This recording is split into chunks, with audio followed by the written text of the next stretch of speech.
So when it comes to 3D printing, I always like to use Polymaker and especially their new Panchroma filaments. They are amazing and I still don't understand why not more people are using Panchroma from Polymaker. It's the best filament, having also a lot of colors. Look at how beautiful that looks like. My gosh, I know, Zach, I don't know where he is, he just left. And I thought, like, why not making a little advertisement of Polymaker? Go to polymaker.com and get your Panchroma or many other amazing filaments from Polymaker. I know, this sounds a little bit sketchy, but trust me, if you are looking for some filaments, don't look any further. Just head out to polymaker.com or maybe Panchroma. Let's head over to that. Let's copy one of your amazing spools and say hi from Polyfilm.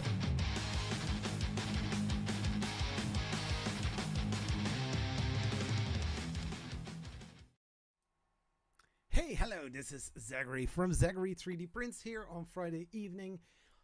Welcome to this live stream. If you are not subscribed yet, subscribe to this channel because I'm going to do some amazing stuff also in this stream. Tunkai, hey, hello, how are you doing, sir? I was caught up in work or preparations for the stream, and I don't want to say I forgot the time.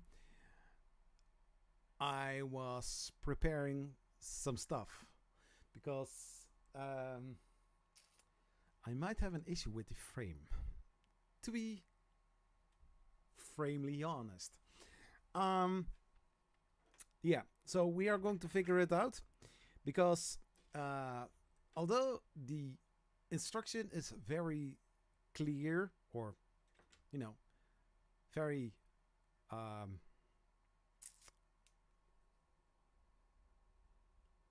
very, I don't want to say massive because it's well documented, but there are some things that, I mean, like, hey, if you're going to make this build, you should use these parts. If you're going to build this thing, you need to do that.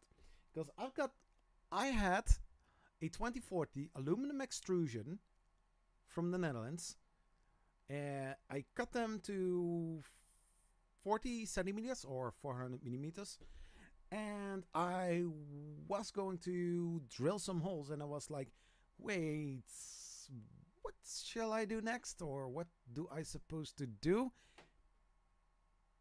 And then I noticed that I already have those extrusions from the Ender-3.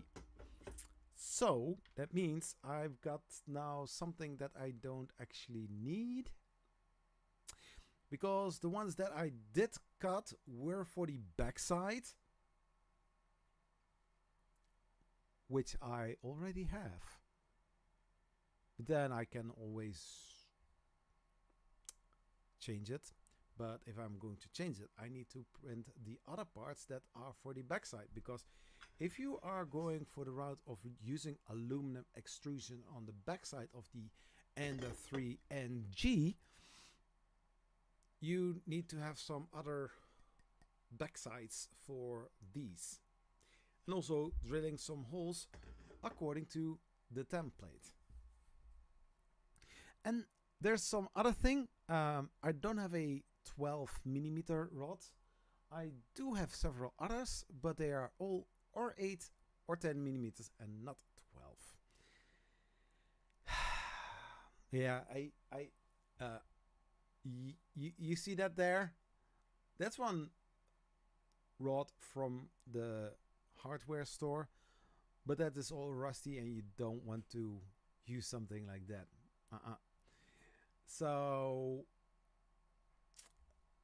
this stream, I try to continue where I have left off last time, and then we are going to see what happens next, right? Tunkai, how are you doing, sir? Oh, 7 people already watching. Hey, welcome to this live stream. Don't be afraid to say anything during the stream. I know there are also the lurkers, welcome lurkers. Special thanks and welcome to you as well. So yeah, we are going to see what is going to happen. I hope that the audio is good. I was playing with the audio, but then it's still not optimal because I have used this setup as well in order to record a video from this week, and still I had to adjust a lot during the video editing. So if the sound is less, please let me know, and then I try to low on my mic, low on my PC.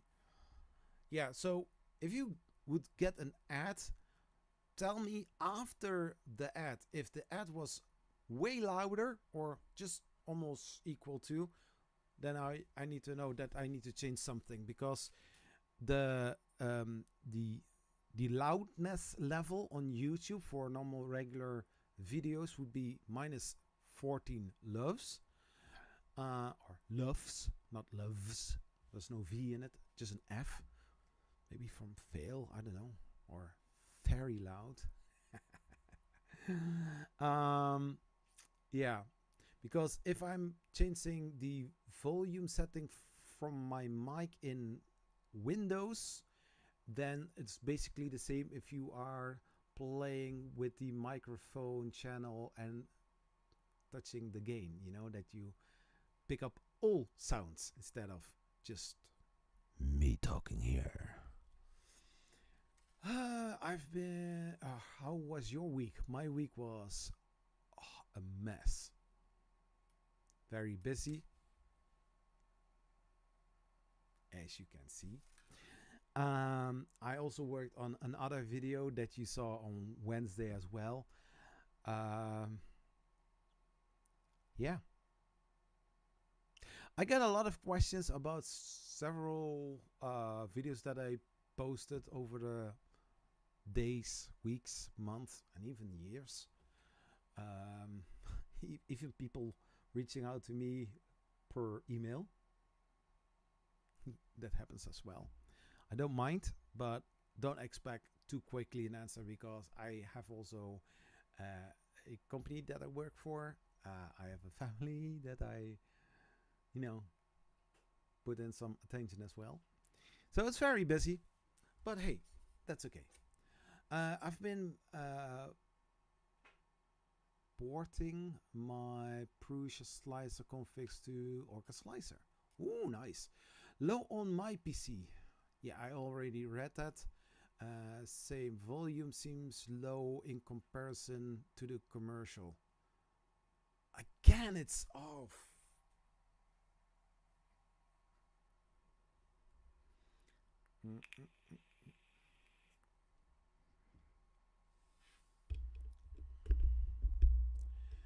So I don't want to talk like this in my microphone, because I don't think that that is a great idea. How is it now? Is it now better?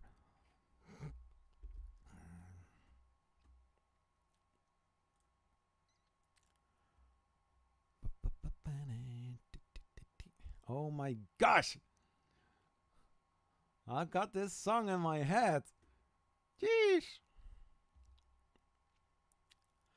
Why is my microphone now on 38?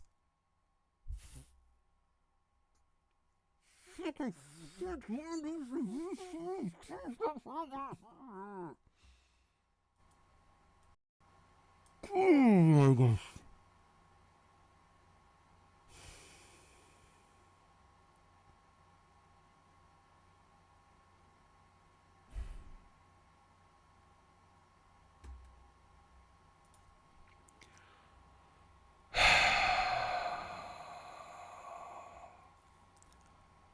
I don't know what happened. I'm sorry if you having now very loud audio from my microphone. I'm sorry, guys. I don't know what happened. Usually my PC is constantly on, even though it's in sleep mode. But Windows put for some reason my volume from the microphone from 80 back to 38. Oh my gosh.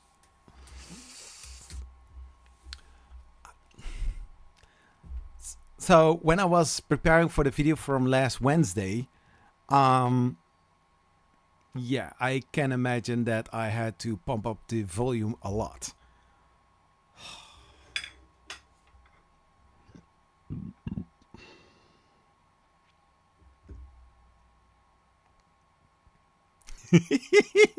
Dance 3D Prints UK. I'm sorry. I'm sorry. Yeah. I mean, like, you don't get here a warning saying, like, or maybe you have this volume that you can arrange for your speakers or your headphones just from the taskbar. But for the microphone, you don't get any notification like, hey, Zach, we put your volume of the microphone a little bit down. No. Why would they? I'm missing something. Huh. Kabang!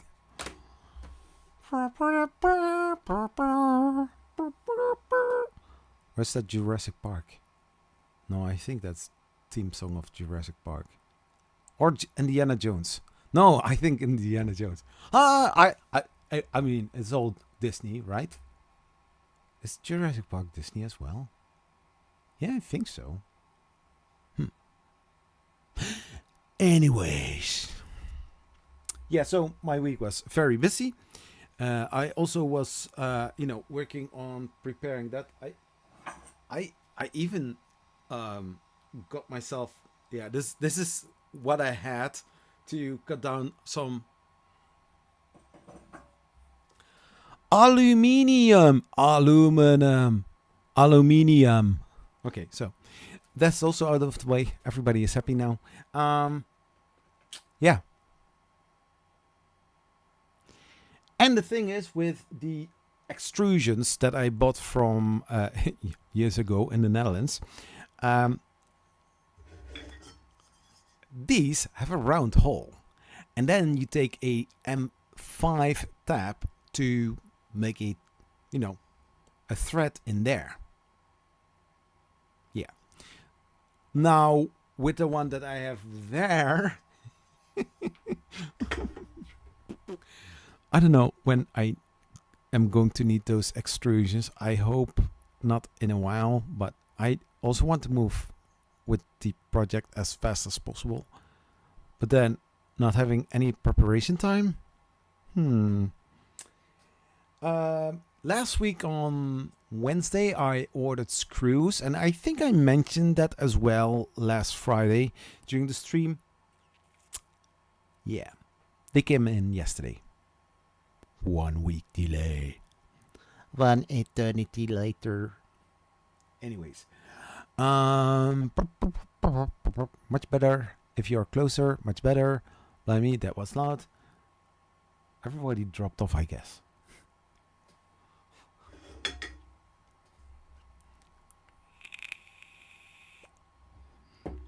So, I did cut a aluminum extrusion. There was 1 meter long. And now I've got 2 of 40 centimeters long, or 400 millimeters. It's not perfectly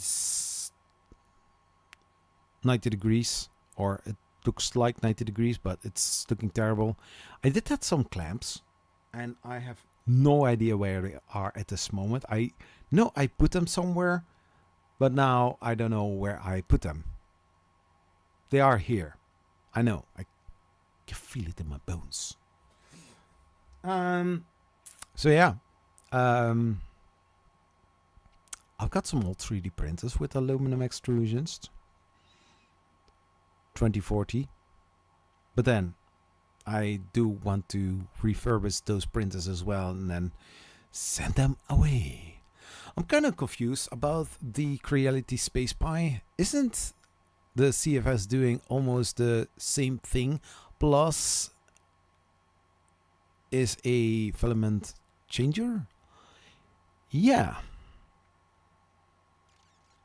Yeah, I was wondering about that because from the things that I see, and Tunkai, you know that how I approach all of the things that I do here on YouTube.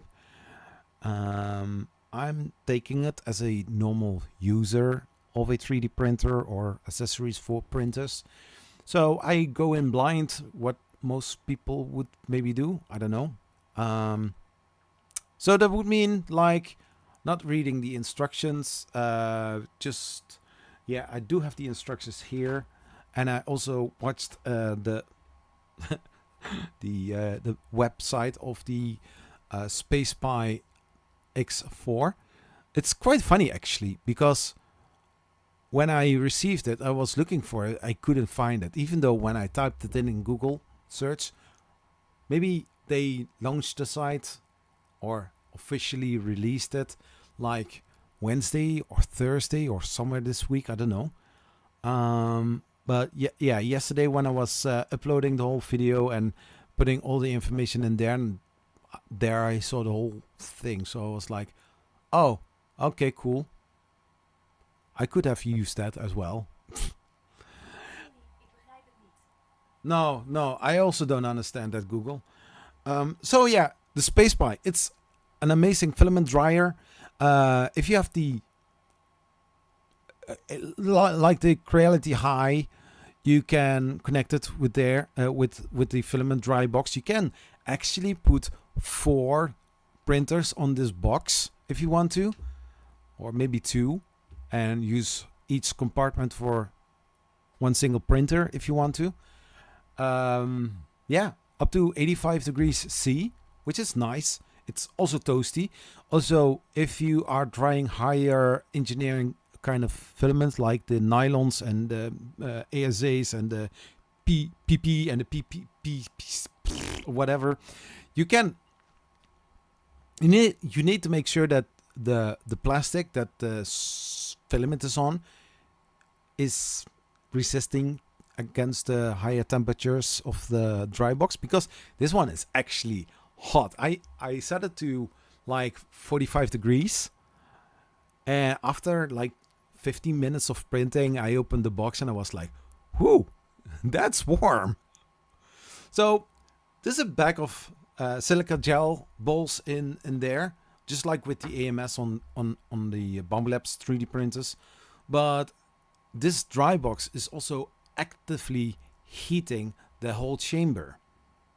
So meaning that those silica balls are getting dried as well. So it's a filament dryer and also a dry box as well. So if you are not printing and maybe you are not at home and the print is finished and you come back, the filament that is inside of the SpacePi will keep the filament dry even when not printing, you know. It's cool, it's amazing. Yeah, I do like the machine. As you can see, the setup is a little bit changed. If you didn't see the video, Tunkai did see the video, I guess. Go and watch it after the stream, or maybe put it as watch later. It's cool. I mean, like, I wasn't really looking for a filament dry box or a filament dryer. I have one. No, that is not a dryer. I also got from Fetus a dry box, but it's actually just like that, a dry box, because it doesn't heat. It's only monitoring the inside of the dry box. So basically, like, you know, if you are going to store the filament somewhere, that you keep your filaments dry while using it for printing. So the SpacePi, on the other hand, is completely different. It's going to bake the moist out of the filaments. It's amazing. It's cool. I like it. But yeah, today's video was just basically the unboxing and setup, like I normally would do with a 3D printer, because you cannot say like, oh, this is this SpacePi, blah, blah, blah, blah, blah, blah, and that's it. I mean, that thing is like $200.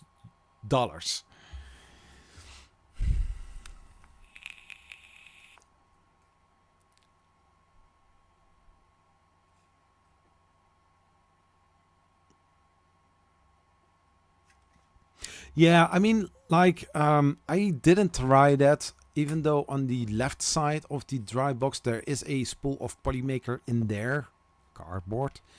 But I know that some of the filament brands, when the filament is more engineering style filament, they come on plastic spools.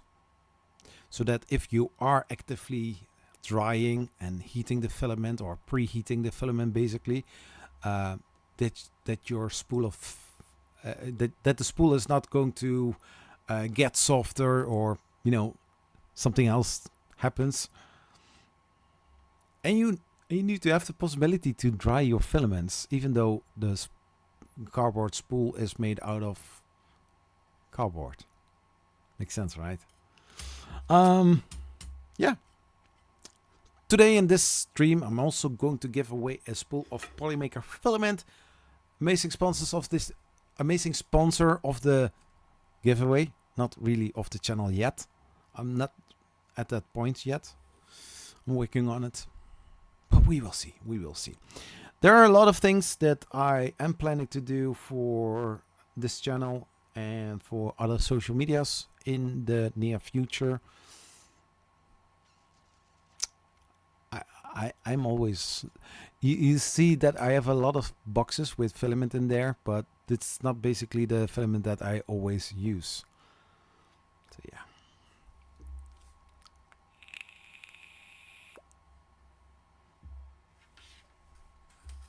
All right. But so far, everything is fine. Everything is awesome.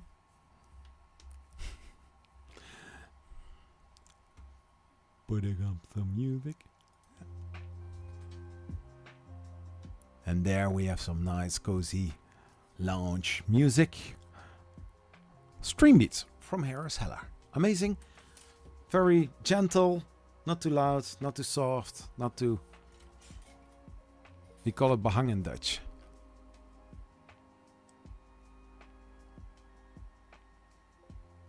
Yeah.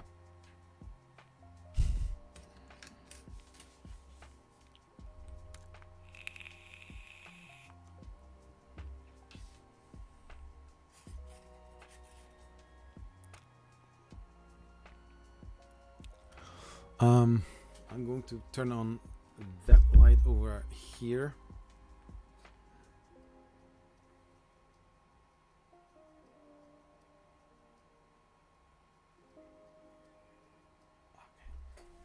Nice. Yeah, so I'm going to start soon with the Ender-3. I mean, for so far as I came, it's looking pretty decent.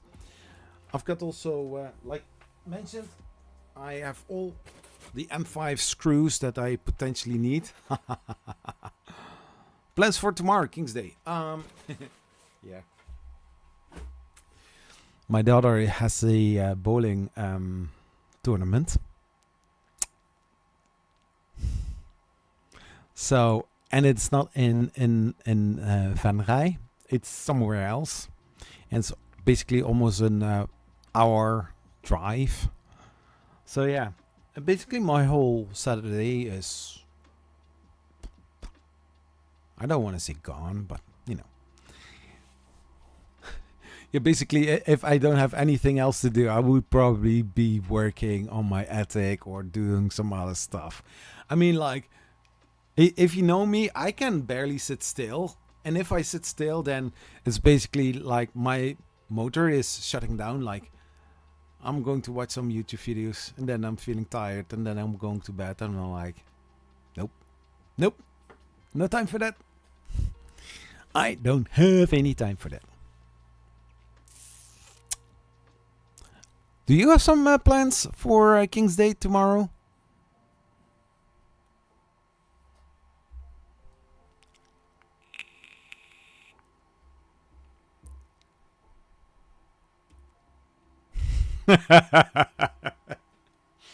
Yeah, like 2.5 hours.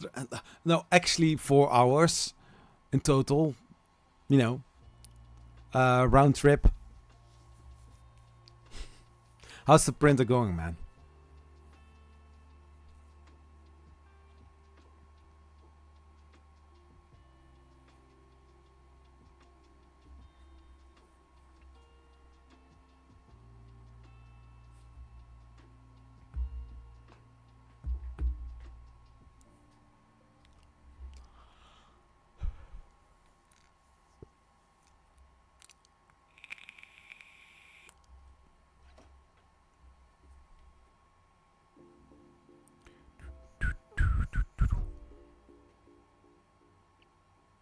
How is it going at 3D Medic fans? And Dan's 3D Prints UK. How are you guys?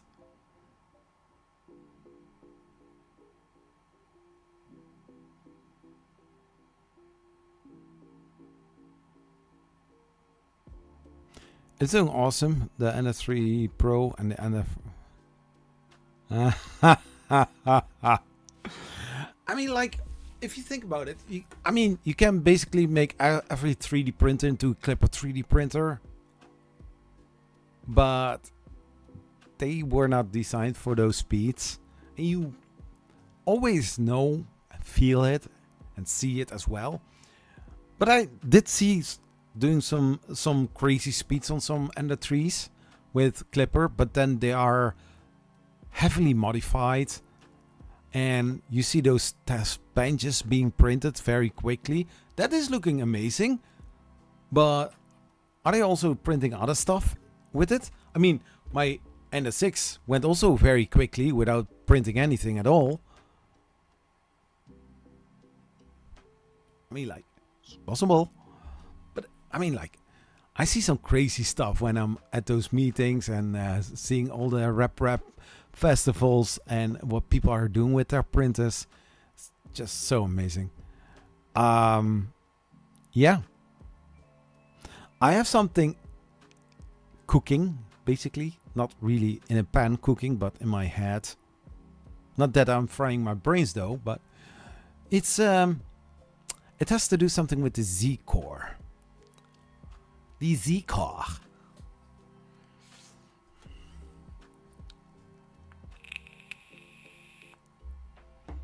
Because I'm not really a designer or engineer to make those stuff. So for me, it takes a little bit longer, a whole lot longer, basically. But in the end, I will get it. But then, I don't have the time for it. They are Clipper printers and I could achieve those speeds, but then I have to install rails, change out hot ends, and make the head a whole lot lighter. Yeah, it's true. And basically, you are going to work with those small stepper motors as a extruder.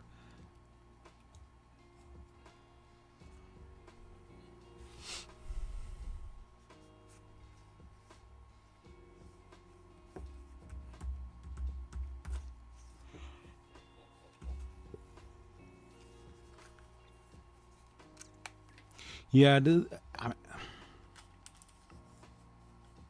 I mean, the fact that you can put Clipper on basically any 3D printer makes it accessible from network, using Orca Slicer to send your prints over to the printers. That is just amazing to have the possibility to do that.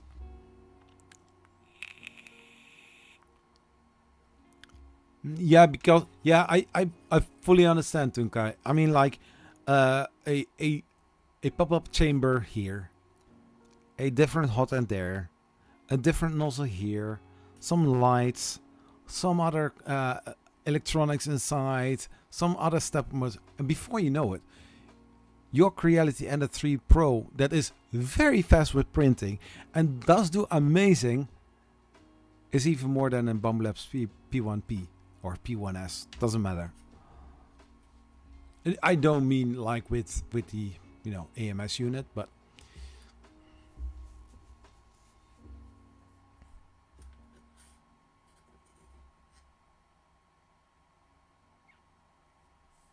and then I also have a dead racer that I want to build, but I also need to print the parts for it as well. Now the thing is, I was looking on websites for Filament, and then I saw that that the shipping times are long, and I'm like, yeah, by the time I have it, I won't make it into the stream to build it. I'm not really sure how long that it takes, but I already said to myself, yeah, like I could basically build it before I'm going to Remurf and play in the Dead Racer game as well. But then I first want to finish one project and then starting with another one, because people that watch these streams for the Ender-3 build are going to be surprised when I'm doing next week the Death Racer build. And in the end, I don't want to have 10 projects on my stream that are all open, because that makes my studio also a whole lot messier. Also, I'm at the point where I don't want to fiddle too much anymore. Yeah.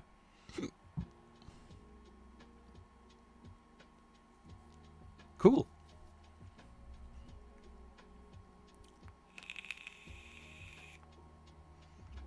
And I also need to have the time to make new videos, right? Not really write scripts, but you know, baselines for the videos. Do some B-roll recordings, some normal recordings, and then editing the video.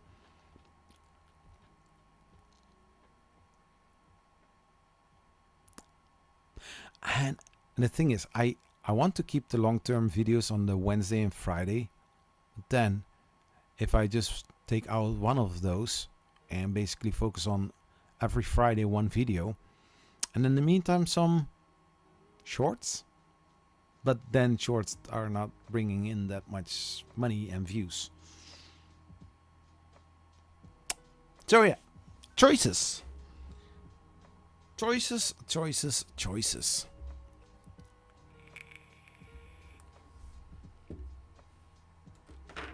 So, we are going to look at the Ender-3 build.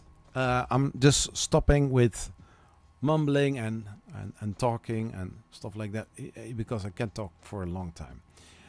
So, the NG build. It's a Creality Ender-3 Pro or Creality Ender-3 V2, where you can build this whole NG from. It's an amazing CoreXY 3D printer. So basically going from a Cartesian 3D printer into a CoreXY 3D printer. For the ones who have never seen it before, this is how it's supposed to look like.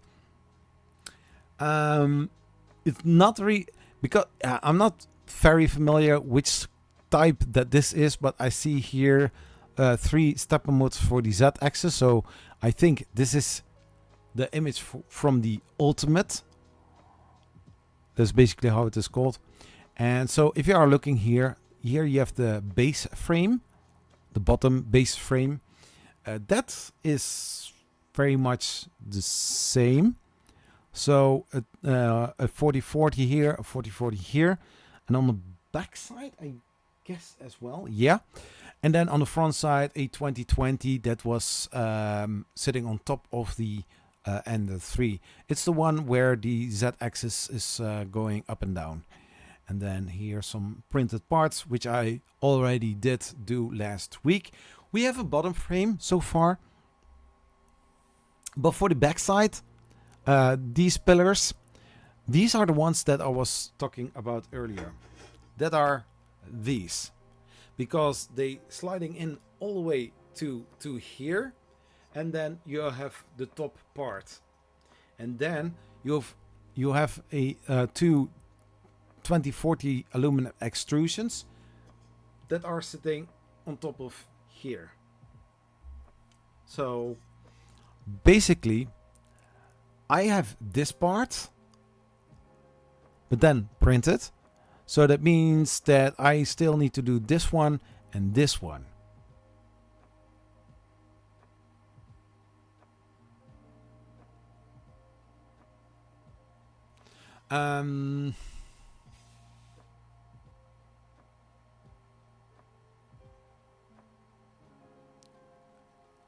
I like the frequency you're bringing out new content. It makes them watchable. Oh, cool. I like that. Thank you, man. Can't you use the extra extrusions you bought for a top cover or such?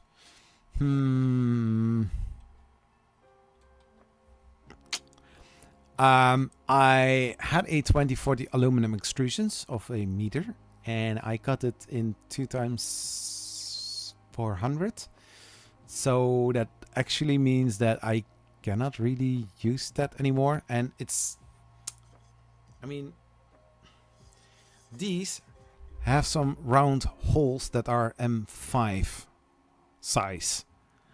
The ones that I have, and I hope I don't have much filings in the holes.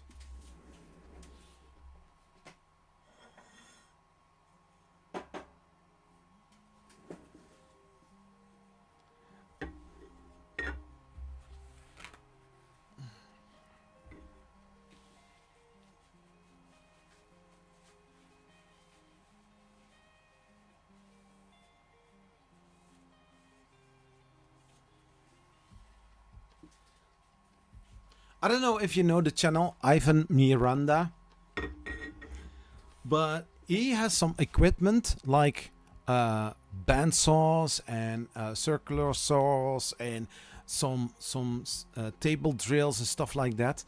That makes the work much more faster and way more efficient. Because this is one of those extrusions.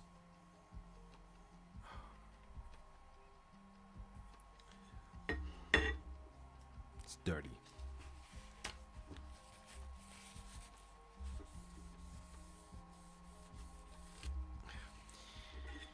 But I put it flat on the table, and if I'm looking at it, and I hope you can catch it as well.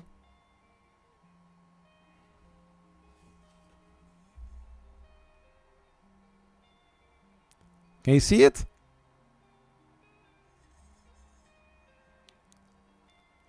It's not even straight. And it's very annoying.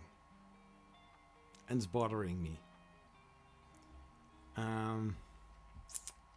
The thing is, when you clamp something like this down, you can focus on cutting it as straight as possible. Having something like this, yes, you can cut it, but it's going everywhere. So I'm not going to use those. This part is straight, yes, but then these were supposed to be the back sides, but those I already have, and I have the printed version, so I won't be using extrusions on the back end or on the back side. And I hope you can see it, but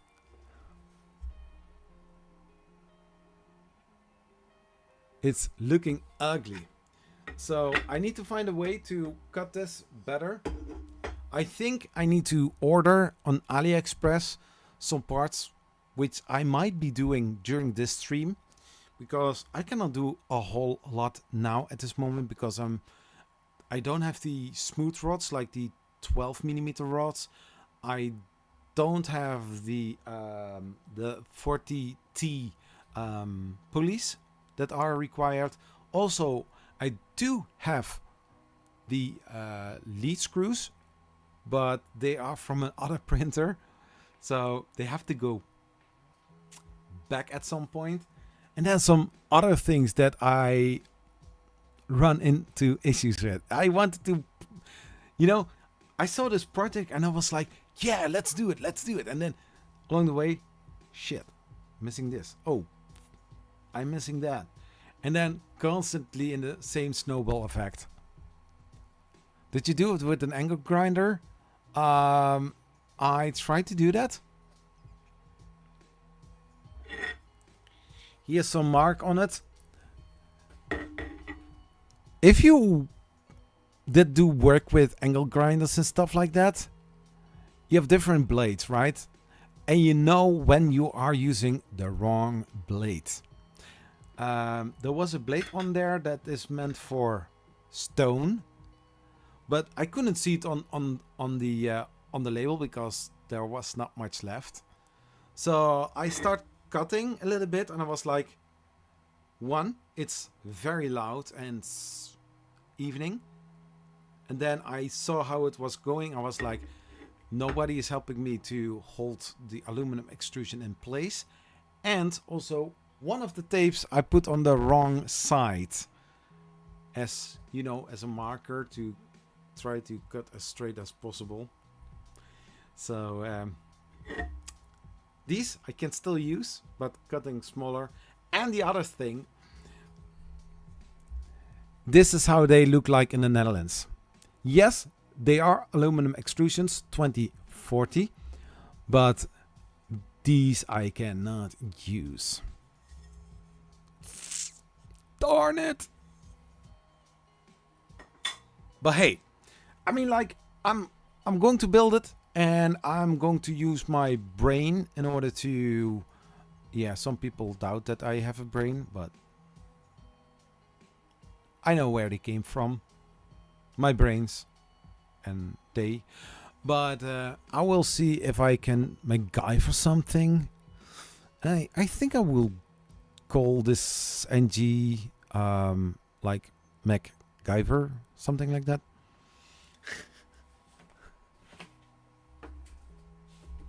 I mean, it's NG, MacGyver, instead of new generation. So anyways, there is a bill of materials. People are dropping off because it's boring what I do. I'm sorry.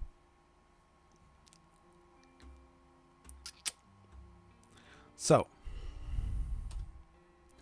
let's cut the chit chat and let's go right in and see where we are going.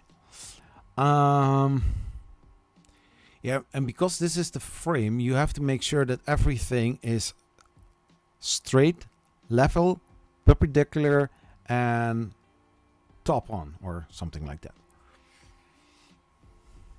So drill bits for metals, thread tabs, Allen keys, glue to bond plastics, heat insert tool, soldering tools, tape measure, wire snip pliers, yes, we do have them, X-Acto knife, marker, IPA, grease for linear motion bearings, paper wipes, 3.3 millimeters and a 4 millimeter plus electric drill.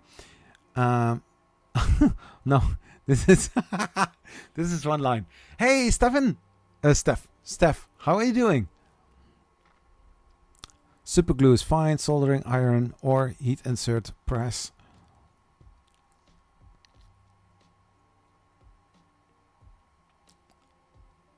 Recommended tools: ball and Allen keys, hole reamer.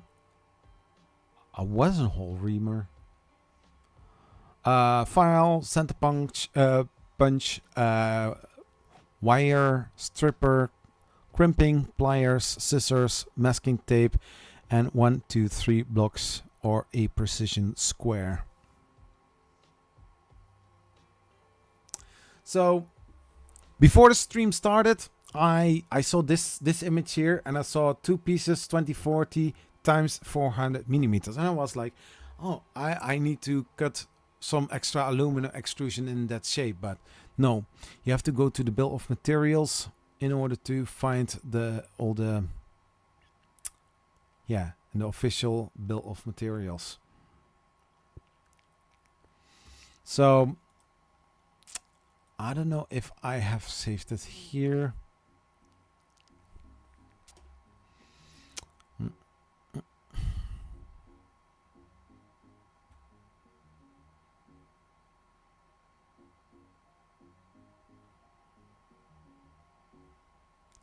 I thought I had the website open before.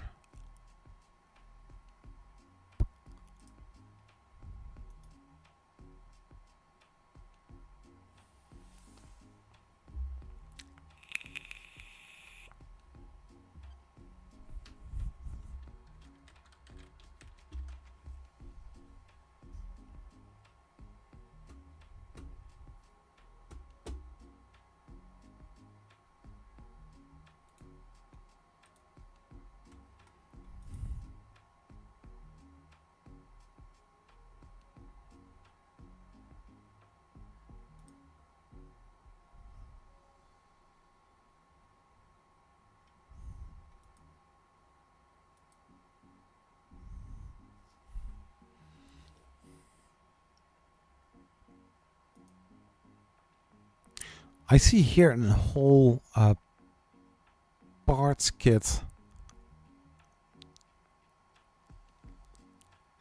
for the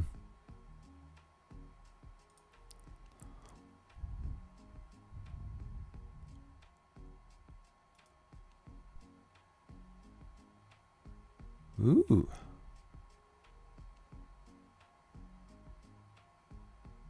Yeah, I know that the guy works together with several with some several how's it called, vendors, where you can buy almost complete kits, and this is one of them. The Funzor and Ender-3 NG V1.2 conversion kit, and here you have this motion and frame, and here some other things.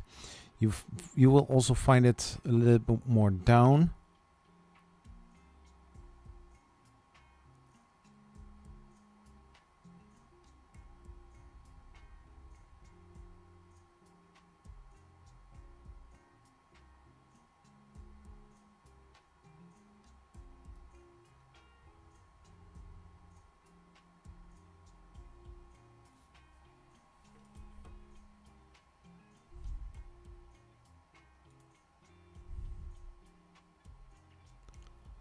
Let's see, a 2040 times 35 millimeter extrusion 2 times, PTFE tube for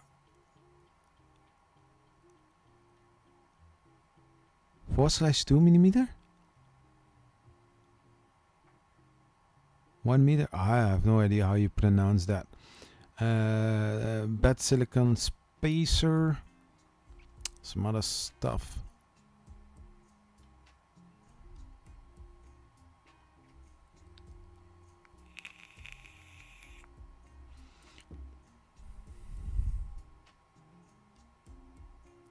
So this is the version where they. Oh no, I'm building that one as well. But yeah, this is looking great. I only see 2 aluminum extrusions, so the ones that I thought I need to cut. So they have to be 35. But then having those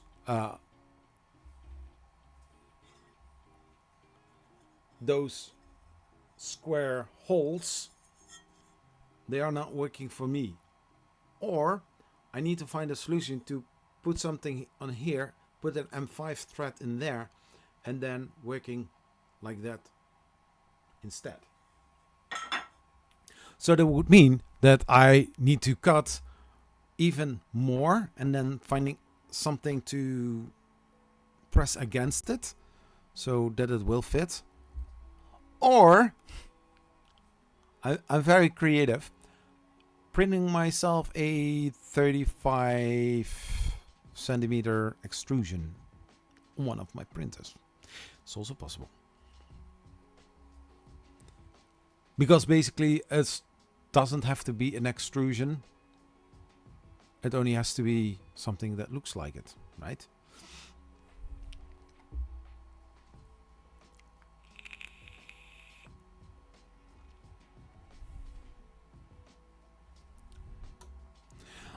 So yeah, the extrusions, the rods, they are looking massive.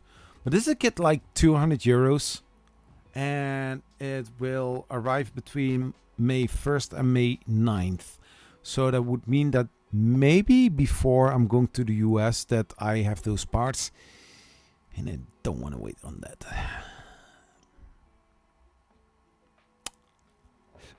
Yeah, so those are those pulleys that I need.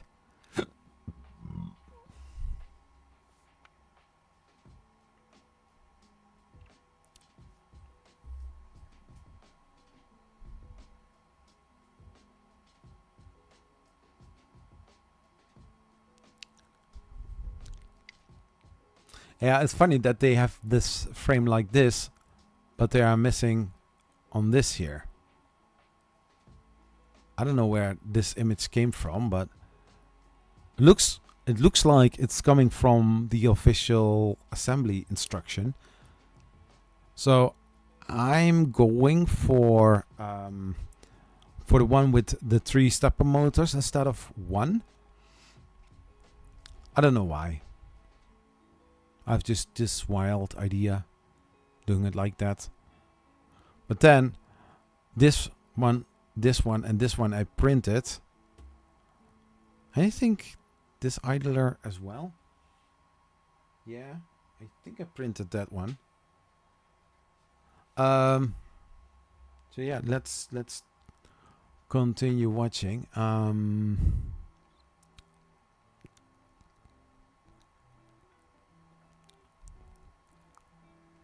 Yeah, where's the website of this guy? Because I see everything.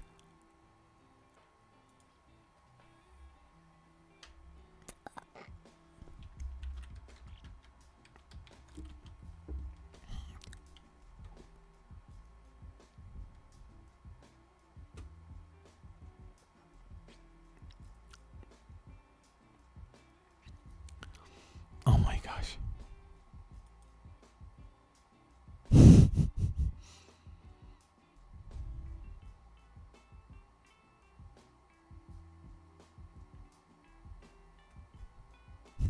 Hey,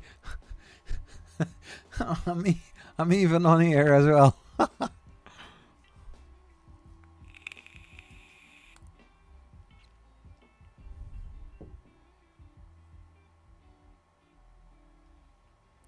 Oh wait.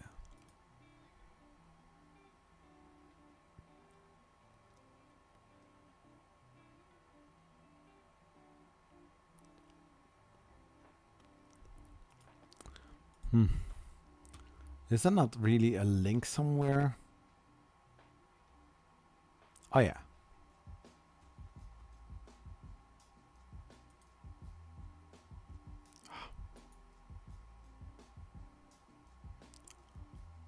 Oh my gosh.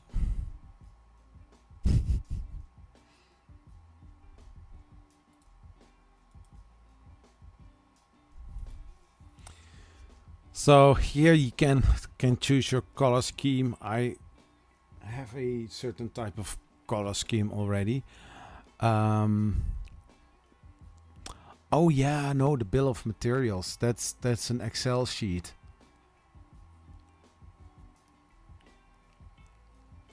Just a second. Just a second.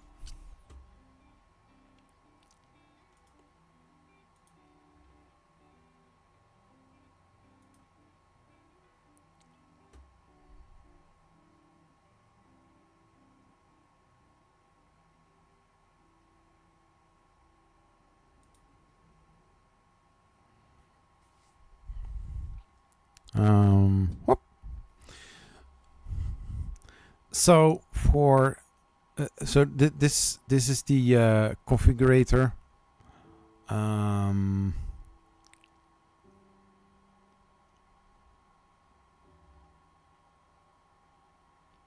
Creality Ender-3 Pro.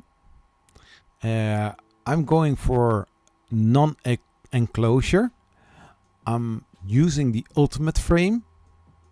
The Z-axis rods are 3x12 millimeter. The bed carriage I can use all printed. The wobble compensation.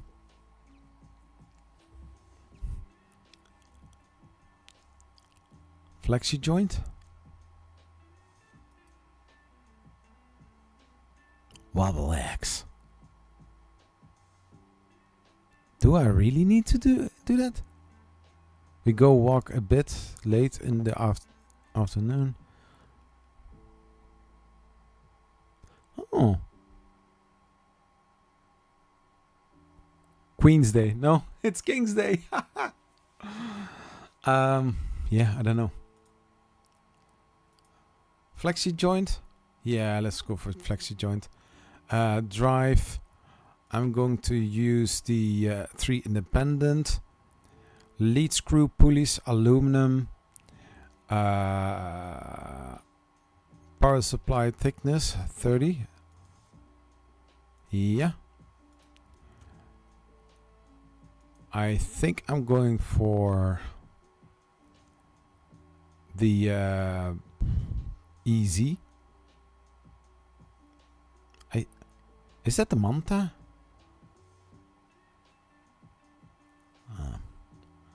Might. Tool head. You have here so many different kinds. So standard, you have the MK8. It's the standard hot end that's in there. But there are some various choices that you can choose from. So I will leave it blank. Micro 2x4010.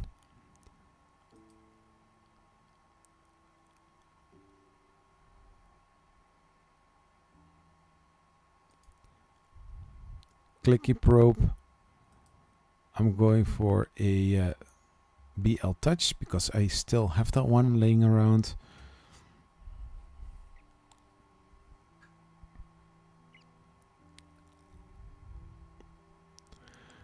And then you see what the total price is going to be. Total filament weight for the main color is like 895 grams, so less than a kilo, and 630 grams for the accent color. So if I cannot really. So I need to go to this one, and here are all the kits, but the links are not working because this was a Microsoft Excel file, and I changed it over to a Google spreadsheet instead. But here are all the parts that I would need.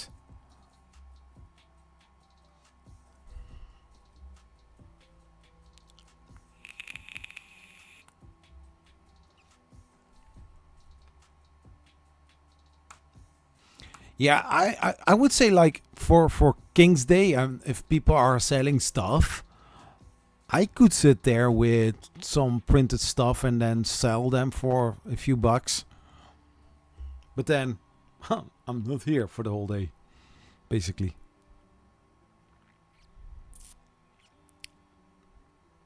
So these are all the fastener screws and other things for fastening all the things. But here for the motion, you will see the rods and stuff like that. Very interesting. Yeah, so 12mm rods I need.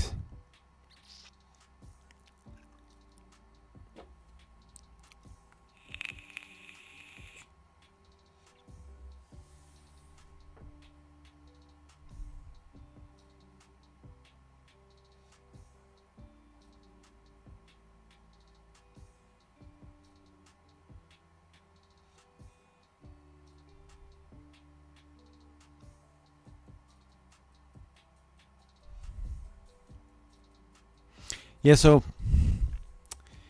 it's what it is. I don't know if it has changed. Did it change when I made choices? I wonder.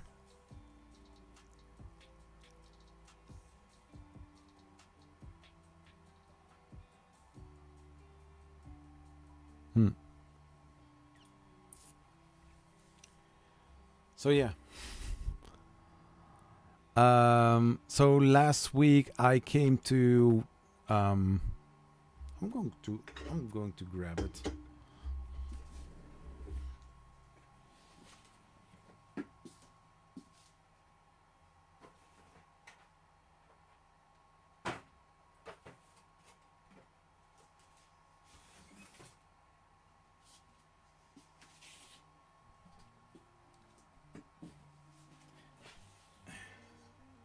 So this was the progress last week.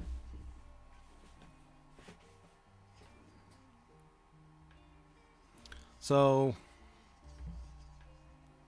this is how it looks like. Like mentioned, I wanted to finish this part just for the show. Literally, basically. Like mentioned, I received the screws, the M5 screws, but also the heat inserts M5. So basically what I need down here, I finally have 2 bags of 20. Because why not? Yeah, so basically there are a lot of things that I can maybe do. And we will see during the stream how far we come.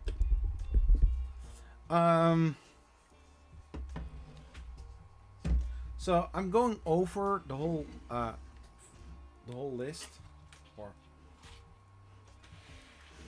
I'm going over the parts that I did do, and see if I missed something, because that's also very important.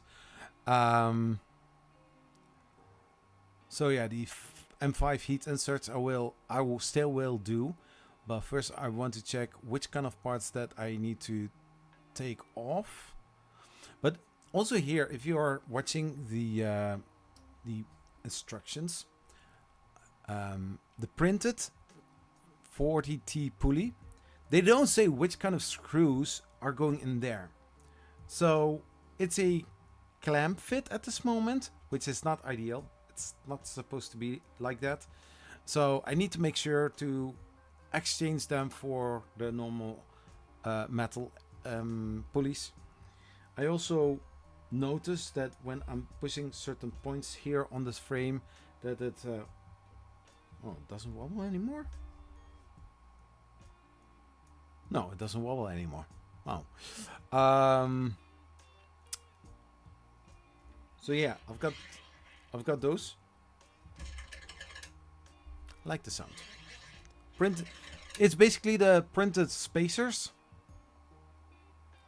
And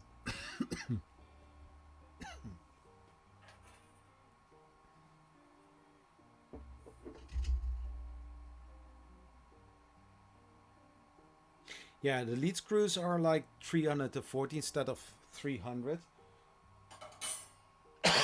So basically they are higher. And like I did mention, those pulleys, I don't know where the screws need to go, on the bottom or on the top. I assume that if I'm following the instructions, the teeth should be on the top side, and on the bottom side needs to be the screw, where you can screw the pulley against the lead screw. So on one side I didn't do it, and on the other side I did do it. So I need to change that. So let's do that first.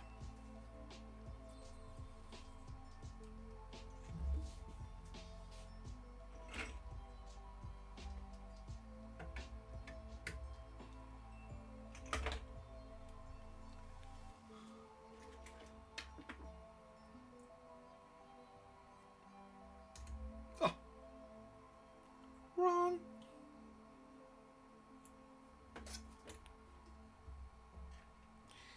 So, like mentioned, I have no idea which kind of screw goes in there. I thought like maybe M4,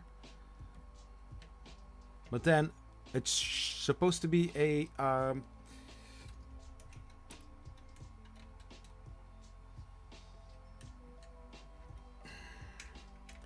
I think basically like a grub screw, because in these kind of pulleys they are using grub screws for a reason, so that it keeps the pulley in place without being an obstruction for the rotating part. I mean, makes total sense, right?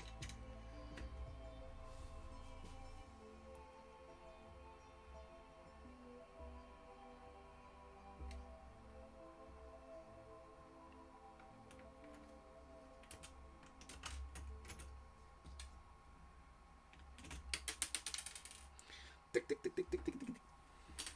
Tick, tick, tick, tick, tick, tick, tick, tick. Anyways, so I take this off, and then I also have this here, and then here I've got this one, and if I need to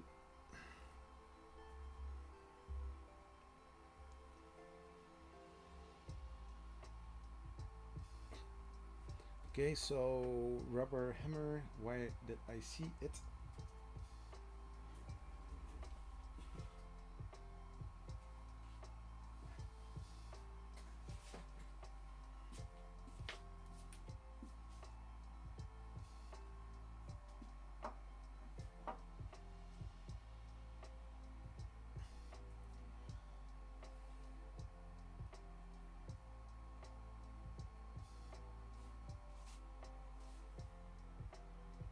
Als ik om de ramen blijven hier eentje nodig heb.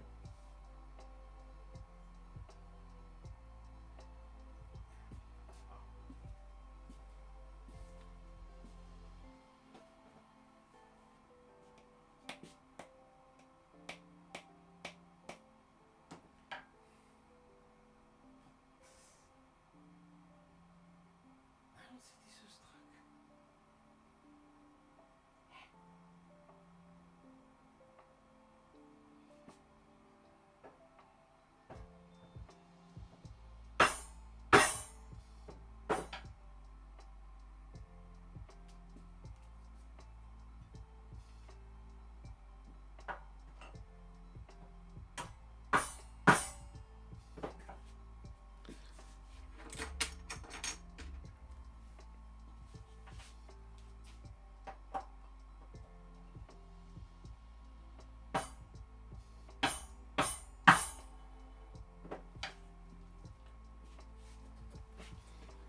So, now this one's supposed to be better. Flush. I think it's good like that. Whee!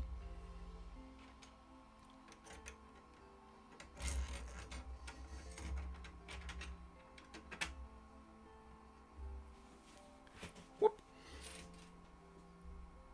And then in the end I need to change it anyways.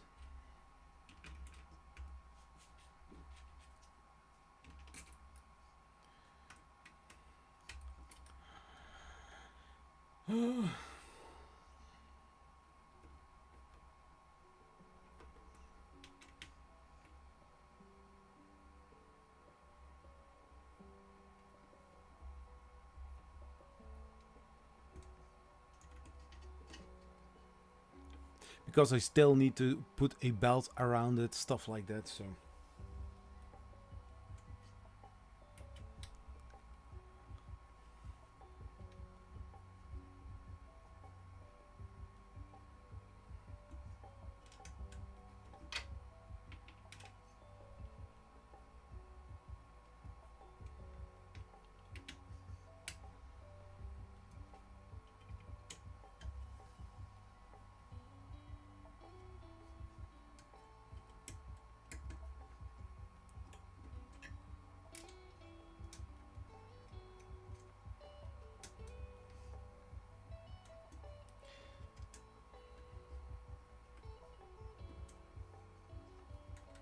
So like mentioned, mine is going to be an open printer. So I'm actually thinking about it to print the extrusions.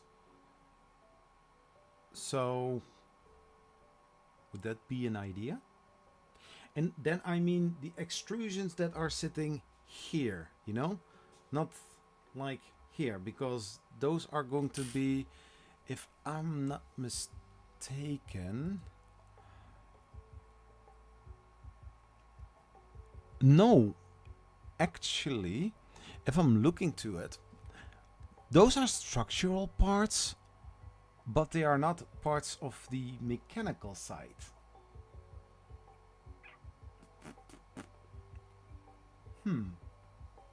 Interesting. Face. No, top. You want to see this, right?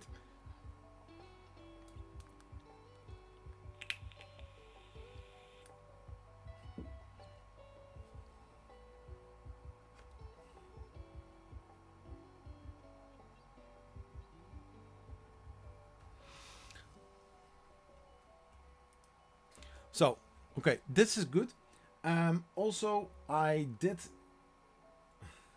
Yeah, so last week, instead of using the official heat inserts, I screw them in like this. Shall I keep it like this?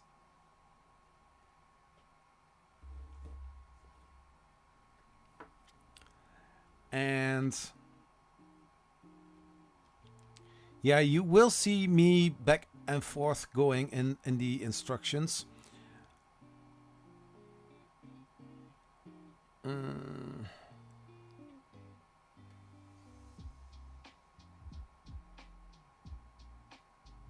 So they say that I need to drill holes in here 4 millimeters and tap M5 threads in the extra 2040 extrusions in the end holes, which I'm not able to do, because these are going to sit in the back, which I cannot do. So maybe I can still do it, but I need to find a way to cut the aluminum extrusions that I have. Maybe finding for my circle saw that I used for building here, buying a different blade, exchange it, and then use the circular saw in order to cut the aluminum extrusions exactly straight. That would be something I could do. Just a brain fart. So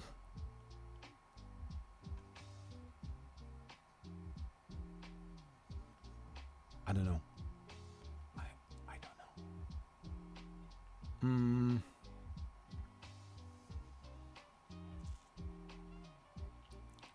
Yes, so I need to, in order to, let's see what the drawing says here. Yeah, so in the end there are M5 screws on top. So here you're going to get the M5 screws sitting on top, so that the extrusion slides right over it. So basically I can print it. How big are those extrusions? 35? Well, why are there plastic tops on there? I mean, like, this can be very boring for people who don't know the channel that much or that well, but I actually don't care. So that I did do, and then they use, oh yeah, I can actually do that. I can put some, oh, this is going to be fun, or maybe not, I don't know. So I do have now heat inserts, and I can exchange them for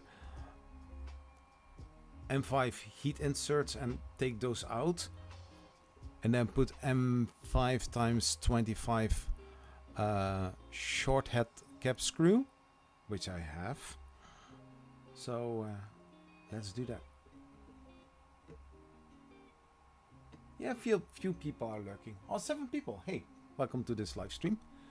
If you're new here, welcome.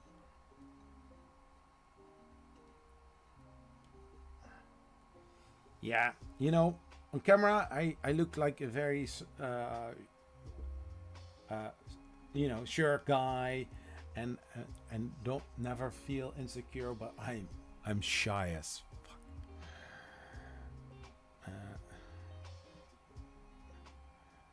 Taking off some glue.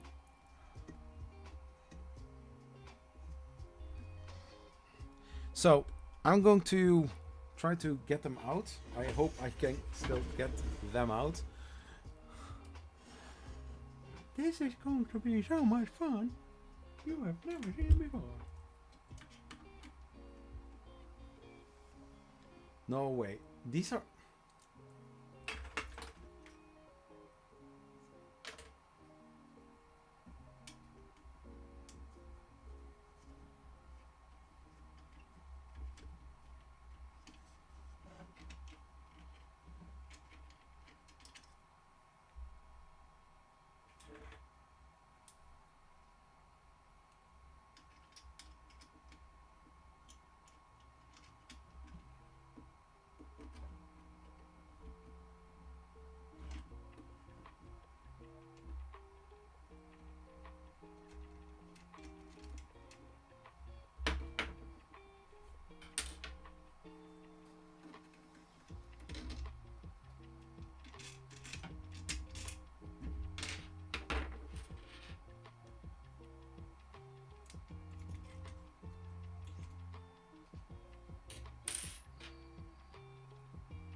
Do.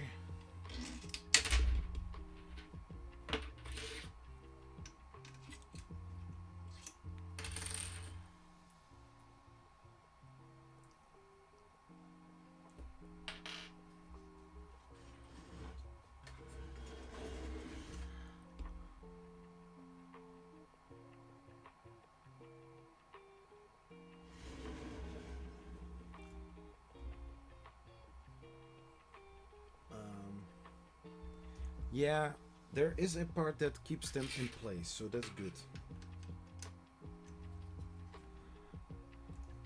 No monster today? I do have monster. And I do want to get it.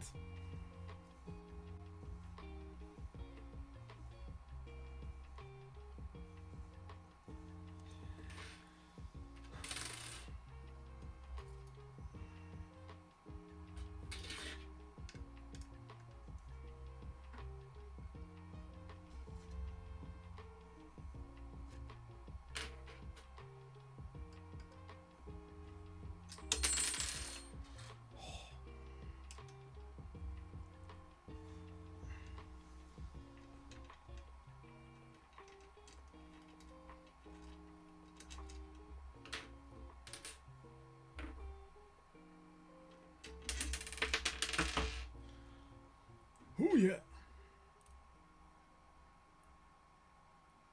Now, after this one, I need to find a way to put the heat insert in there.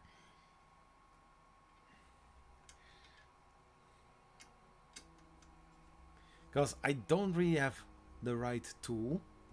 I do have a soldering iron though.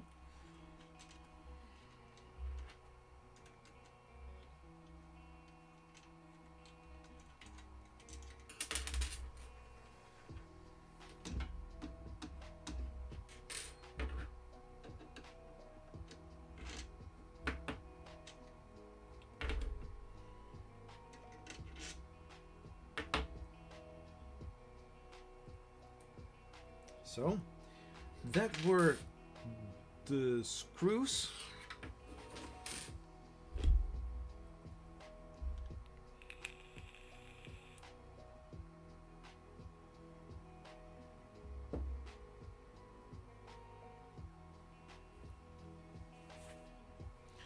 So I think some of you guys from the Netherlands know this one. The box was opened when I got it. Get it?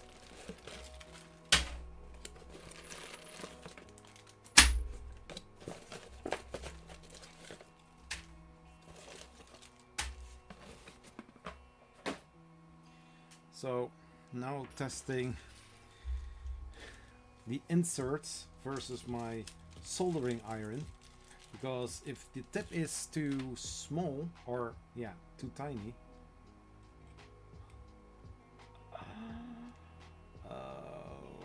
this is going to be a fun challenge.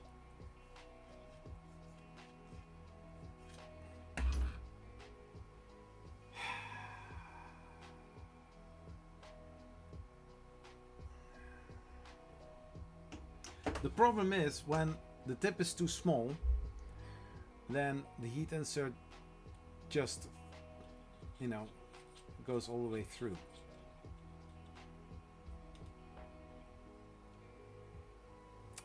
I can try.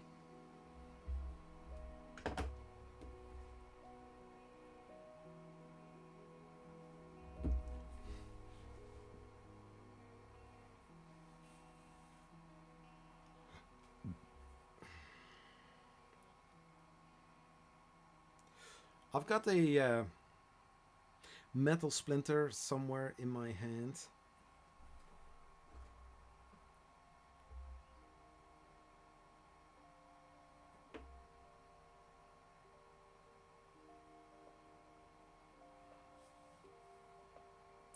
Oh my gosh.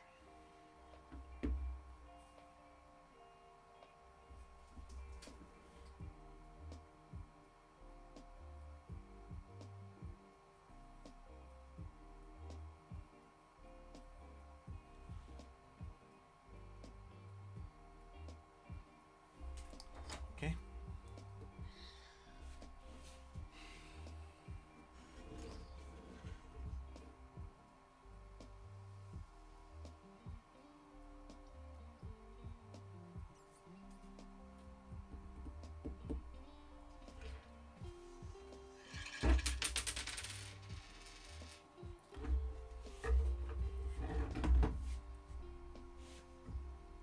Oh yeah, perfect view like this.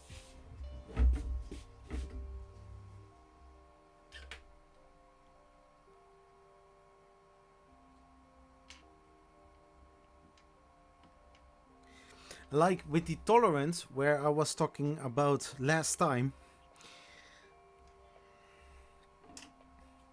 Can I get it? Yeah.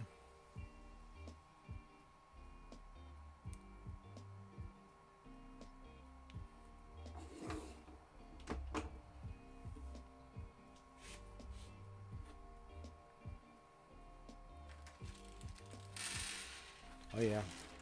Sure, Zach. Sure.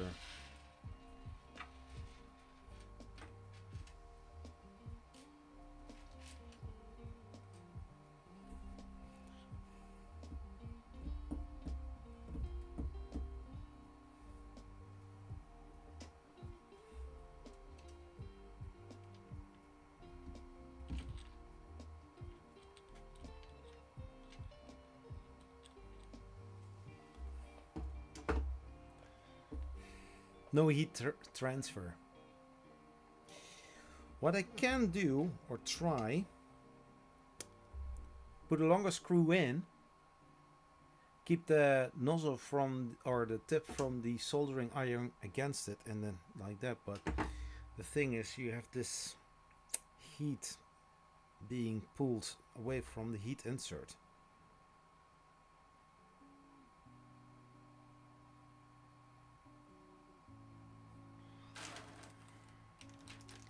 These are 25. Then I've got here like 35, so these are longer.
Next time if I'm in the US, I'm going to get a soldering iron that is made for the purpose of heat inserts.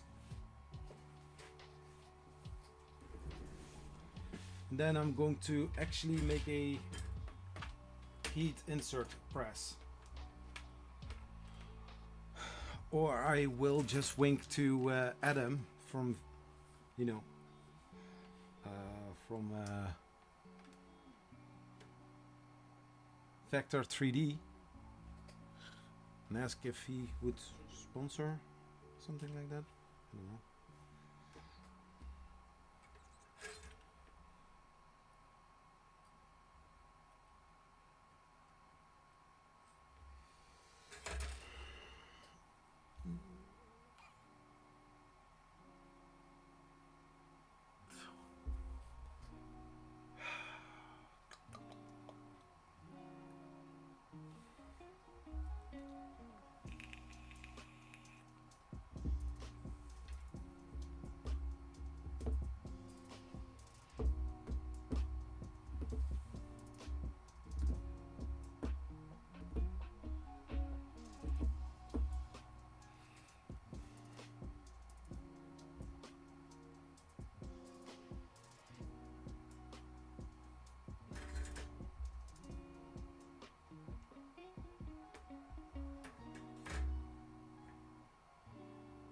So what I was already thinking, I need to. These were the 35, huh? Yeah. So I think that I have to do it like this, put it like that, and then screwing this on top of it. And then using the soldering iron to heat the whole thing up, then hope that the heat insert would be hot enough in order to melt it together with the printed part.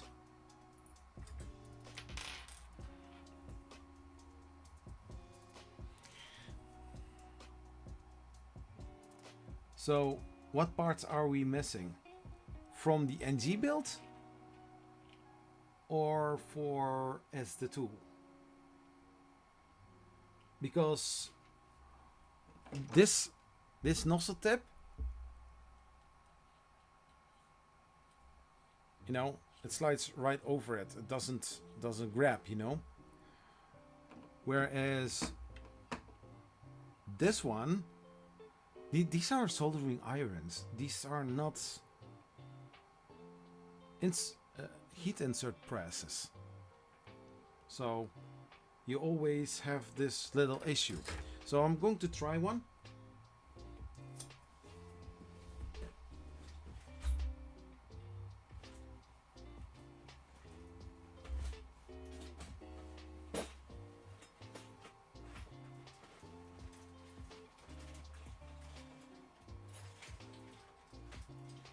And when I say I'm going to try one, I actually mean I'm going to try one. Because before I'm going to do this, I want to see if it is doing what it's supposed to do.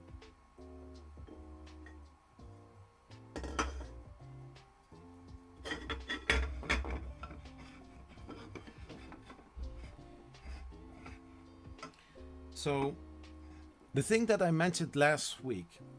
So, if you are going to do some builds where you are going to use heat inserts, and it doesn't matter if it is an M3, M4, M5, M6, but all those heat inserts have those little smooth edges on one of the sides.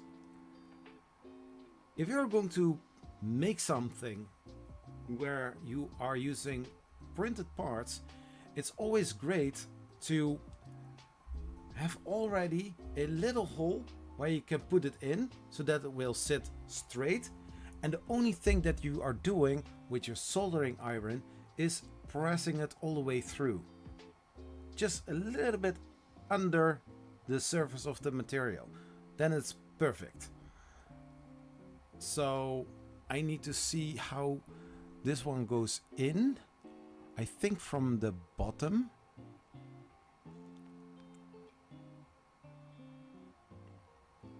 Yeah, they are going in from the bottom.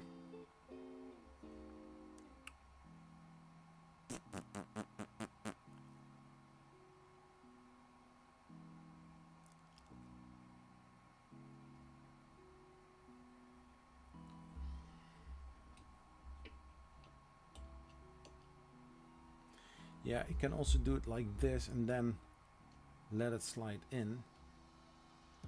But they need to go this way in.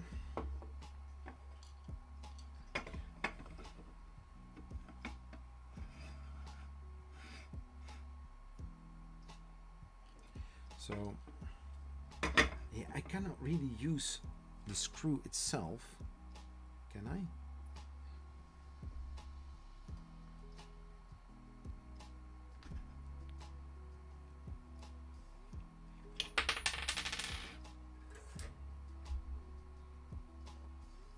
Oh.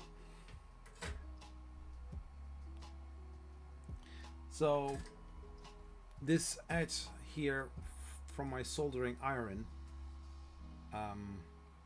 yeah, it's loose again, like normal.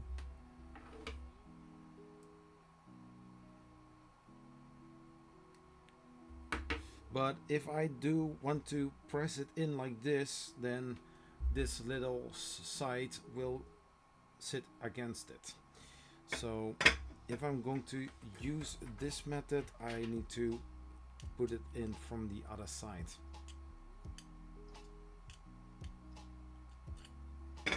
So basically from this side. Nah!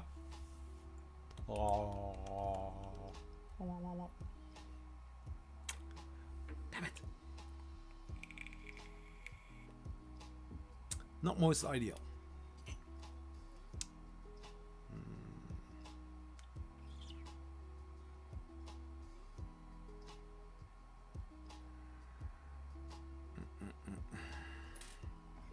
And this is like,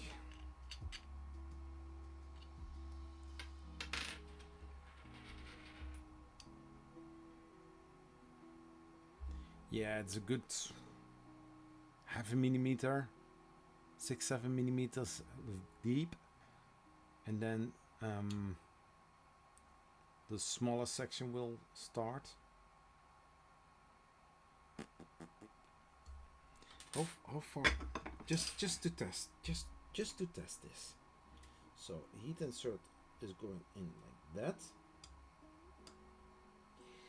and it's not all the way straight, but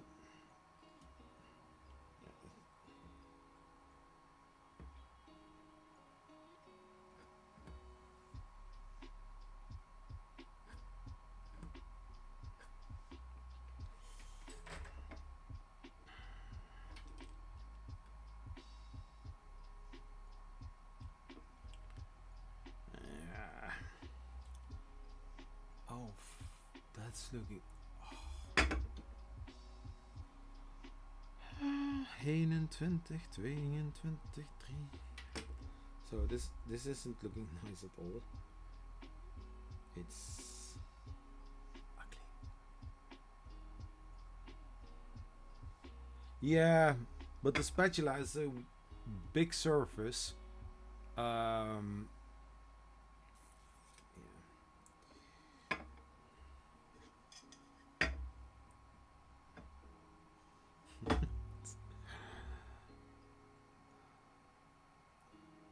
Because if you're going to do this, every plastic you're melting has to go somewhere. So usually it's going to the side where it's less resistance.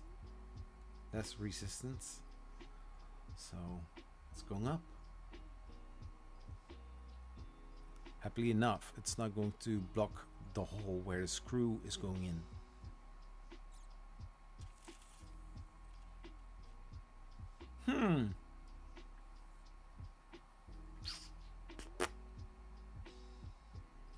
This is an interesting build. Because the other one, the thing is, no.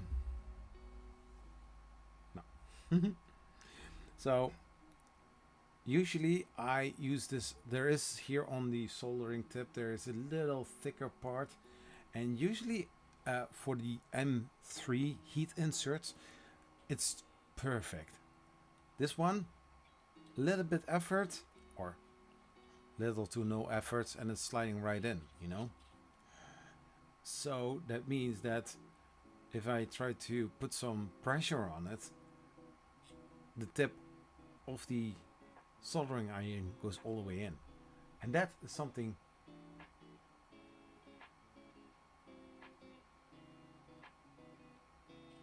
that should be fine, right? The hole should be deeper than the actual heated insert. Yeah, basically that's the whole idea. And I thought I read somewhere that the heat inserts should be like 4 or 7 millimeters high. So yeah. So this is not ideal.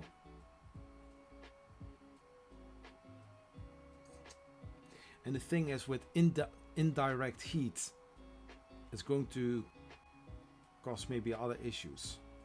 Like, worst case scenario, that the plastic is going to bond with the hole. So, for example, if the screw is a little bit further in and some little plastic is coming here, and you try to get it out, ooh, that can be hard. And these heat inserts, this is a straight hole, or all the way through hole. So basically you can put the heat insert in here like that, then, you know, put it all the way in, and then the screw is going in from the other side like this. And then if the whole heat insert is done well and correctly, then it should grab, and then you can tension the two parts together. That's basically the whole idea. So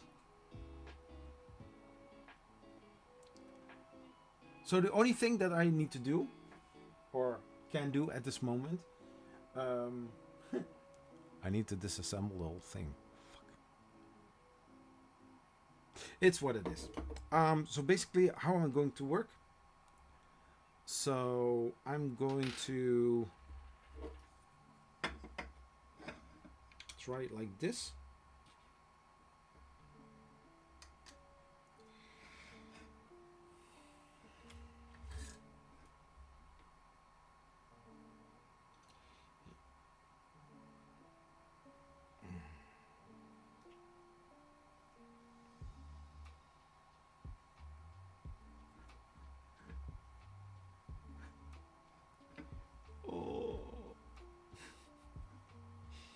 Oh my gosh, this is looking. Oh.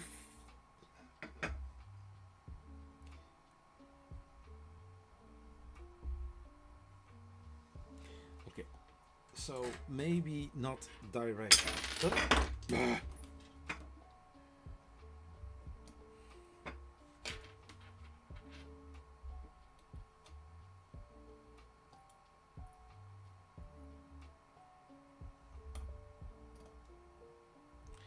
Maybe not using direct heat.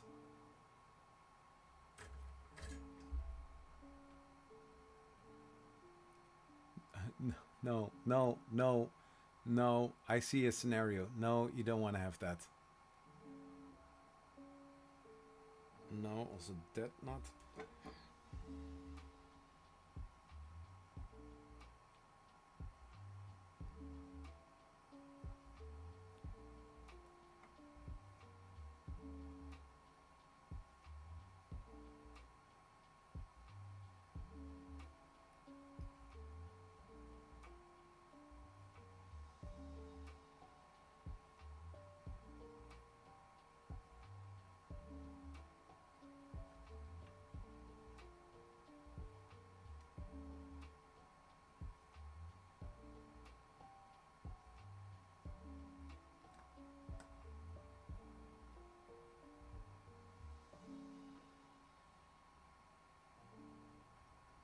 So there is also a little bit play between the heat insert and the screw itself.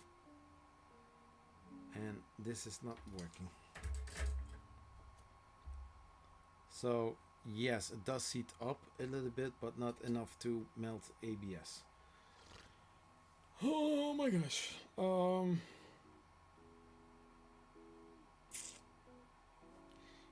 This is really looking ugly. I would say, look, my gosh,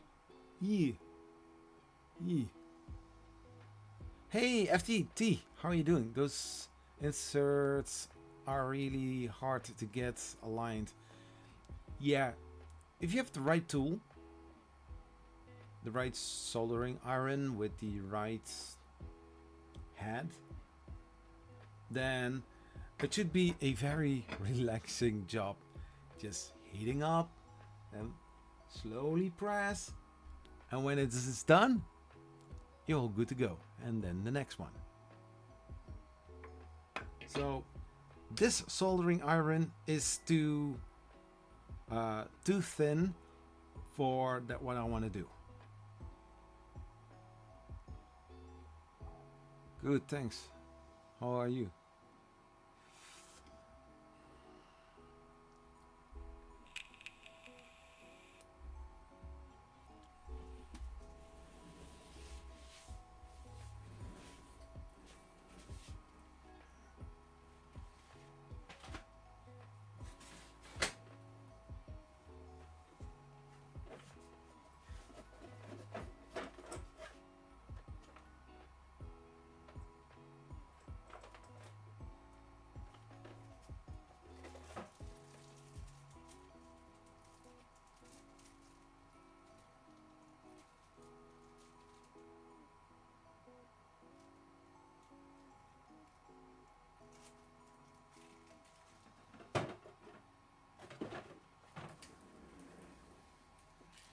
Then I've got another soldering. Exactly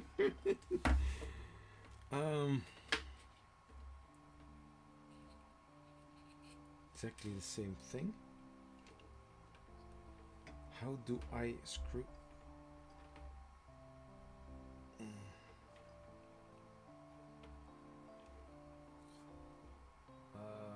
Do I need to use a plier?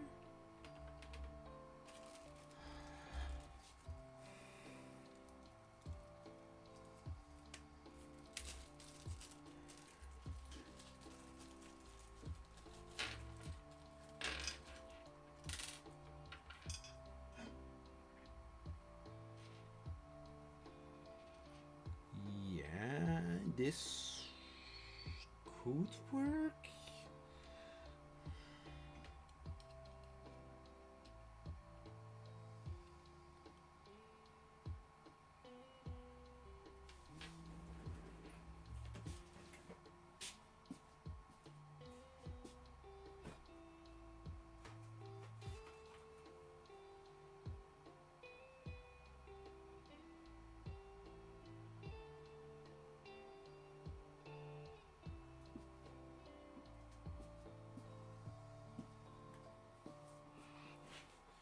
this is an heat insert tool, M3 format.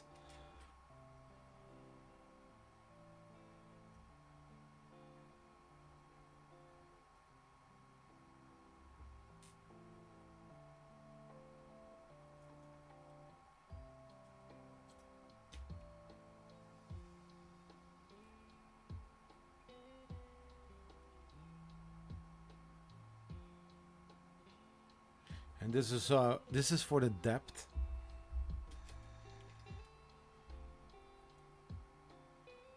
Yeah, I could use this, but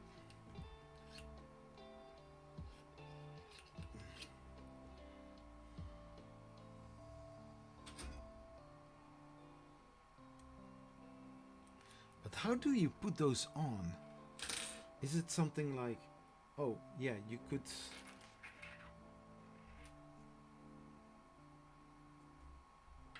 How would they stay in the tool, right?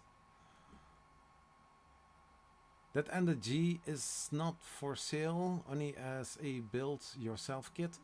Yeah, so basically you take apart a Creality Ender-3, Ender-3 Pro, or an Ender-3 V2, and then you are going to build the whole thing yourself with some additional parts like a 180 euros kind of thing. So basically for a additional 200 euros plus 2 spools of filament, PETG, ABS, or maybe you are going to be less fancy, just PLA. PLA works great as well if you are not using an enclosure type of build. So this is very loose. I don't know how those tools are, you know, put in there.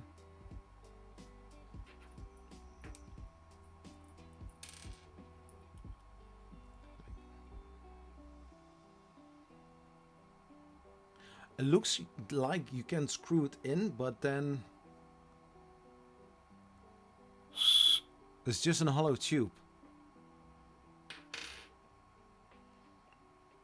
So I do have a heat insert and a soldering iron. You cannot really say like, oh, I'm going to use a zip tie for this. No, you don't.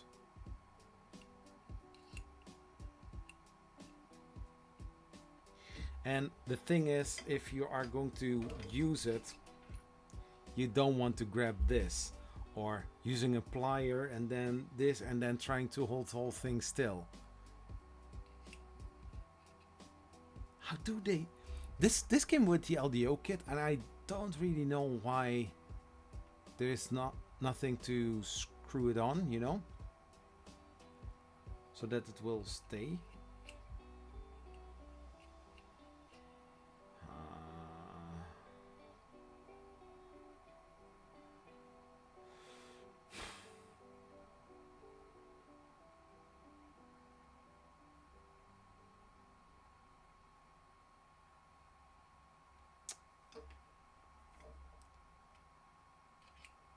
Yeah. No.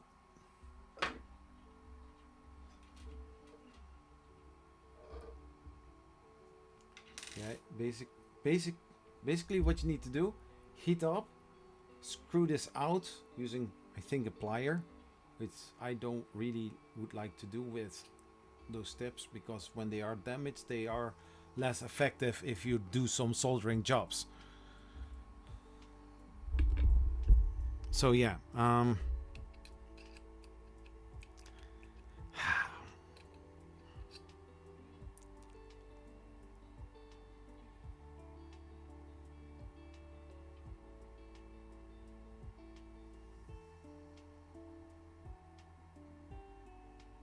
cool.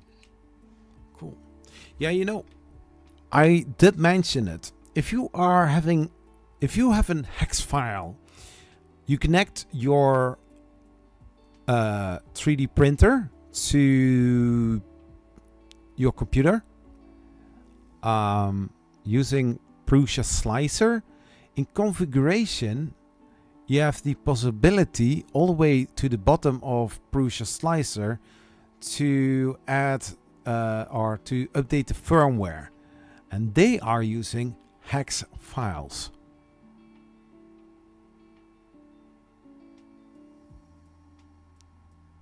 I know, sorry, my awful keyboard. So I have no idea what to do with this, because this is too loose, and I already see myself grabbing this because it falls on the table. And I mean, like, okay, so this is then the setup. Okay, this part is loose. This one also loose, and then trying to get this one straight into the hole.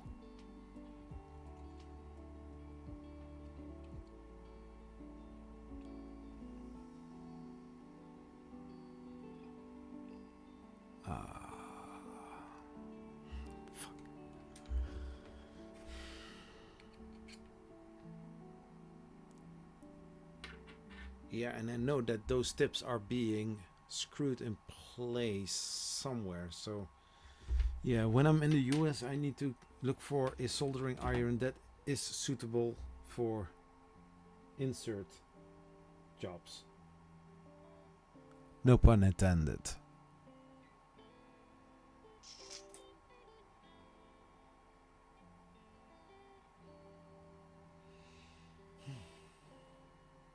I mean, the ones that, like this wouldn't be any problem. It's just, you know, pressing it in and then let the soldering iron do its job.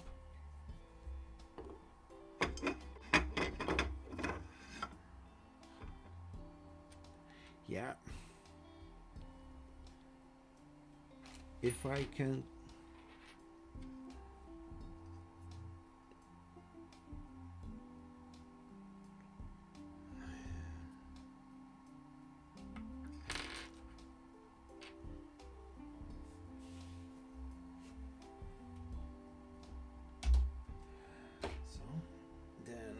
goes in, and I hope, of course not.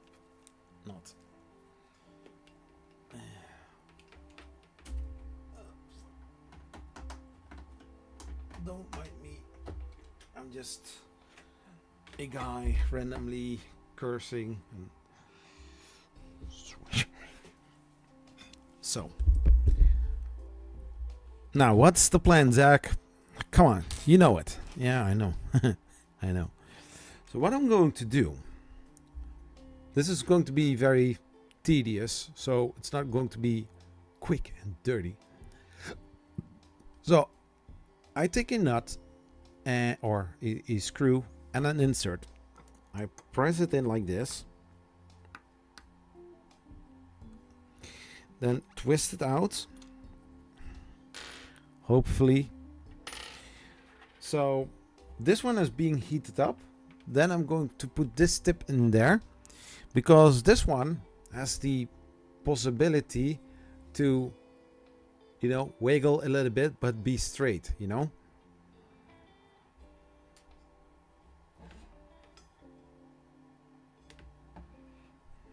I know what I'm doing.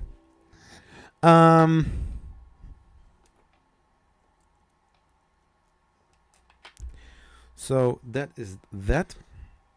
Then trying to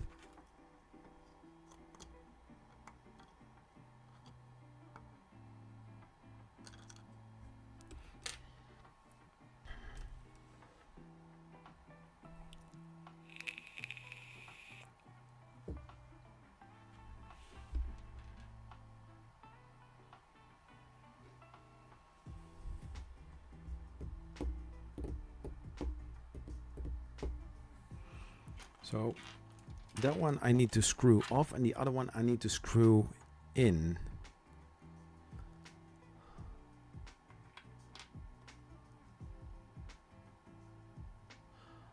I find it easier to do holes instead of inserts. Yeah, but I mean, I still need to put screws in there with a thread on the other side.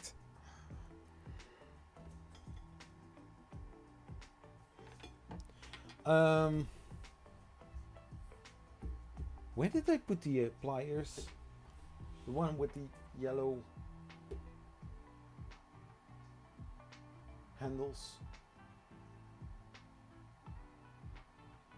Don't say that I put them in a bin and put them somewhere else, right?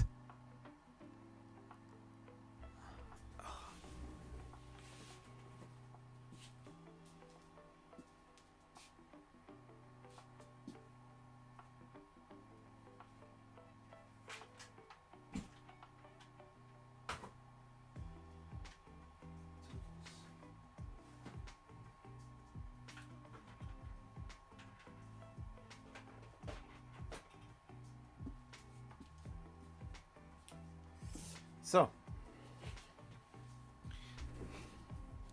and then trying to drop the bit from here into the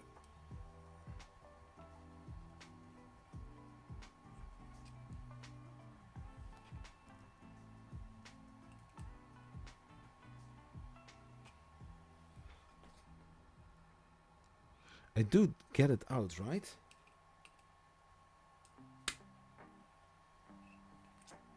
Yeah, I think I hear some.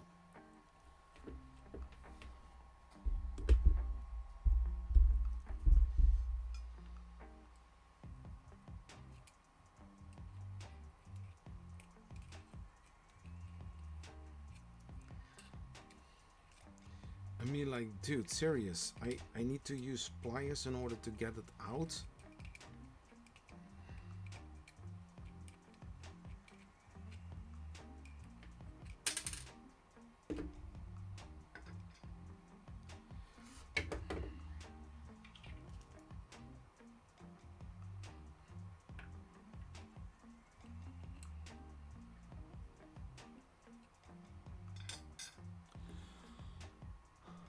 Hey Tinker, well, how are you doing, sir?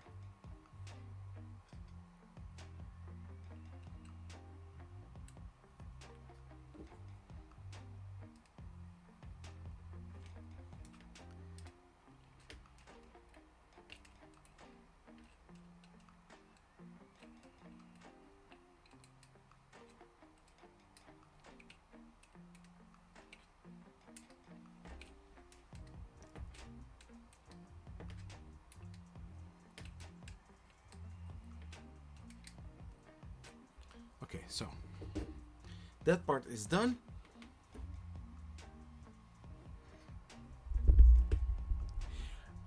I mean, it's for me, it's a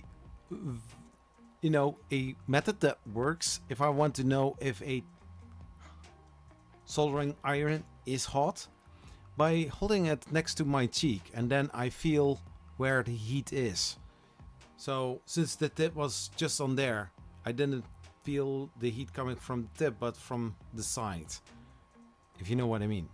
Well, be careful, be focused and concentrated, or else you will burn your cheek, and nobody likes that really, and it's, I think, also hurtful. So let's let's try this.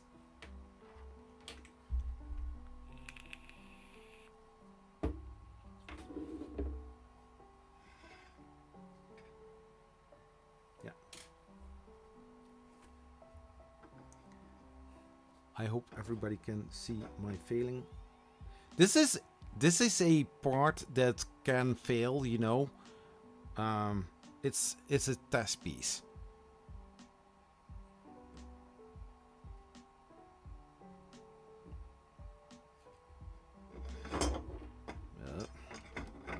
And that is what I thought.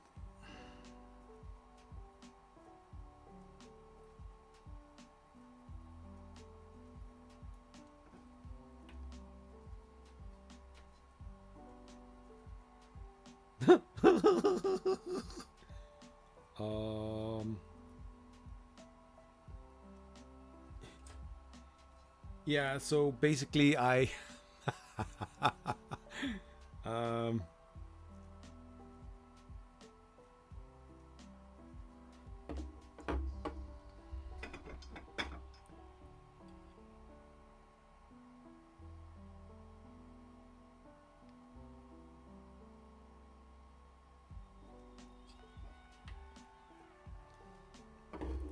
And then I need to think about it to put the soldering iron like that it doesn't drop. Use a gas burner. I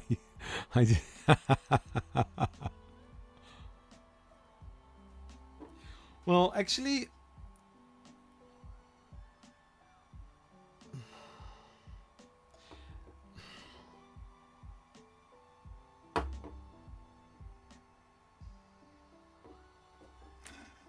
it's not ideal. I mean, I had to look like which insert did I put in, but then I saw which one it was. So let's see if I can screw a screw in from this side.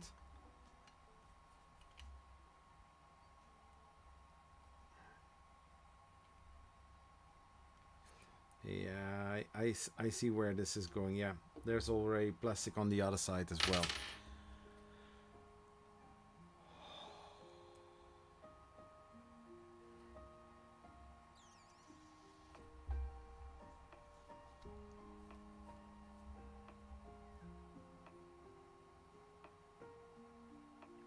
Yeah, that one goes really fast. And basically, that thing is made for woods burning.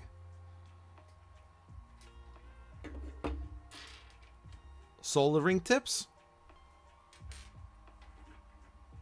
Woods carving, burning kind of thing. Like something like that. Here.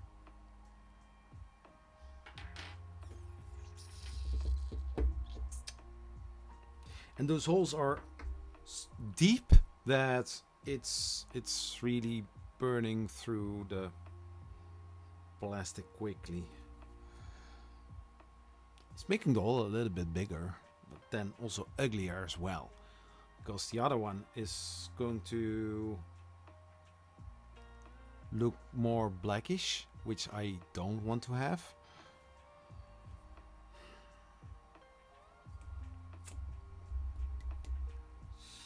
So basically so the way I had it was working, but then sooner or later I would need heat inserts M5, so it's unavoidable. And it smells really bad.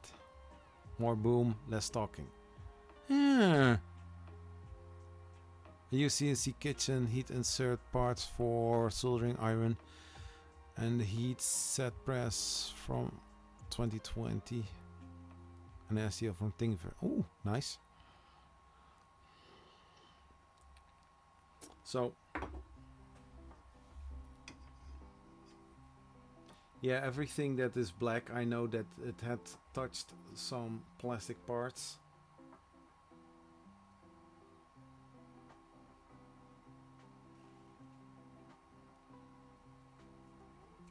Oh, thank you.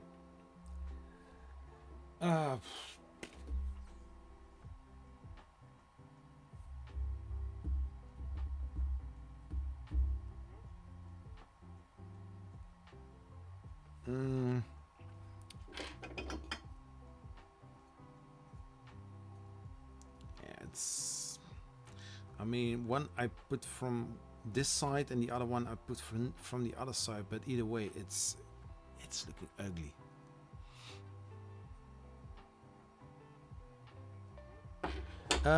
These are M5 heat inserts from a known Dutch website.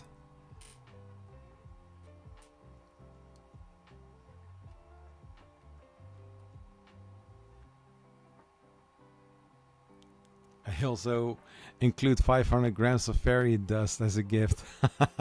Oh, thank you, man. Fairy dust. Yeah, I also have some fairy dust. It's called aluminum and it's laying on my ground and on the workbench. Come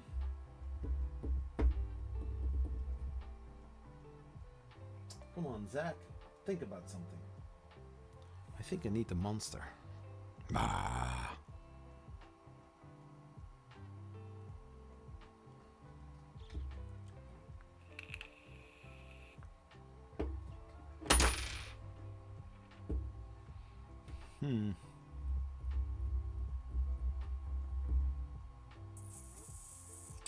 Yeah, so this is a part that I can throw away because it's not the one that I use for the printer itself. Yeah,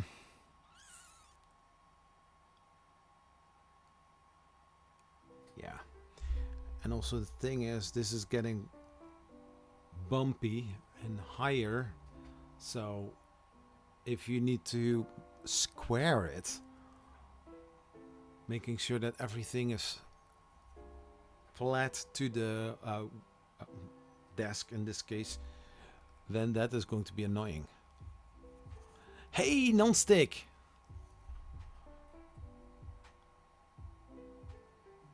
I advise against indoor use though.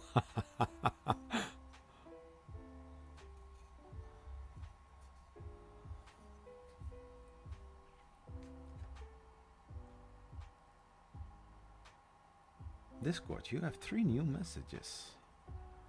I don't know if that is something I should watch now. Epidemic sound needs to be refilled.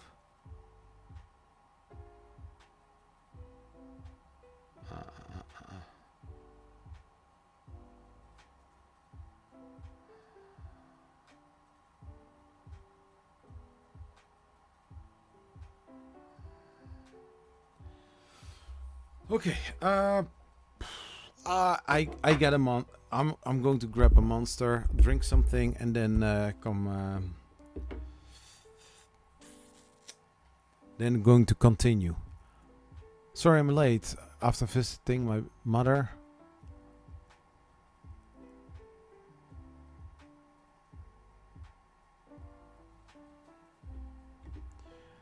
So I'm going to set something up. Just a second, because I said that I would do a Polymaker giveaway, so I will do that.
So I hope that this is going to work.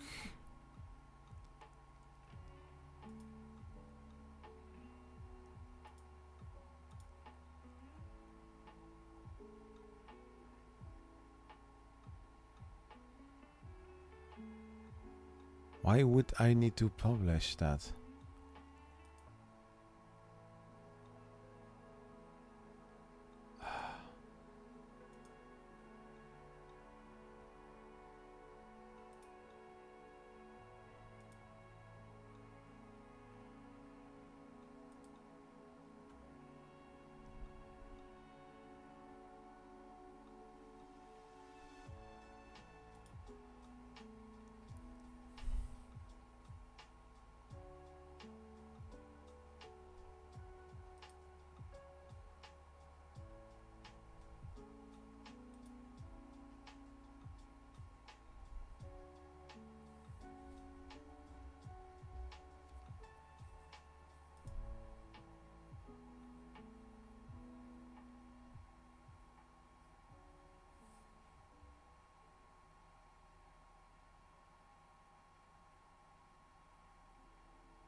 Give printer foods.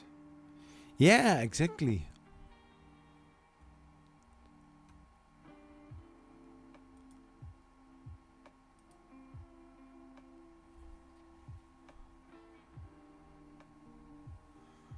Hmm.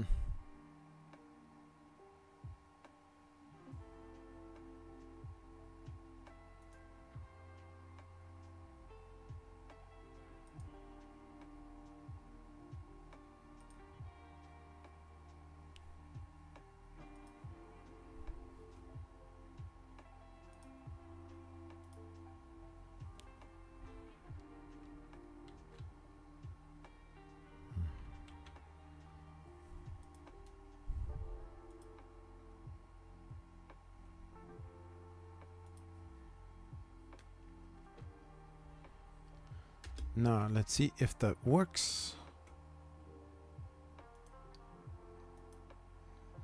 So it's open to 12:30 a.m., 12:30 p.m. Yeah, so for at least 30 minutes.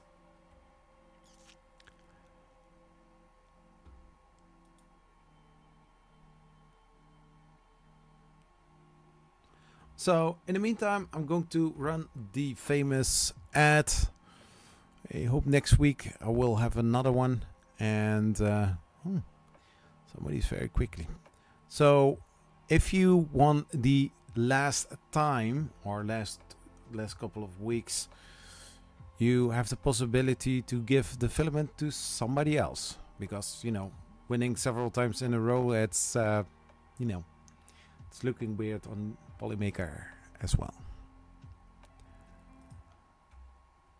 So when it comes to 3D printing, I always like to use Polymaker, and especially their new Panchroma filaments. They are amazing, and I still don't understand why not more people are using Panchroma from Polymaker. It's the best filament, having also a lot of colors. Look at how beautiful that looks like. My gosh, I know, Zach, I don't know where he is, he just left, and I thought, like, why not making a little advertisement of Polymaker? Go to polymaker.com and get your Panchroma or many other amazing filaments from Polymaker. I know, this sounds a little bit sketchy, but trust me, if you are looking for some filaments, don't look any further. Just head out to polymaker.com or maybe Panchroma. Oh, let's head over to that. Let's copy one of your amazing spools and say hi from Polyfilm.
So I'm back.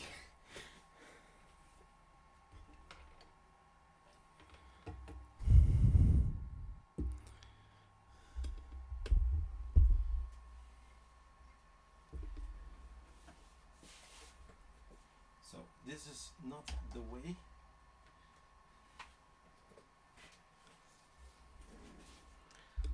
So I need to look for a better heat insert tool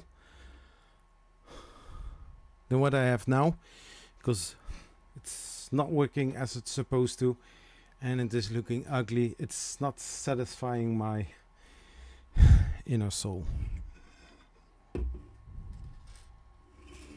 Not my foot soul, but my, you know. Is that, no, that's not the bag from.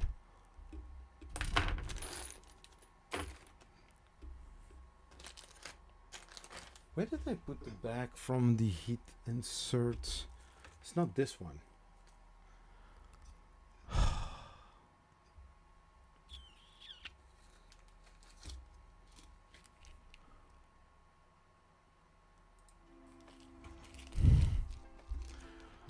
Let's see.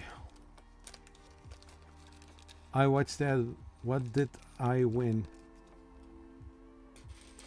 I don't know. Did you win anything?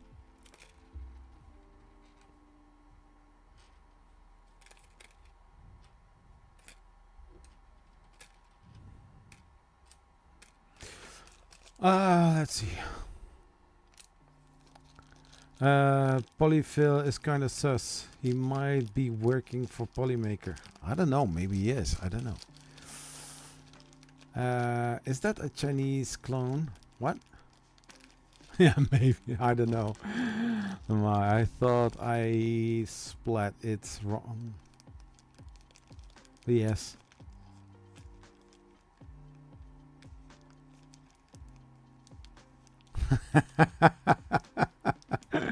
There was some weird blonde man in your chair just moments ago. Yeah, apparently.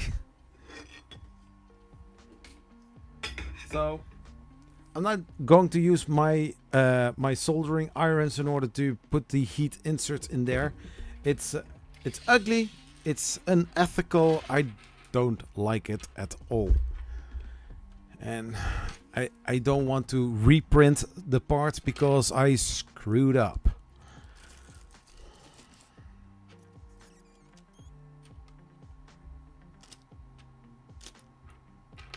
I strive for perfection if possible. If it is functional and it works, then I will still do it. But there is a point where this guy is really annoyed and bothered and tricked how it looks like, triggered how it looks like, and so then I better not do it, or else it's hunting me the rest of my life. Rawr. Rawr. Rawr.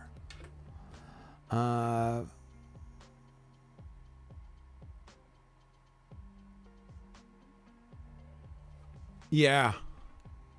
Yeah, I could do that as well, but you have to make sure that around the heat press you have enough space so that you don't have any problems to put it in, and you also need to have the possibility to take it out if it is needed. Well, lucky you. I've got some V-Groove wheels, and I've got some spare 2020. I've got even 2040s.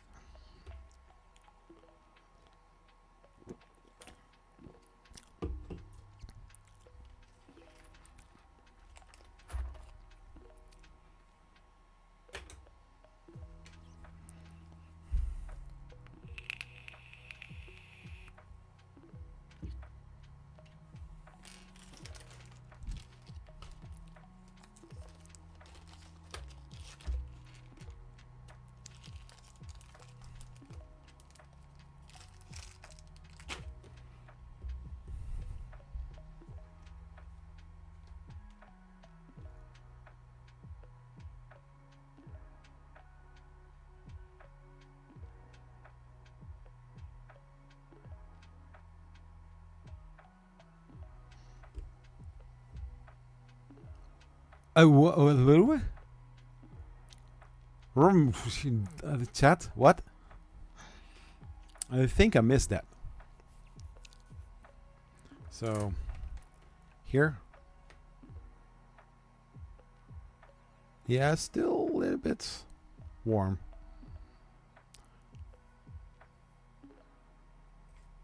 Oh yeah, you can also print, but you need to have the right soldering iron in order to have it hold it correctly, and also the heat inserts are the tool for the heat inserts. You should be able to exchange them when needed.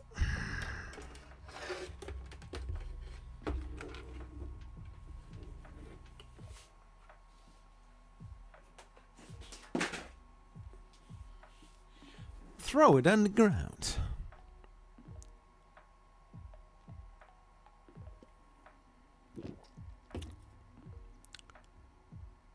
Send dudes. Which dudes? So by far, this is the best heat insert tool that I have for M3 inserts, basically. Yeah.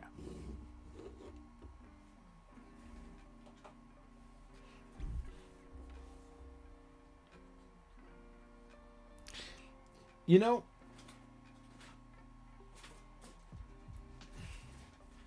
that things can be very satisfying when you do that, right? What is the opposite from satisfying?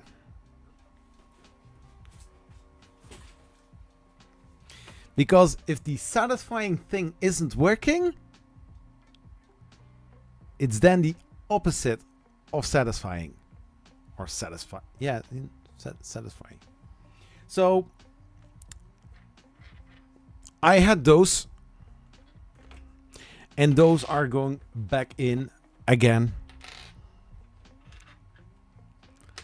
I had to test it first, and then taking them out. Yeah, it's what it is.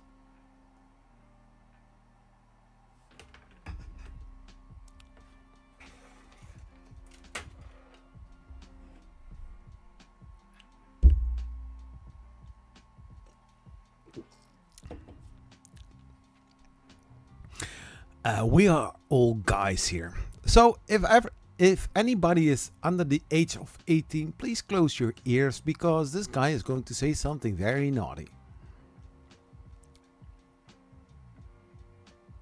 Ready? If guys are not satisfied, what are they then?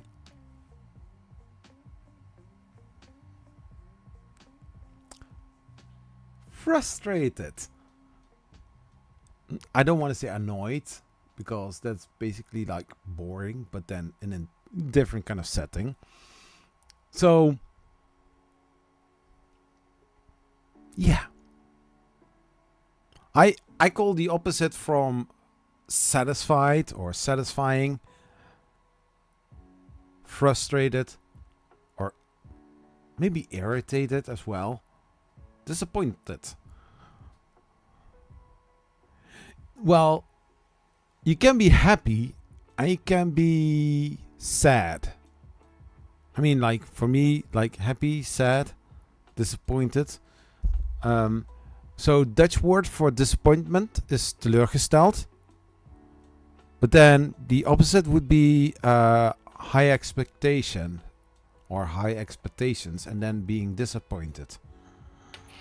Hoge verwachting is the opposite of oh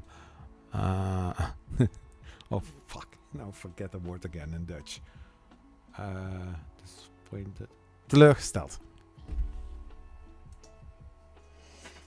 You can go all directions with me. Even the good one.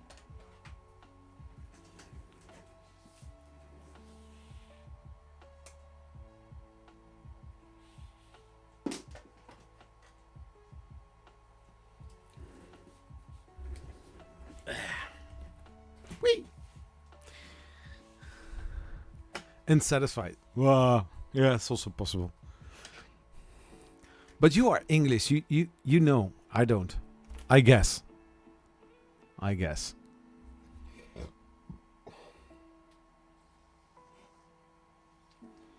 So, on the topic, without kicking monster over, then I will be a monster.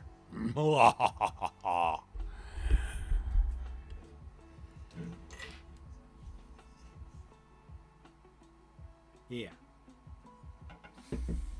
How you like that?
You made a thing. Bravo, Zach. Wait. Dissatisfied, disappointed, discontented, unhappy. I think somebody looked it up on Google. Just kidding. Dude, I was just kidding, bro.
Wait, what? What do you do? What do you mean? I know because I'm English. You know exactly what I mean. Just kidding. Lived in London for some time myself. Ooh. Yeah, not fun being English currently. Really? Huh. I would say the same, but then for the Netherlands.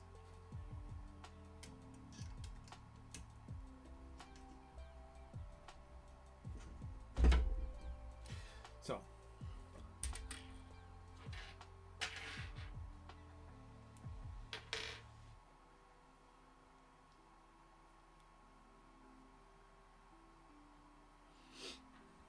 Yeah, basically I can use normal nuts for these kind of, you know.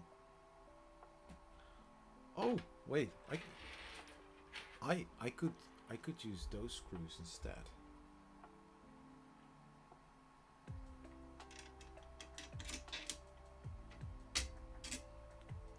But then instead of the 35, I need 25. Where's the other one? Meh. 25.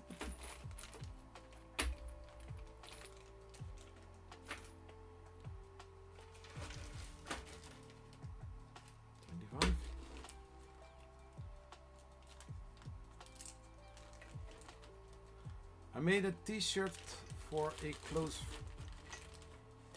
friend stating nigga, please.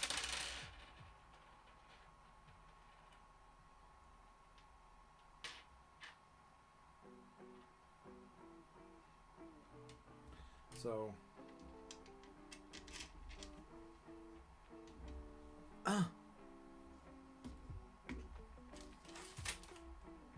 yeah, 20. Ah, damn it.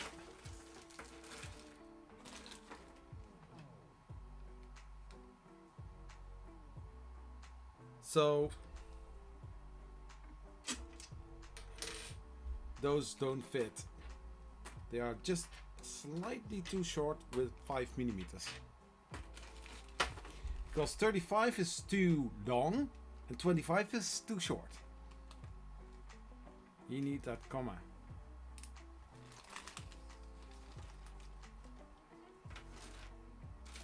Yeah. Ah well. I will be doing fine, I guess. Oh, there was the other bag. Found it.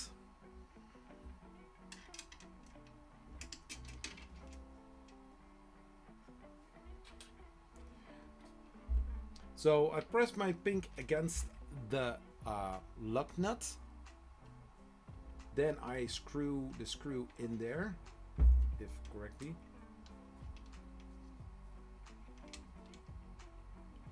Got beats down a week ago or so for wearing a rude shirt. So yeah, my shirts work.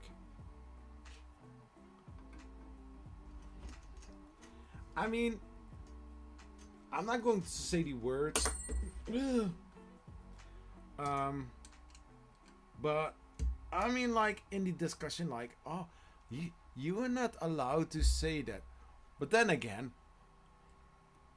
a certain group of people are using those words themselves. Makes no sense. Oh.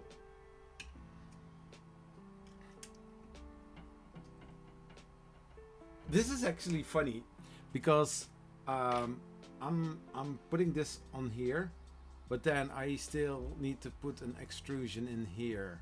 So I need to open this side, then slide it in. I also need to print them. Yeah, you heard me correctly. I'm going to 3D print the extrusions that's supposed to be here.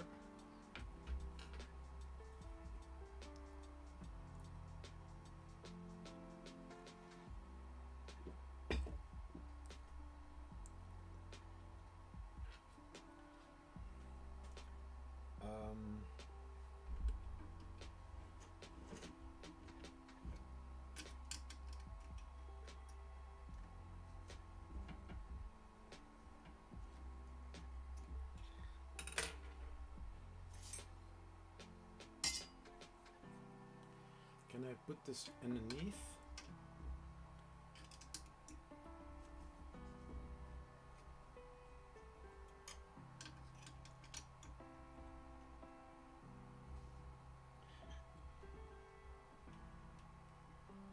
My caps are even more offensive.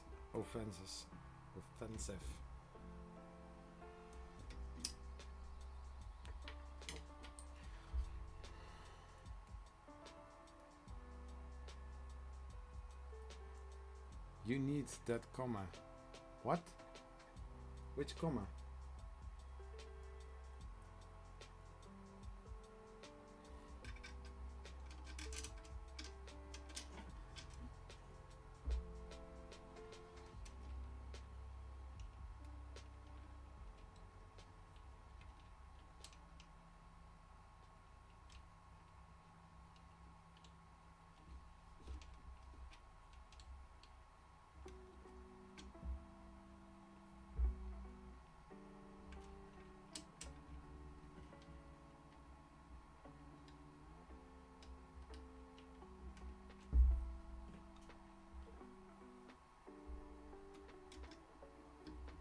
But on the other hand, we need to also be inclusive and you know, be careful also with some words.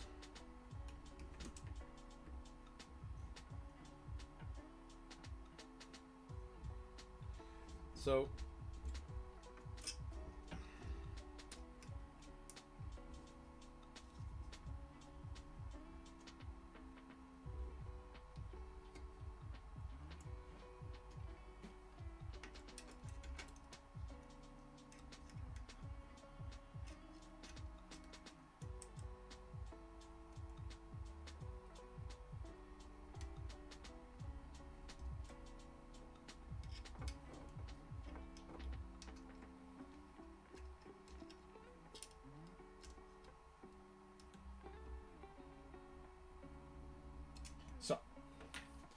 now I will have it as it is right now. It's all fine.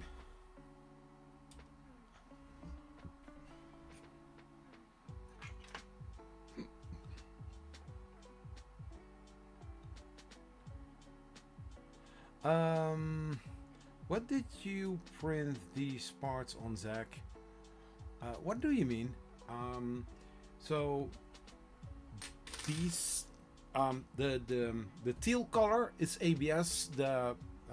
These are PETG parts from a unknown brand. I don't know.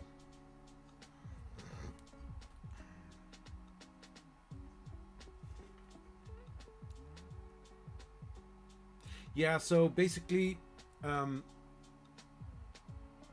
I think, because I'm not going for the enclosure type, PETG could also work well, but when it comes to the bed frame and the tool head, those I want to use PETG or ABS, but bigger parts of the printer, the extrusion, stuff like that, yes, I would like to use ABS, but I also can use PLA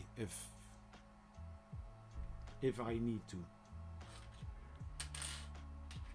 Because in the end, parts that don't get heat don't really need that. The mounts for the motors, however, those are going to be printed in PETG or in ABS.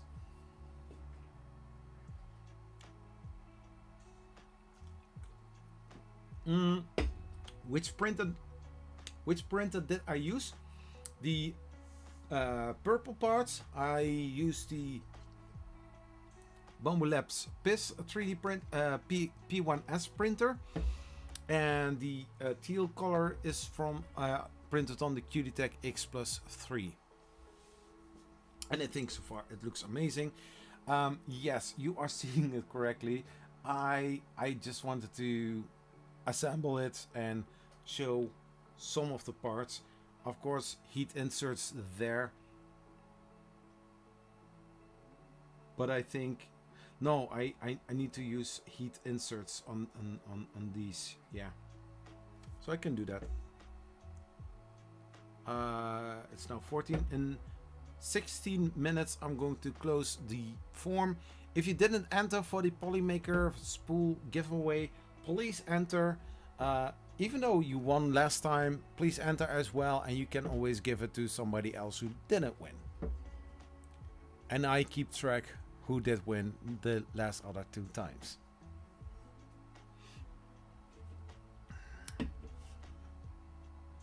Bumble pit. Use it, yeah. Steel bed frame. The bed frame is also happy you don't go modding steel. No. I don't like. Yeah, like you already suggested, don't do that. Go for the printed frame, and it's way better. No need to enter. I win. If nobody enters and you are the only one, then you, yeah.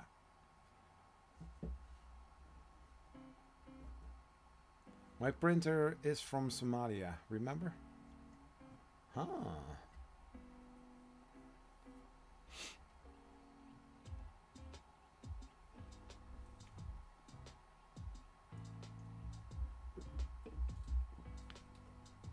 Yeah.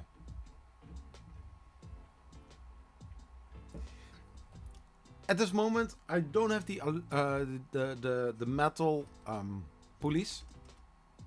I want to order them,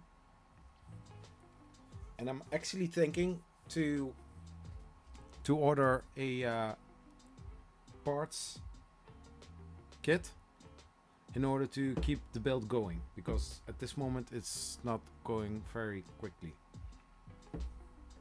Or else the Death Racer will be in 6 years or so, maybe 7 years if you're really unlucky. No.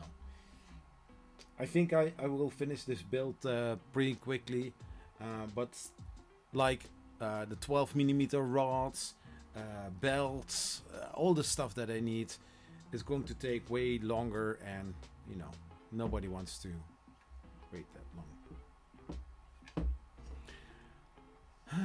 It's hungry and skinny and sad and so on. I'll enter UST to enter. But I don't live in Holland. No, it's the Netherlands. I also don't live in Holland.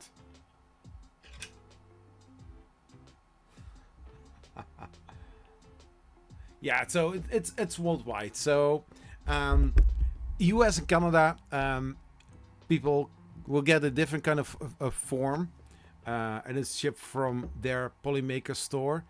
But outside of the US, Canada, they work the winning forms on weekly basis. So if somebody wins, I will send an email, or I send an email with a code and the winning form. On my end, I also need to fill in something in order to get the code, and once you got it, you fill it in, and Polymaker is going to provide you some more information if needed.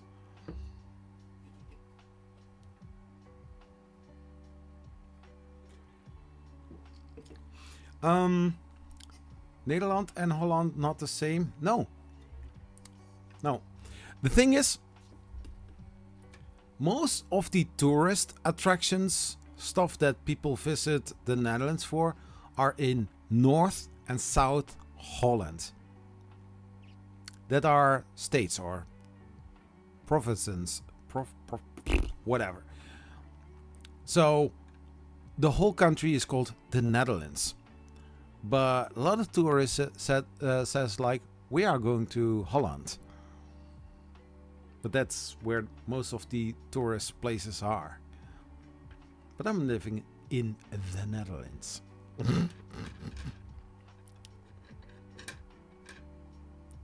I'm also not saying like, hey, are you living in Kattegat?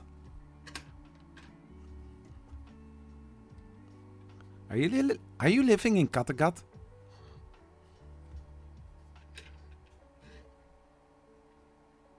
Here in Norway, they say Holland, the Netherlands. Yeah, I can imagine that. Skål.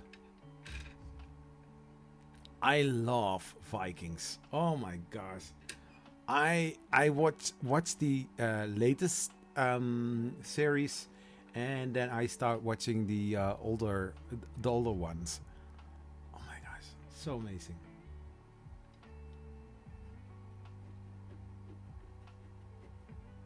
It's kind of cool if you what I don't know from chat who have seen Vikings on Netflix. I mean, but I'm in season 6, and it's this part where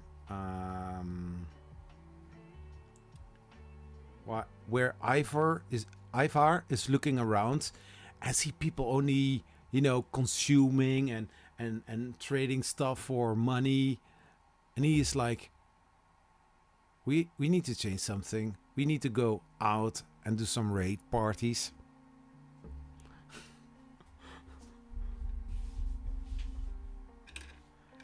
Yeah, we want New Amsterdam back. In Norway, we were in the 18th century the United Hollands. Really?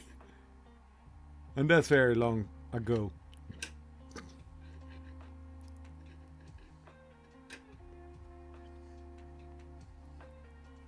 Thank you for the subscribe.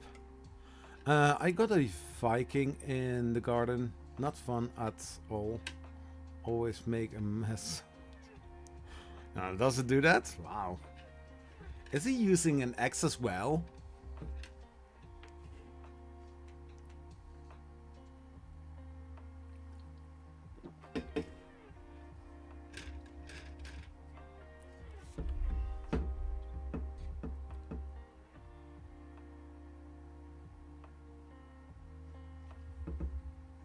Yeah, the build is going quickly. Yes, yes.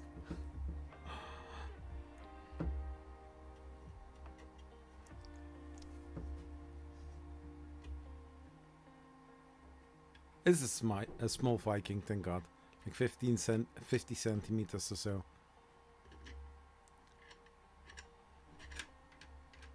Is it Björn?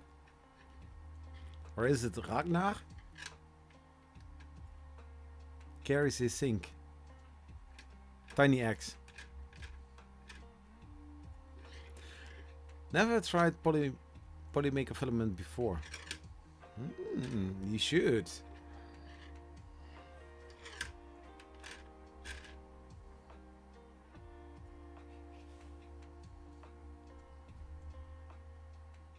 So, yeah, so M3 heat inserts here. So, let's turn this around.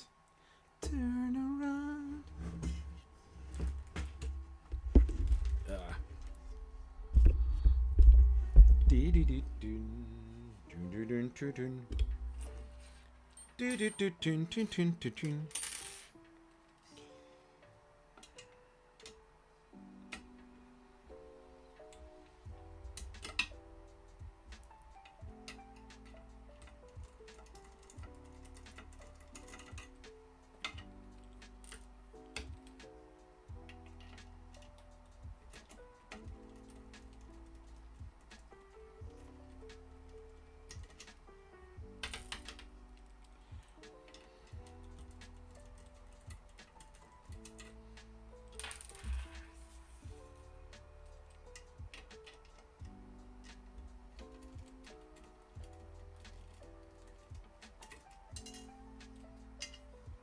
Oh my gosh.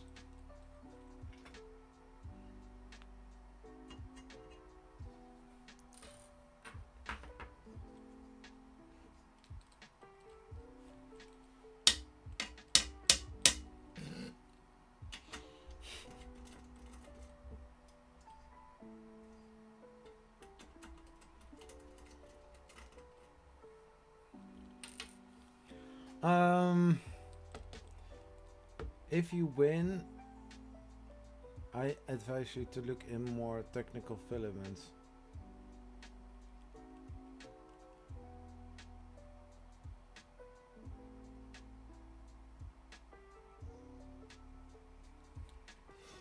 Yeah, but I don't know how long that FTT is 3D printing.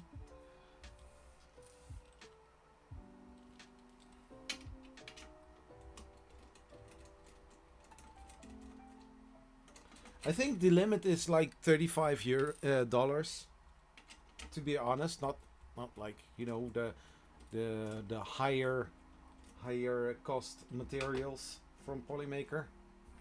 It's not that you go for a dry box or something like that, but there are some specific rules to it.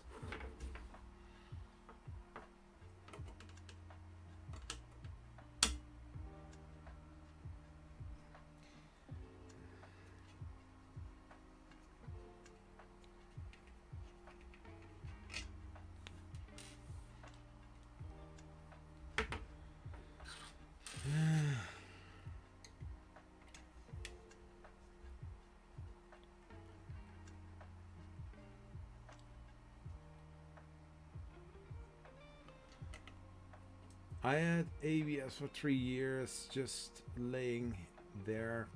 Shouldn't print with Ender-3. Dissatisfying. Back to the topic.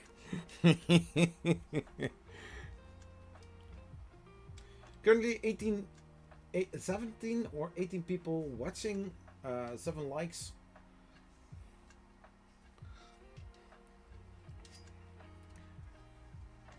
Did somebody saw the YouTube short yesterday? Was actually quite funny.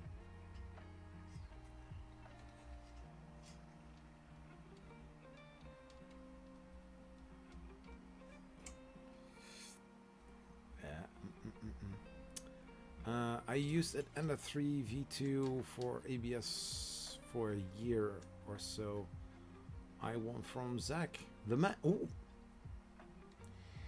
nice. Why so many people watching? Go. No, people can just stay and watch and lurk because it brings in views as well. Still using ABS on my Ender-3 feed. In an enclosure, it prints slow, but great with a micro switch hot end. Yeah, one of the best upgrades next to the big 3-tech SKR Mini E3 V2 V3 is the micro Swiss all metal hot end is a very great addition to the Creality Ender-3 printers. And it doesn't matter if it is the normal Ender-3 or the V3 V2.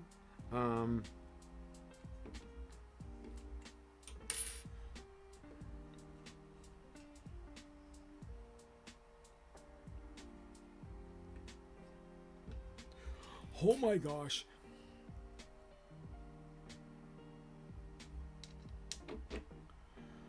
It's English, just put on in front of it.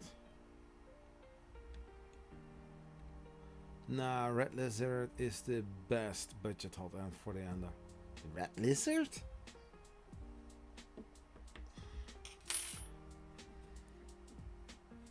I mean like if you say like, oh, you have to put a Red Lizard in front of it, I would say put the devil in front of it. Then it sparks. Dragons. Like spider hot ends. Oh yeah, I think I heard of them.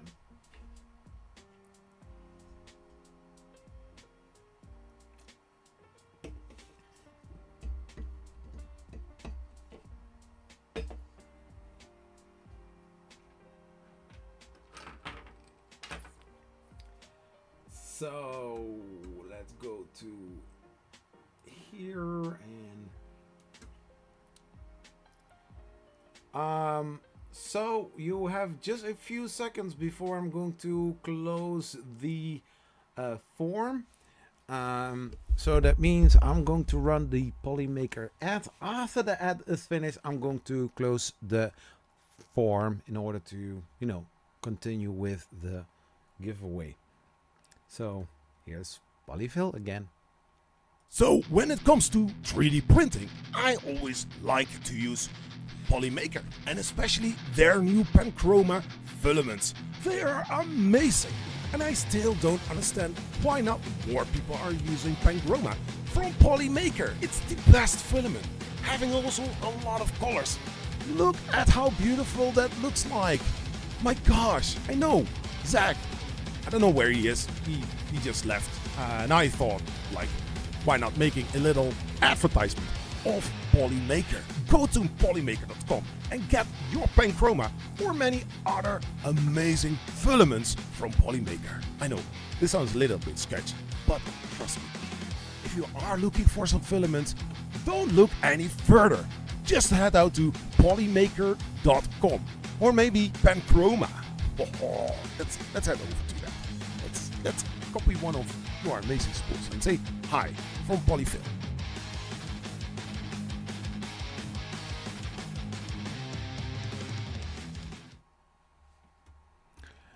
And so in 3, 2, 1, if you didn't enter yet, the form is going to close.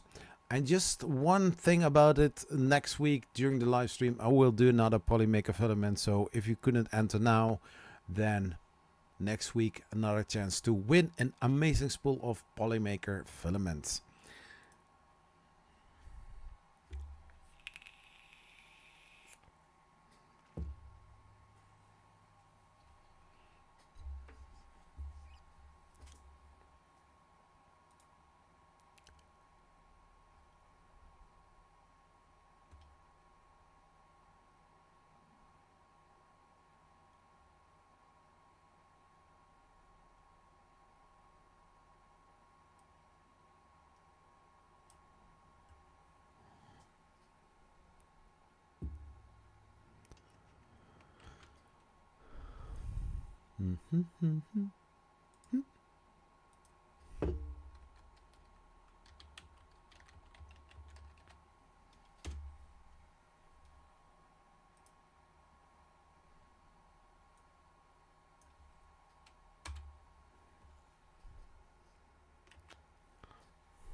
So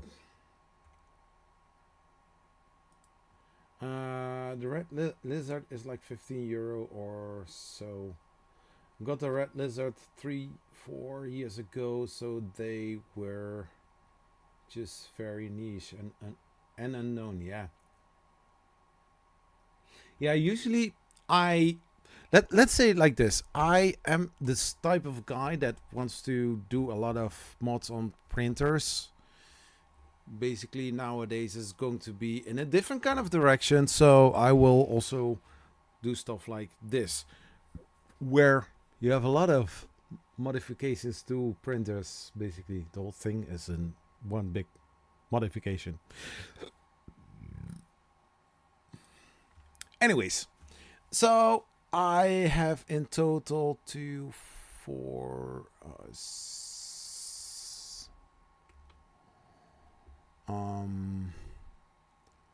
I see something.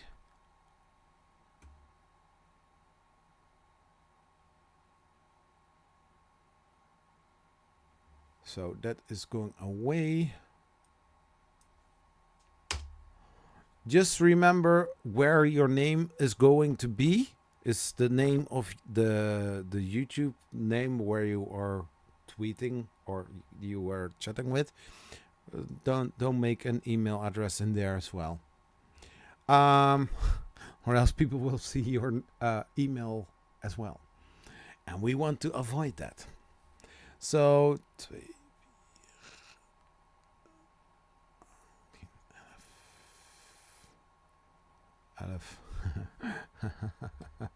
let's not show the form.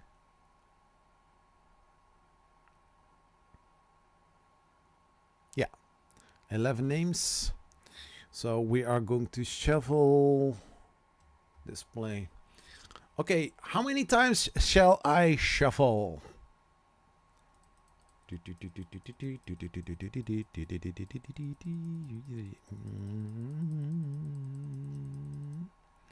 And let's spin the wheel of names.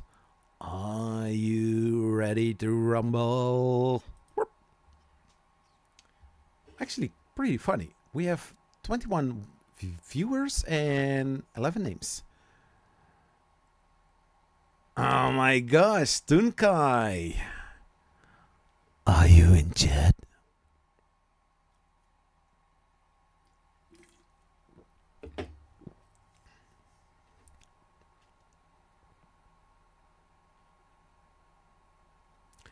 Hey, Damascus Everglades. Howdy, new subscriber here. Welcome to this live stream. Just a little moment. I am going to... No way. Yeah, hey. Just doing some check here on my end.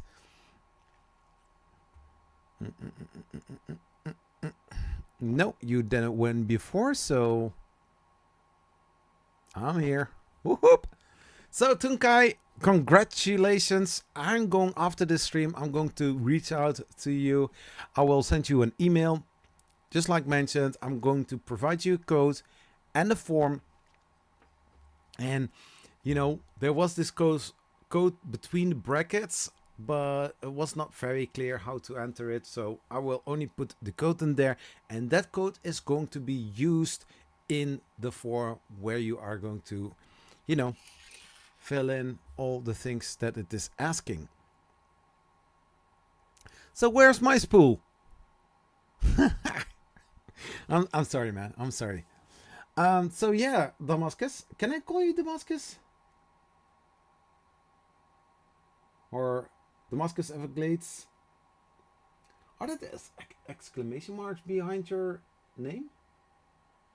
But hey, thank you for the subscribe.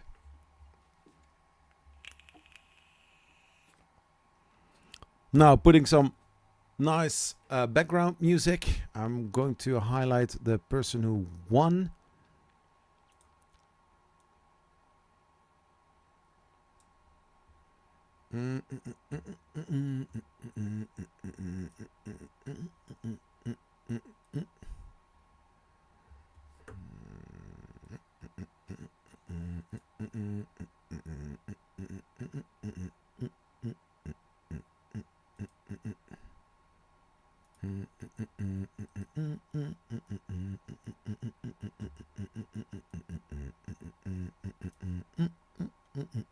Yeah, I need to do something with the form in order to know for sure that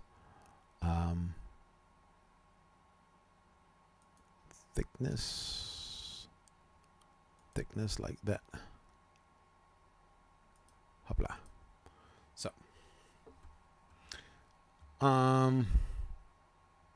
yeah.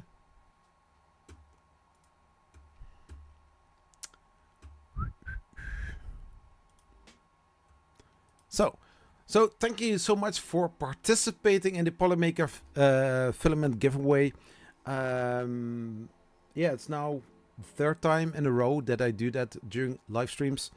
I'm sort of partner with Polymaker, not an official partner yet. But basically I can give one spool of filament away per week. So 35 euros, dollars, it's the max. So if you want something, I would say like during the live stream and listening to my sweet voice, you can always check out the Polymaker site and already choose something. I personally suggest check out Polyterra, Polylight, maybe Cosplay as well, or some other filaments. There are a lot of filaments where you can choose from, which is nice for the average user. And try something special. For a few months ago, I sent a spool of Polymaker to somebody. It was a dual color, and this guy said was amazing. You know how quickly I bought the same spool of filament for myself? Oh, very quickly.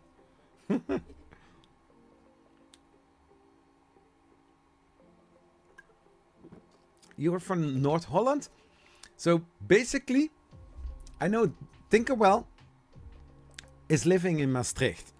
So that's almost as south as you can go in the Netherlands. And Tunkai is almost as much north in the Netherlands that you can go. Except for the Waddeneilanden. Maybe Friesland, I don't know. But Tunkai, I saw those signs when I was driving to you. Like signs saying like Groningen. 178 kilometers from that point. I was like, holy shit, that is still a long road if you are going from North Holland to Groningen.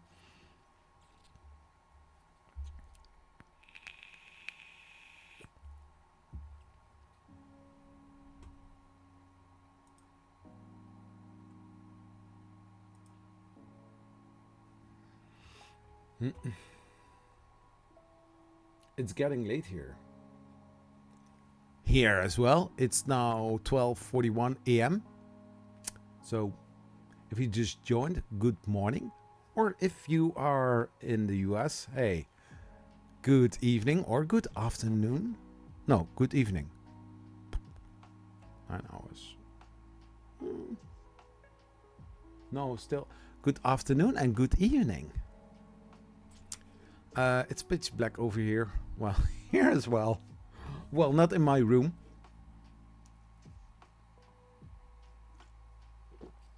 But if I want to, I can make it really dark in here.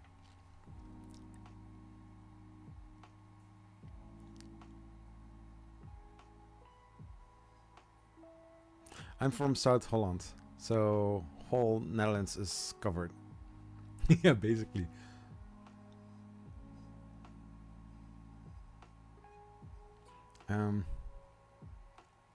Yeah, I do want to visit you, Tinkerwell, within a very short time, because I need to have some merch to take with me to Remurf.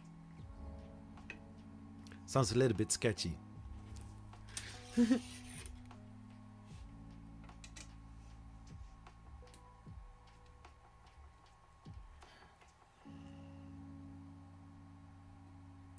Zach After Dark. Yeah, but the thing is, you get this little distorted colors, and it's not what you want. I don't want to say it's not pleasant, but it's, you know,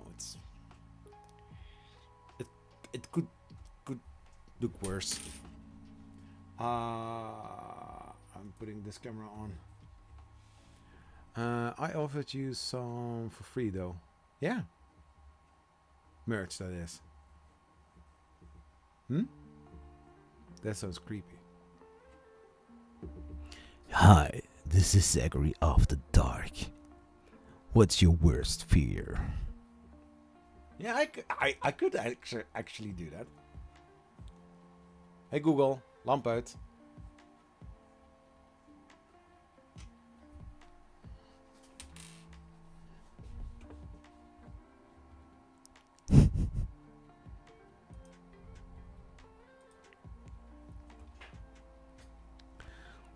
Welcome to Zachary in the Dark. What's your worst nightmare?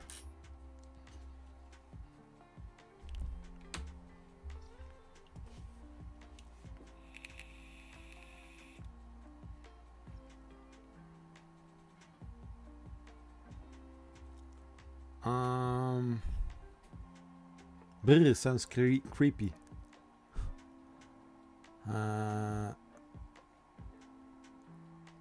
Kumshal, moving to Bulgaria. You're moving to Bulgaria? We are sort.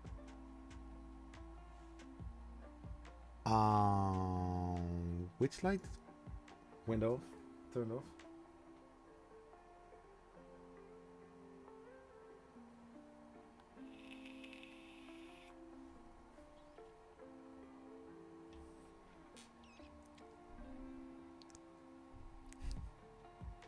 Well, actually, I was thinking about it to buy one of those more, or the other version out of it with the 4 arms, something like that.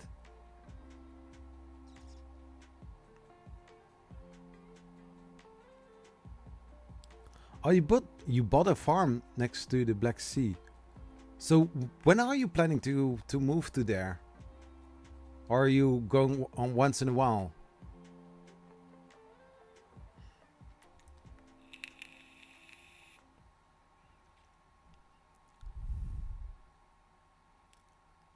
Actually,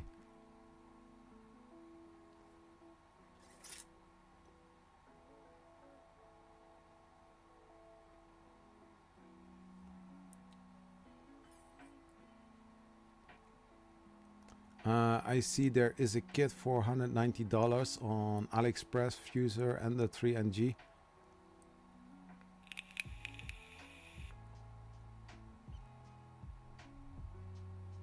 I hope end this year get a truck picking up stuff in August to move. Oh yeah.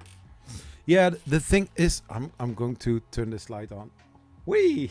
There we are. The camera is like, oh, holy shit, what was that?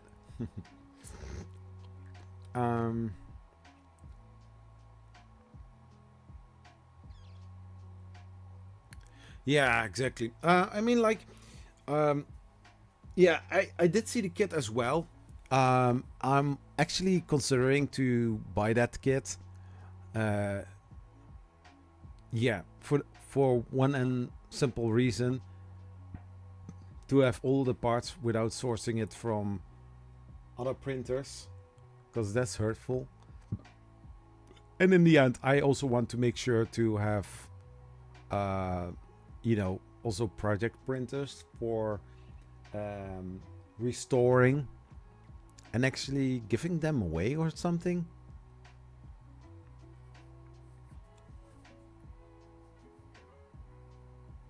Um,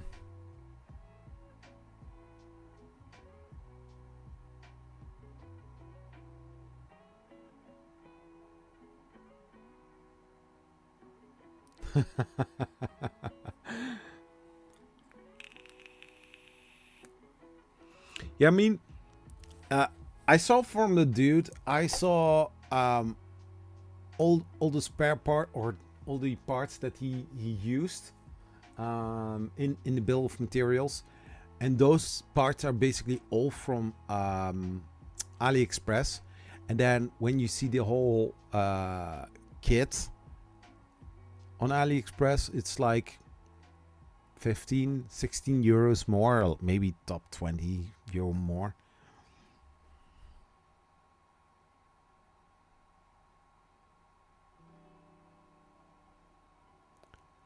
Van alles en meer, or bits and parts, both in the Netherlands? Or Tinytronics? Yeah, but I think Tinytronics, I did watch it several times, and they don't have all the stuff.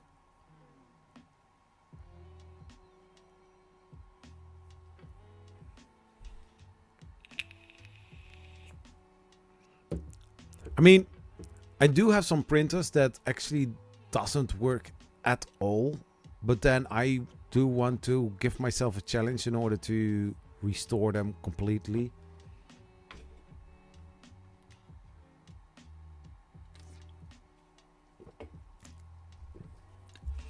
But then, I mean, like the 200 euros or near 200 euros, I can also use to buy some more filaments.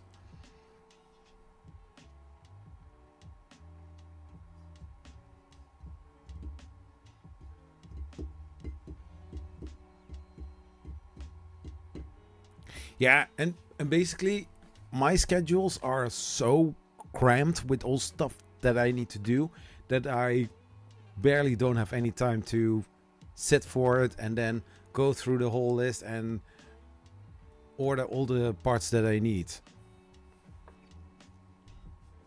And like these bags from 123 3D.nl, the whole box was like 35, maybe 40 euros. These heat inserts were like 2 bags in total, I think 20 euros. Come on, heat inserts.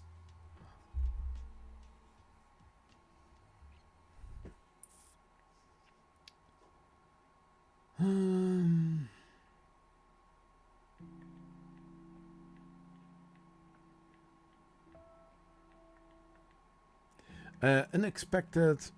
Well, it depends where those FTT. I'm responding to you. Sometimes they have warehouses in Europe where they ship the parts from. That's sometimes that you have free shipping and very quickly at your address.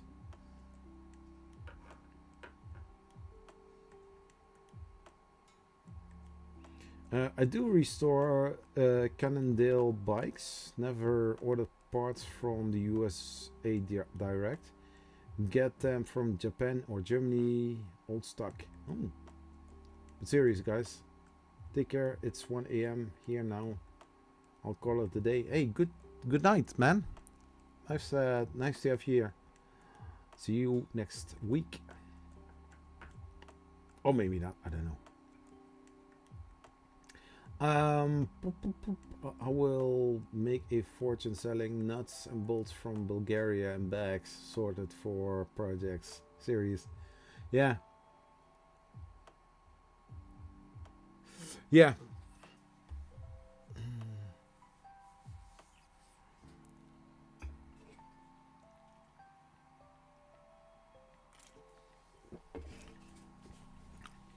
I didn't do much here, basically. Oh my gosh. I'm terrible.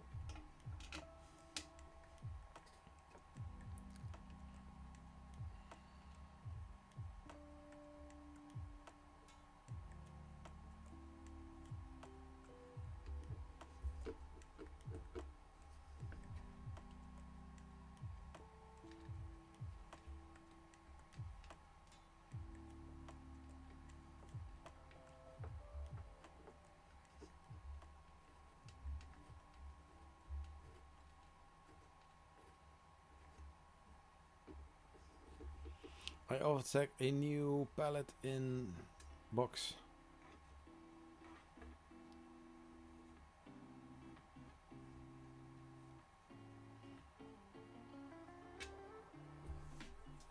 Yeah, I do want to visit you to pick it up, sort of. I don't know. I don't know what you want for it. I never went for anything.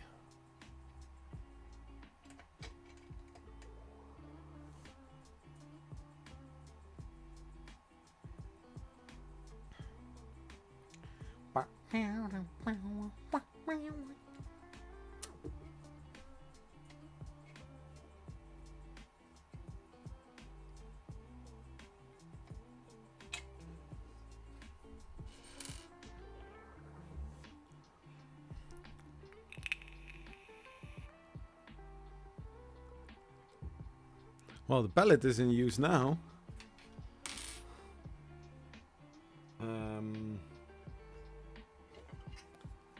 So I need to see.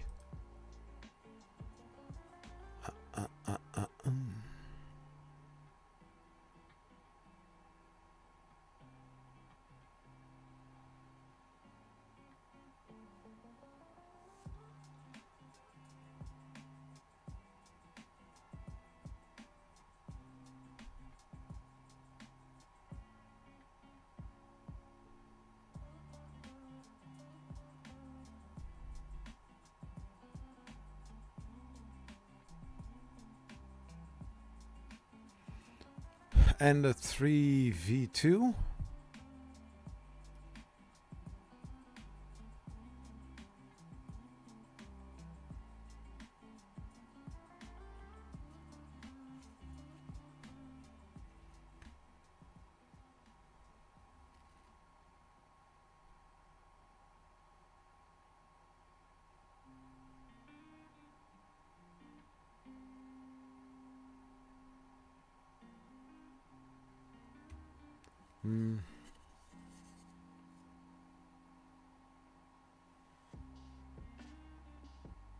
Yeah, I know the term AOL.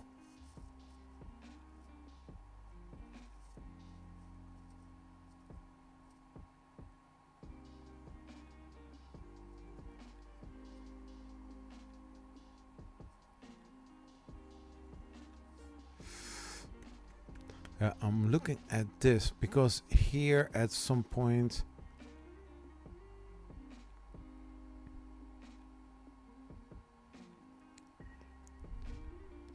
so here you actually have to read very carefully in order to get what they are saying. So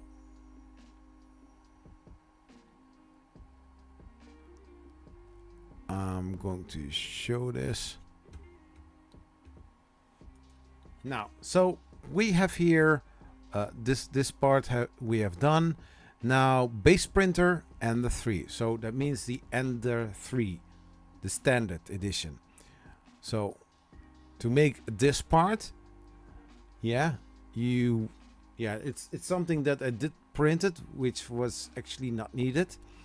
And then you are going to put a 2040 times 300 on top of it. And then you make it into one complete part. So far, so good. But as is, work fine. It's just filament welder. Yeah. Yeah, splicing it. Then we have base printer Ender-3 V3. So this is a hardware V-slot 4040, 343 millimeters, and then 2 times frame optional 4040 spacer 10 millimeters STL. So this is from the V2, not the Pro.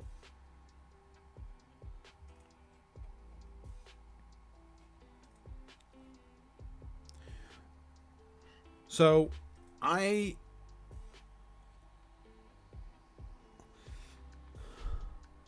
so this bottom frame rear extrusion. So this part here, this one, this is the backside, and so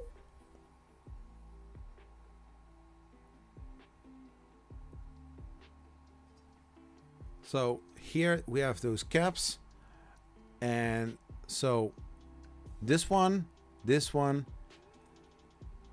and so here it says hardware V-slot 4040 extrusion 350 millimeters and a 3 Pro Y-axis.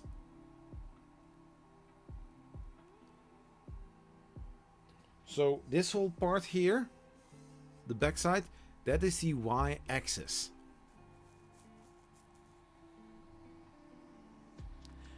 Tip: orientation of the 4040 times 35 extrusion is not important. Oh, not?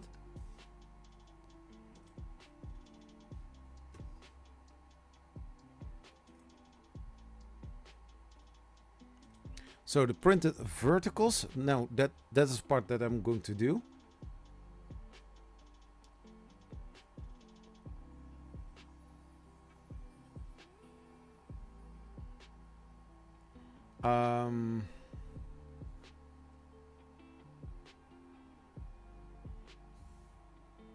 What?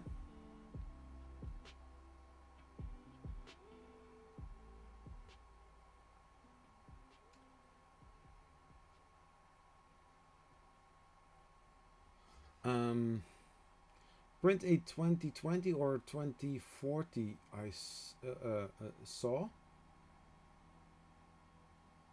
Oh, where you can put it in and then you can, okay, I get it.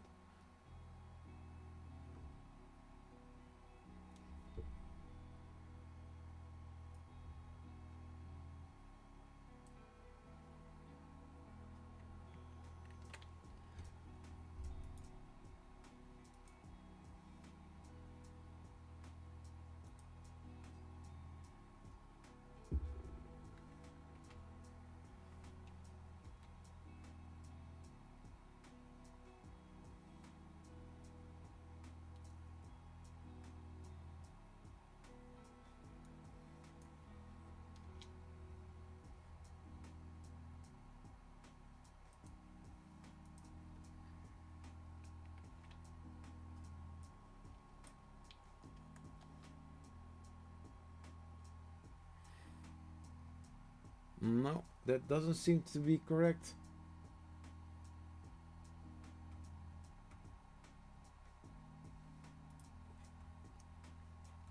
Oh, hey, my brother's here as well. Good evening.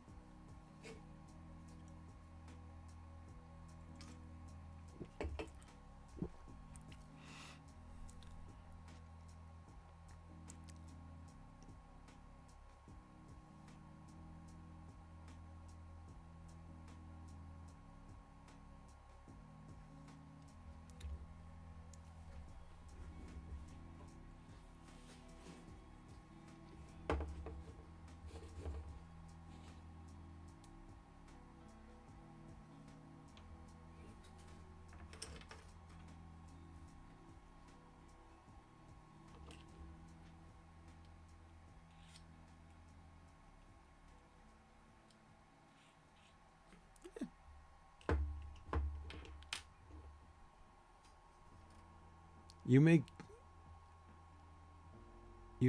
your own 3D printer, bro?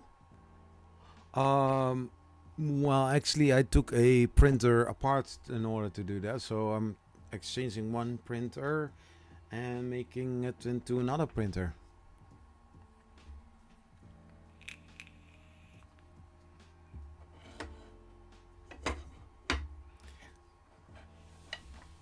So we are going to put some heat certs in here. Taking the box with inserts. Yeah, the thing is, I'm also low on heat inserts.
I'm pushing plastic through the...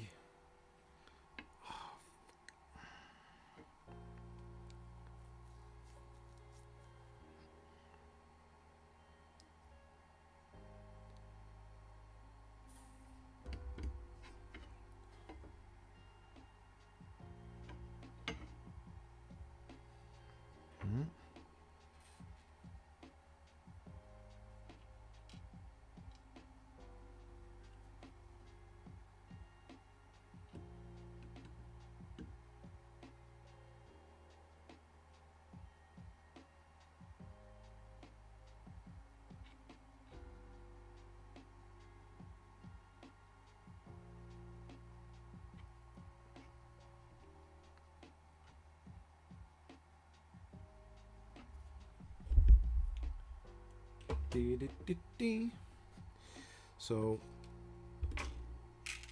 these are 5mm. I think I'm going for 3mm and see how those look like.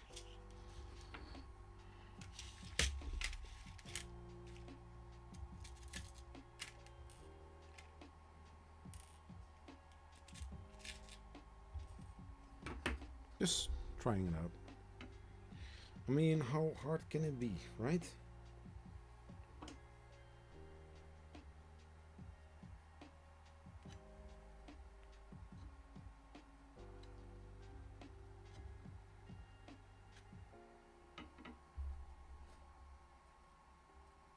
Yeah, I need 4mm, but I don't have 4mm that much anymore.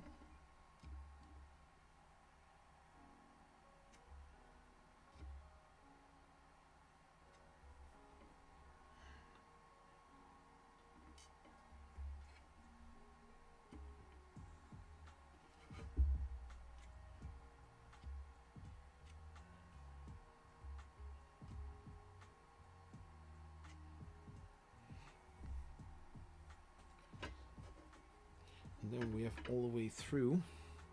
There I will take the bit longer ones. And then I hope that they will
Your studio is looking nice. Oh, thanks, man.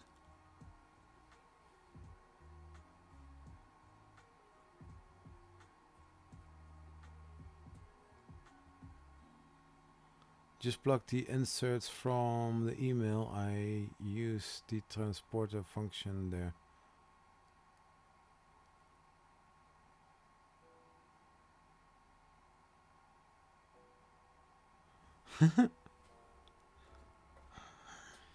Let's see.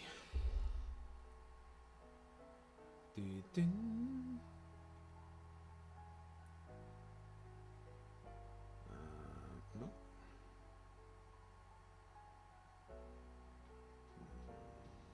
Nope.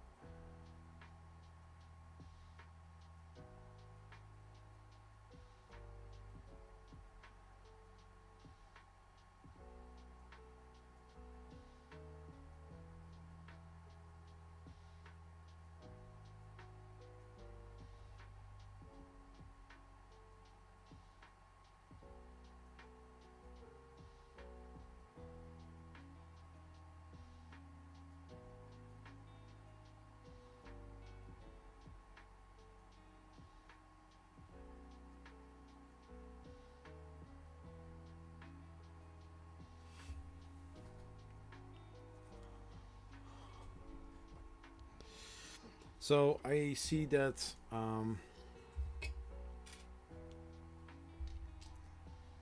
this isn't going to work.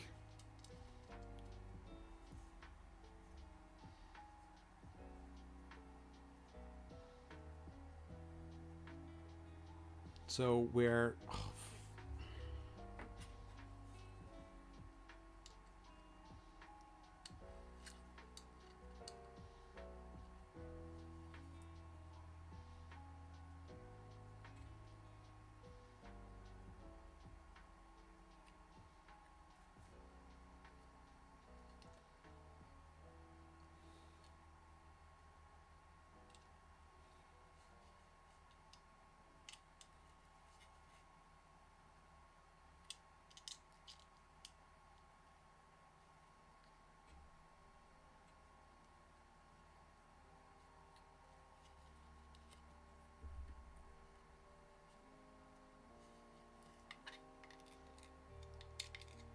yeah, so there's a lot of plastic being pushed around the heat insert. So that this is going to be annoying.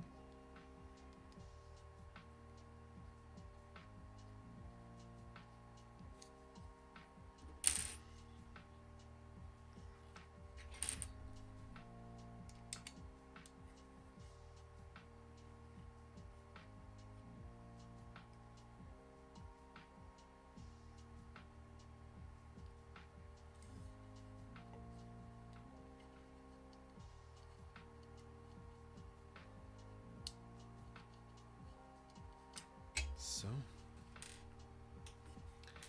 now, so it's doable. I hope also from this side. Oh, those screws are really tight.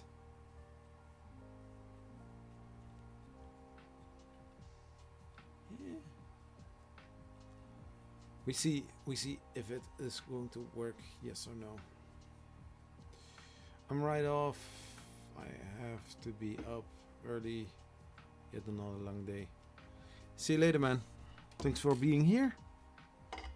You are amazing.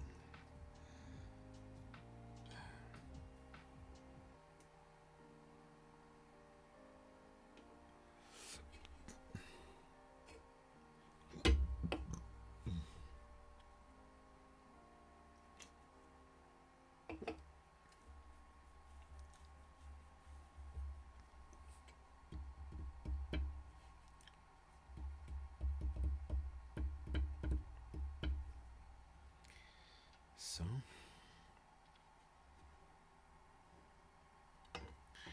yes. Yeah, so what I will do, I'm going to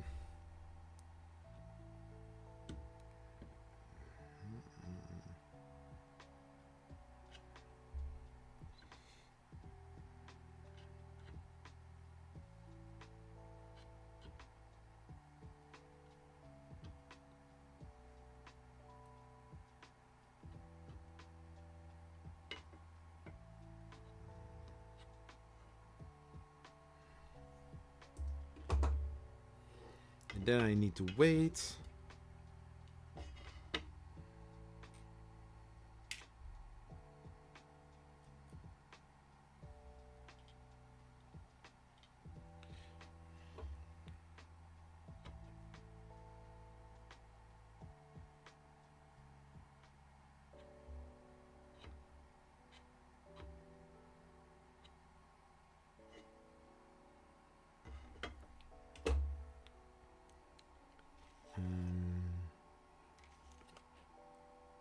Like 3.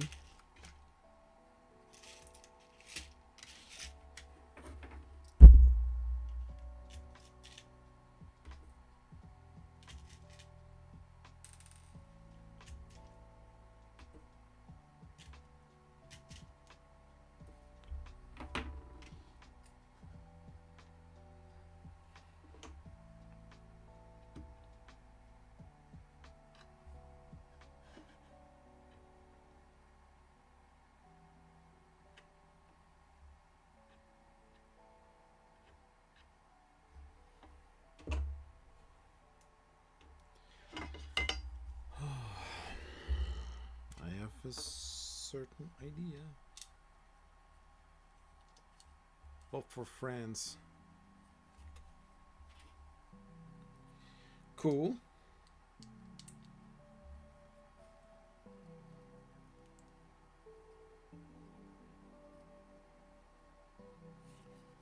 Oh my gosh. Yeah. There's too much wiggle.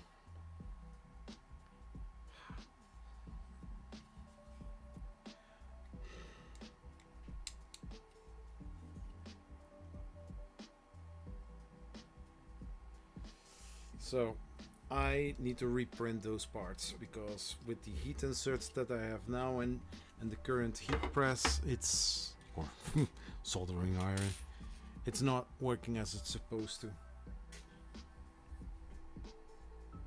So yeah.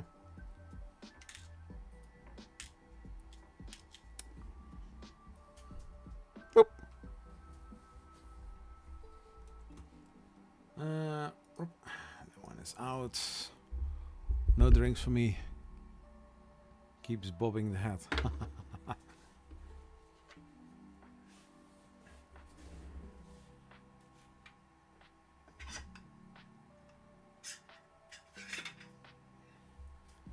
Maybe I'm going to use the 2040 aluminum extrusions in order to do what I want to do.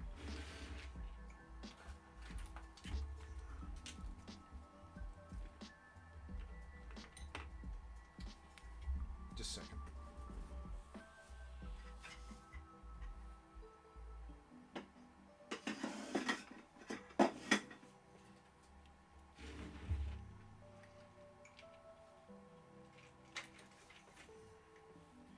So this one on this side.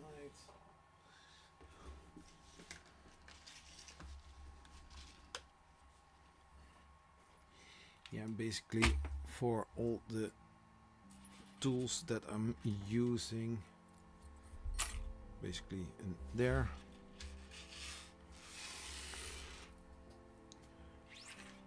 Because I'm not going to fiddle anymore with this.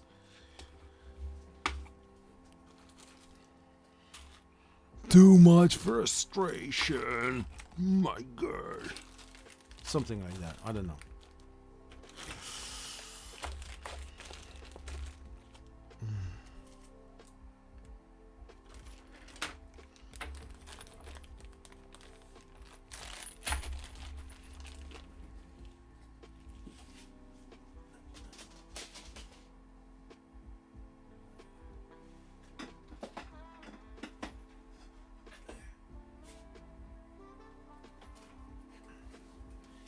And then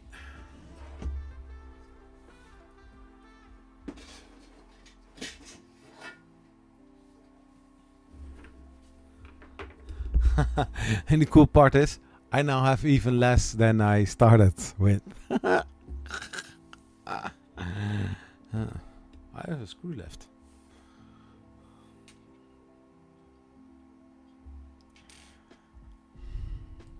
Everything okay? Yeah.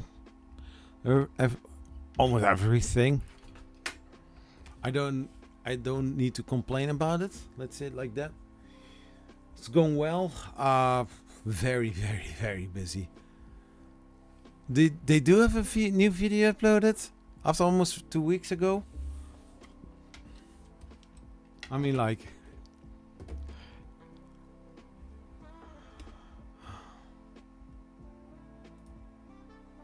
I'm like, yeah, and I watch it when I have time. Let's say it like that.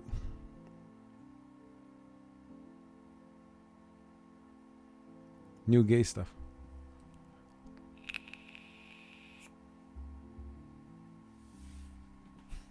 Yeah, I mean, it could be. There are some other things that I do want to watch.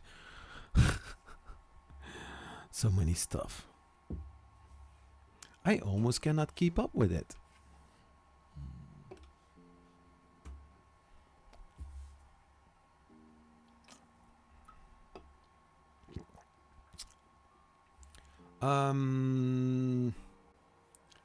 Can you Google trucker cap black? I can. Why?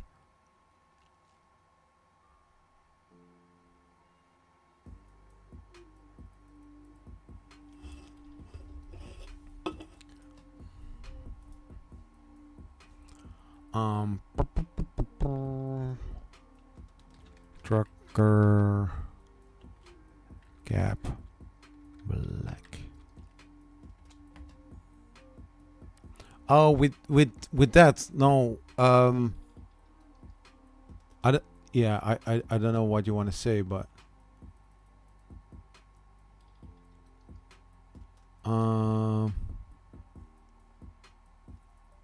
yeah, I usually have those completely closed caps instead of the netting.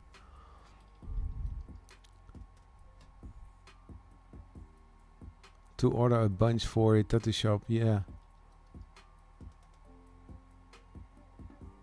Oh, nice.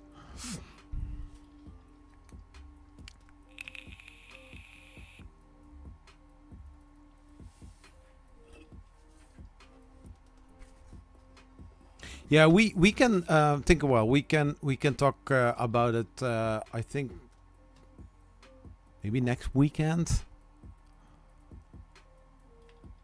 Yeah. I need to check. I need to check which day.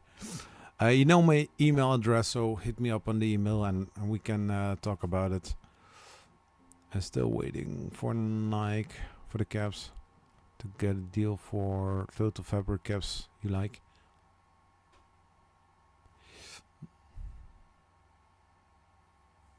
Yeah, I don't know. I mean, I do wear caps. It's not that I don't wear them. It's more like I have a very specific hat that doesn't fit all caps.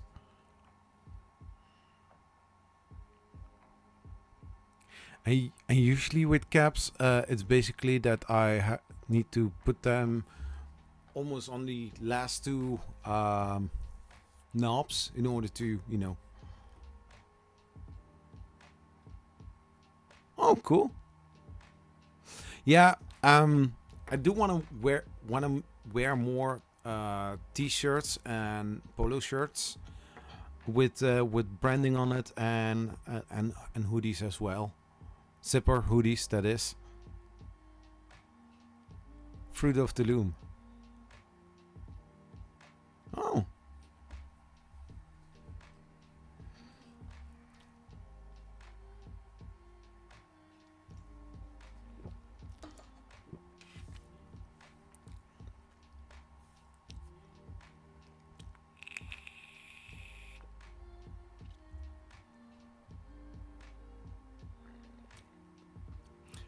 In which kind of format do you need to have logos or?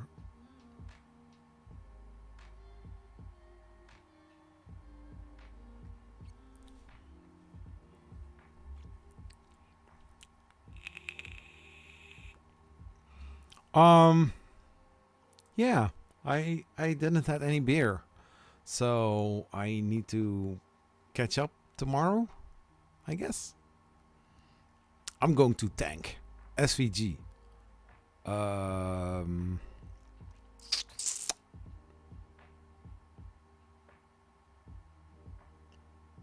Yeah. I don't know. You you know this logo? I have it also. But I mean, I do have the new logo, but still I'm also attached to the old logo. You know, the round circle with the cross and the letters in it. I mean, it has something.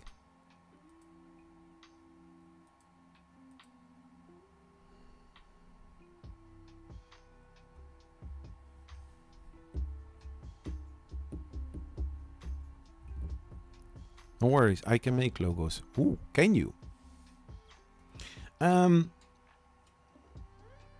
Yeah. I'm going to send you an email with my WhatsApp phone number, and then we can chat like over WhatsApp.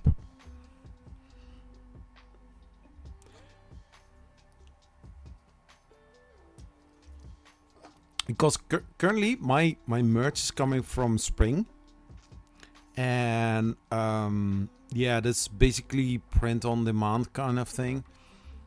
But that would mean if somebody places an order, it takes longer in order to get there, you know?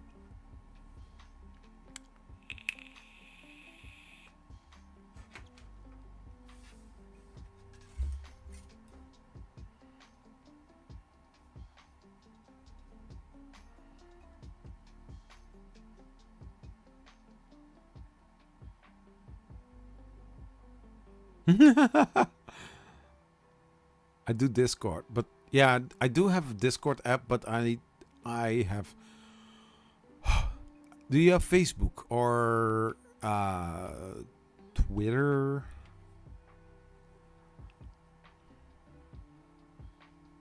Or normal phone? What's an option?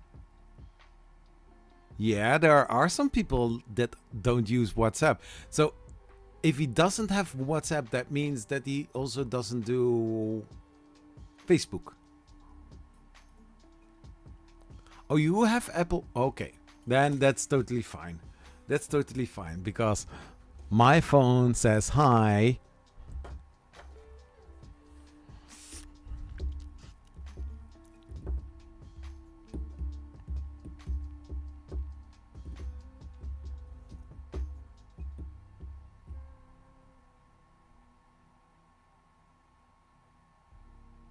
No meta here. Are you sure?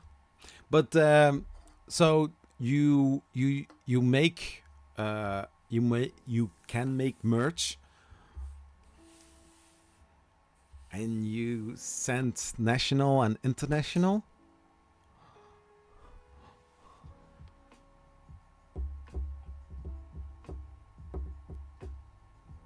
We can talk about it off stream.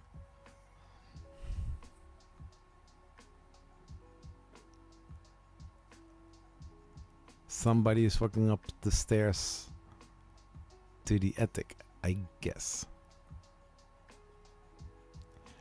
Encrypted and all. I can send pictures and files. Nice. Yeah, I need to check how we can arrange it, but we will talk about it over the phone. My girlfriend teaches me to make logos, but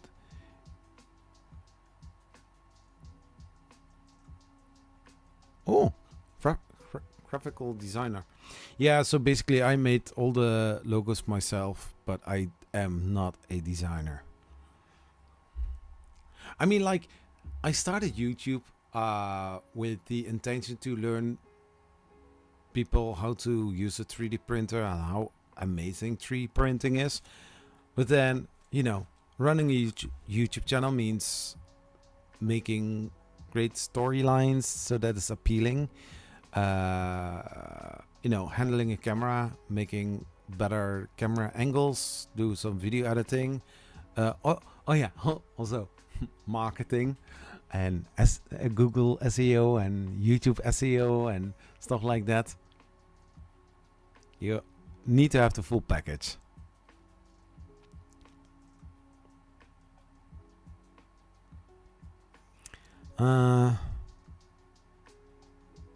Yeah.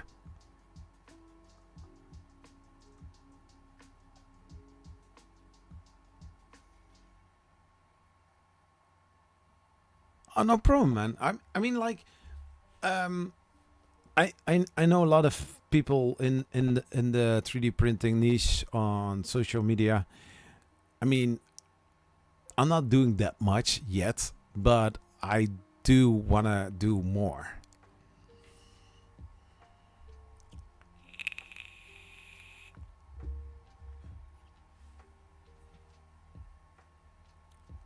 Also stickers. Oh, I can use some stickers. Because the stickers that I have are from Vistaprint. Because I needed to have business card and stickers as soon as possible. So, yeah. But we can talk about that during the phone calls or via Apple Message.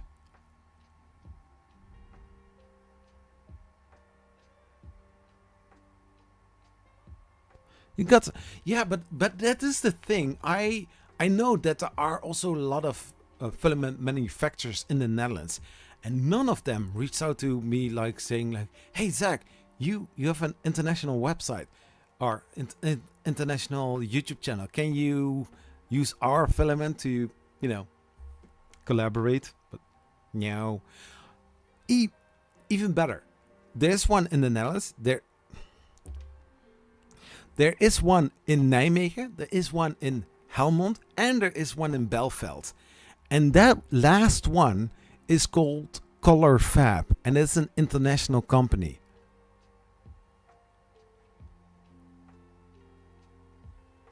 How is that one called in Kerkrade?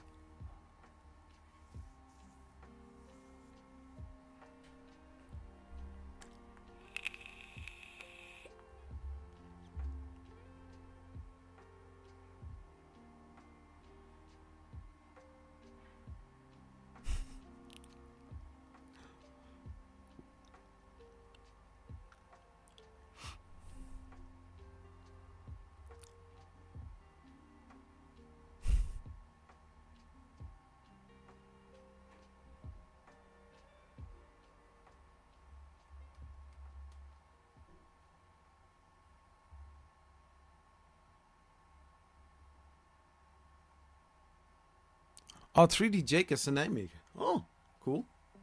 Or Form Futura is the filament brand.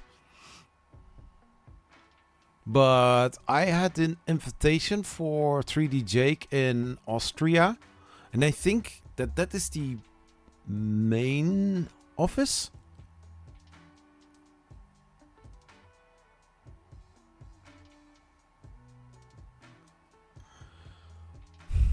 No, I know that Form Futura also make white brands, so I can make my own filament brands, or basically sell my own branded filament. But then I need to pay like a few €1,000 in order to have my own spools of filament, and then getting return on investment kind of story. I mean, I can print all the things with my filament name on there, but if nobody actually buys the filament,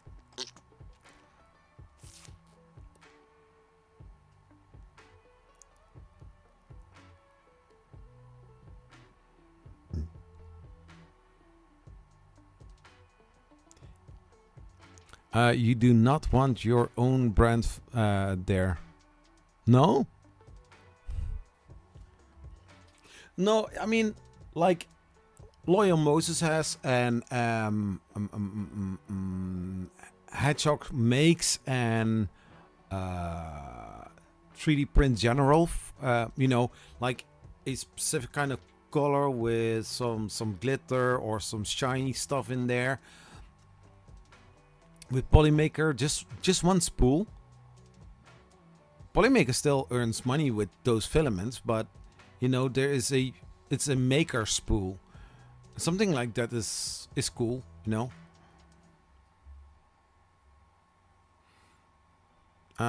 Slanted 3D, you know them? With their... Okay. I think I heard of them, but when I'm going to forum next, I see a lot of brands there, so probably I saw them there.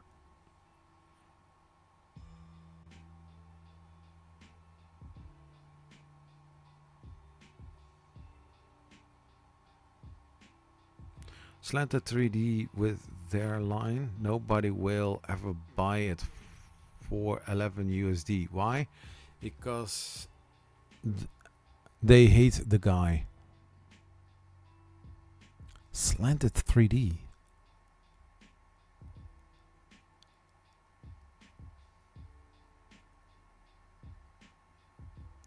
Yeah, but I mean, it's one of my ideas.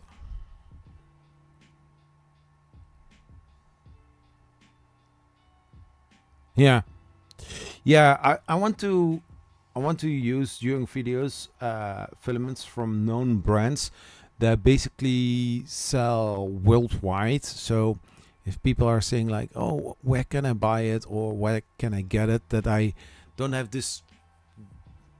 I'm sorry, I'm using Chinese, but I'm not going to say anything in Chinese. But you know, certain Chinese brands where you have a lot of letters as a filament brand name, nobody actually knows. I mean, like, yeah, you can maybe print nice with it, but then you also want to have color consistency. You want to have consistency in printing if you are using PLA or some rainbow filament PLA or some silk. You want to have some certain consistency in printing. You don't want to have you know, different kind of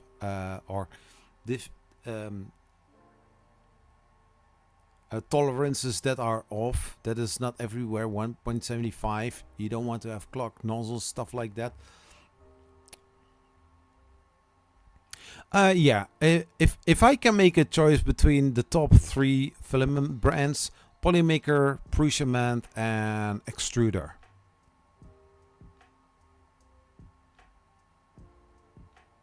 You got 4 kilograms of first batches of Filament ever? Still also in plastic? I think they are going to be worth a fortune. I mean, if you would sell it after 10 years or something like that, not that you really can print with it, but, you know, as a collector's thing.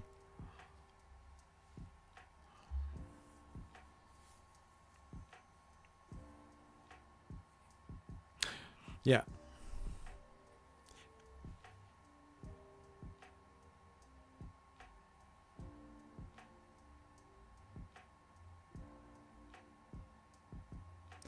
I owned at one point 10 printers, never had a clock. Yeah, oh, that's cool. That's nice. It's open spools before wrapping a spool in a bag. Oh.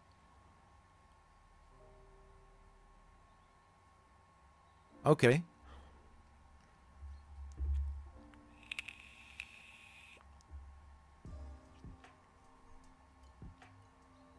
$250 kilograms wheel, big cheeses. Oh yeah, I mean 250 kilograms. That's decent. Is it 2.85 or 2.75 or just 1.75? Oh, even 3 millimeters. Oh, holy shit. I'm going to sleep and I'll see you next time. Next time, man. 2.85. Oh yeah. So the 2.85. I mean, if you there's nothing wrong with those kind of filaments, you know. If you are having a bigger 3D printer with a bigger nozzle tip, then 2.85 is great because you can. I mean, in my honest opinion and my, brain working or brain mechanics, I would say like 2.85, 3 millimeters would be great if you are having bigger printers, like a 0.8 or even 1 millimeter nozzle. Sleep well.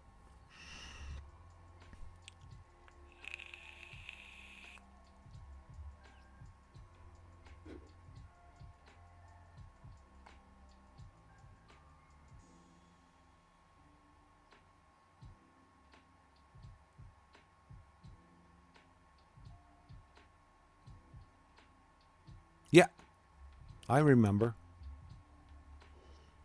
Yeah, I will be seeing Joseph Prussia. I think in. I really hope that he would be at Remerve, but I mean the rest of the crew I will see anyways. Hey, Justin, do something.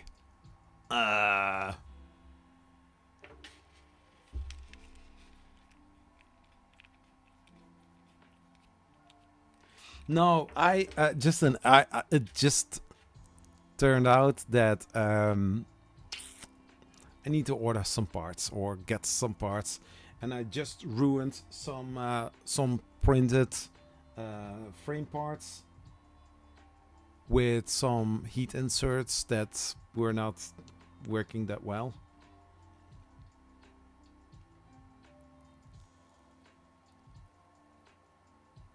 Maybe we have a gift for him you can deliver? Not a glitter bomb. No. But I mean, the thing is, I want to travel as light as possible, so I don't know what you want me to bring to him. But I'm also not sure if he is there. Because we also have the thing called, like, printed. I still want to see if I can get in there, because Remerve was expensive at that point when I go to print it, because I didn't take the opportunity to beg for a sponsor for Remerve, but I printed to get the ticket for the 2 days. It's like 200 euros, and I don't have an hotel. I need to travel with the train back on Wednesday.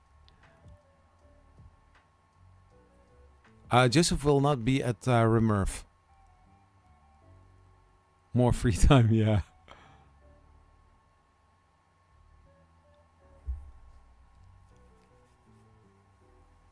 No, I know that several of the crew of Prussia will be there. I think, Justin? All you wanted to was it?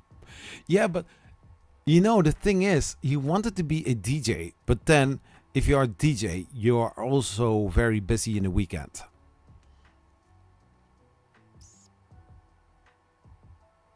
When do you get into town, Zach? That would be Thursday evening. Yeah, but I mean, he wanted to talk with me during Forum Next, but he was rushing really, because he had his jacket on and also his backpack. And I asked him, "Oh, Joe, I wanted to ask you about the new Prusa Core 1." But then he said, like, "Yeah, I see that you are in a hurry. We will talk about this some other time, Now, I ordered a Prusa Core 1 kit. It's going to be shipped end of June. Maybe I can arrange something with the Prusa crew and maybe go there. I don't know how I will get there. I can drive by car, but then also a lot of miles on my no. That would no. Great. There will be a pre-event hangout dinner. Message me somewhere. Yeah. Hey, I do have another questions. Question. Do you have in Loveland a shop where they sell vapes? Because for this one, I want to have a different kind of vaporizer, because this one is not the one that's supposed to go on here, but here in the Netherlands it's basically, I don't want to say dead, but they want to avoid youth buying vapes. I ordered an MK4 to Core 1 upgrade day 1. Huh.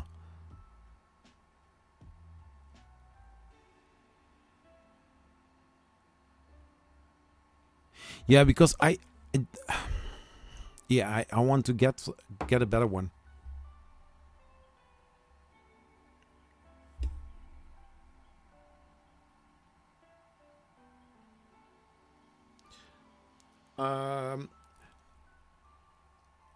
I will not be there in time.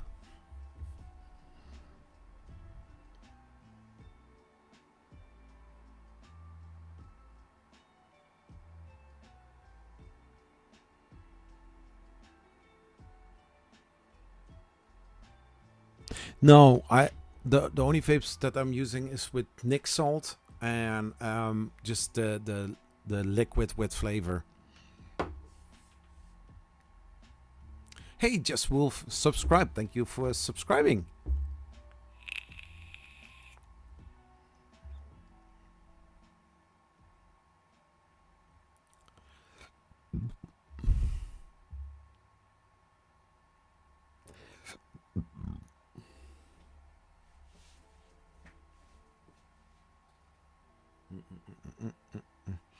Yeah.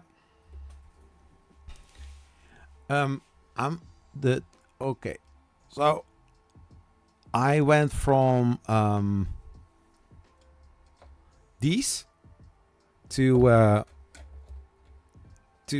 this one, and it's basically a semi mod box.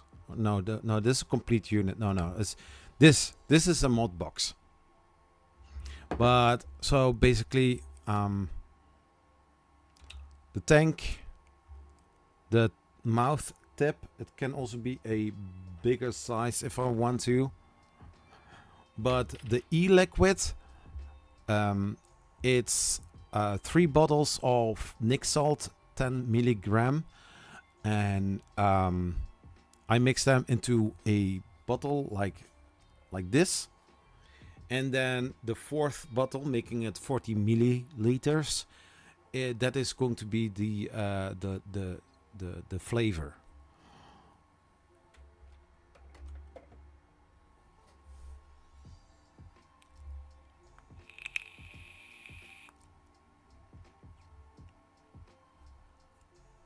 Weeks. I'm looking so much forward.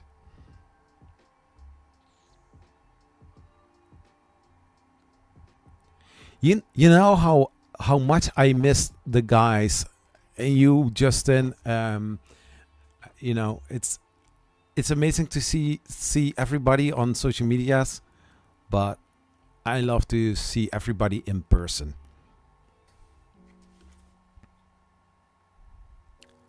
Is there one that can do solids? Like, in which kind of sense? The thing is, you can make your own e-liquids, but there are several things that you need, and then you need to let it lay for 2-3 weeks in order to get everything mixed.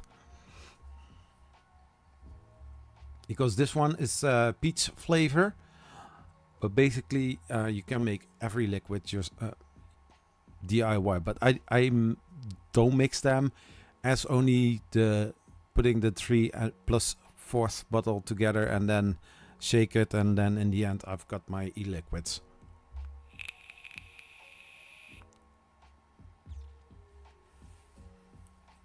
Love you, man. Have a nice evening, Justin.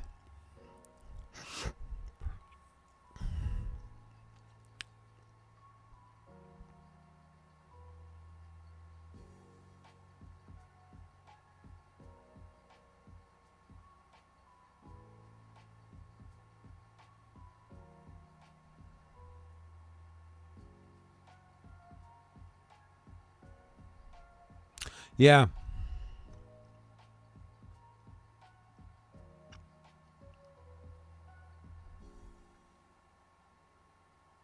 Yeah, I mean, like these kind of vapes, I do really like, and I got this one from Tunkai, but there was not no tank on top of it.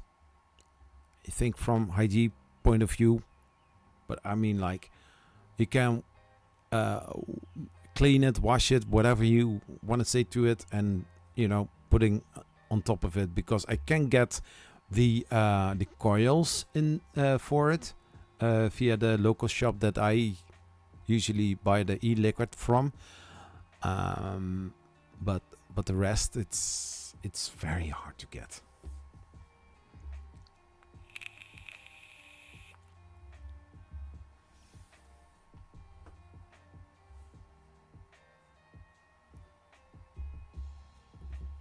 Yeah, and I also got this one.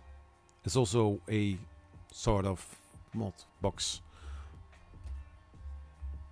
but I cannot get everything. I need to find a way to get it, because I found one shop in England, in UK, but then paying with Visa card, which I don't have. So yeah.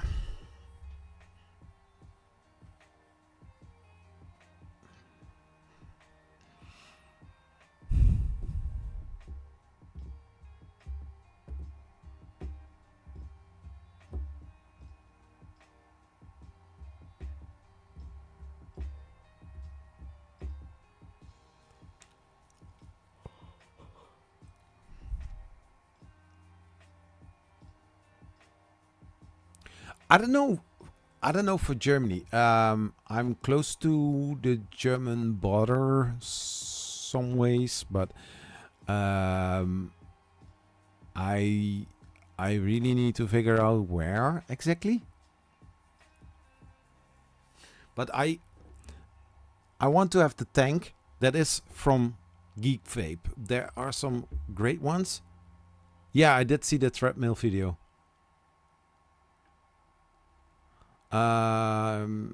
No, not because of you, but I don't want to do. I'm good to do that. Yeah, I mean, like, most of the times the videos that I make, I want to. I don't know. I do have big ideas.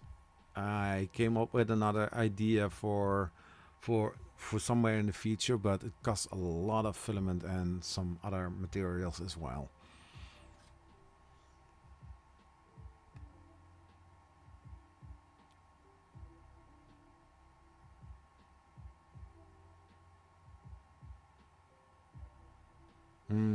You wanted to print beams for garden shed. Yeah. No, I didn't forget, but I do have a belt printer where I basically can print them on, but I just want to make it out of wood and OSB panels.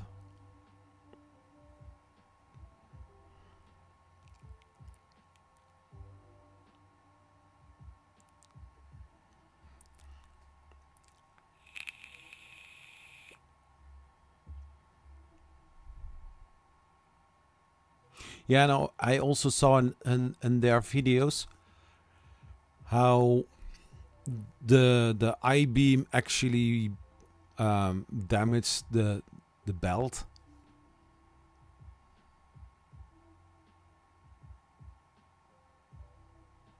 Yeah, so basically pouring a foundation out of concrete, like a till 10 centimeters above the ground, and then using some wood in order to make the whole frame, and then build the whole thing up.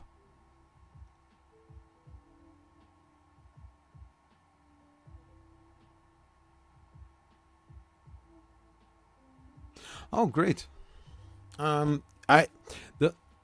The only thing that I now can think about is the merch, and I also want to pay for it if you know, if I want to ship out some merch as well,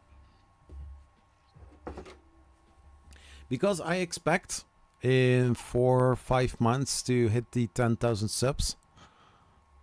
Maybe sooner. That would be nice.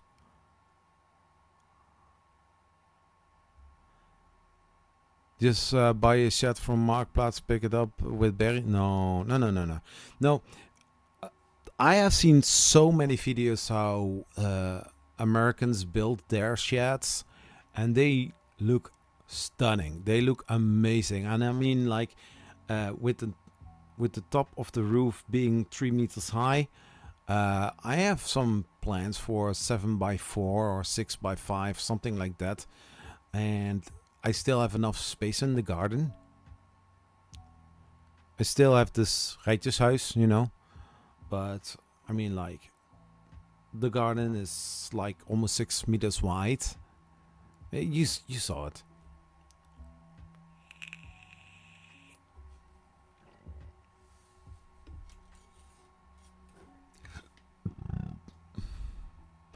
So I'm going to end the live stream within a few minutes. Do you get a permit in an NL for that to build? It's in the garden. I can do in the garden whatever I want. I mean, if I can use the 7x4.5 beams that I use here in the attic. I can look for some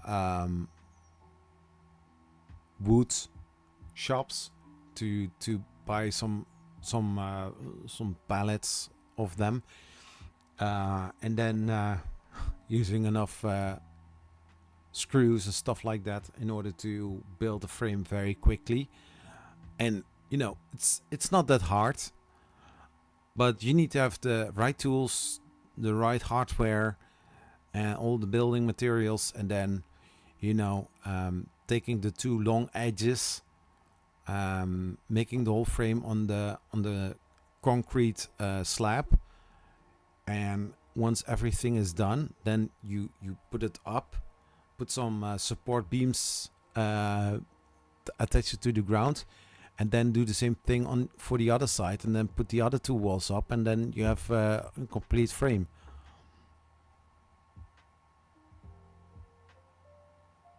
Wait, roll for spool before you go.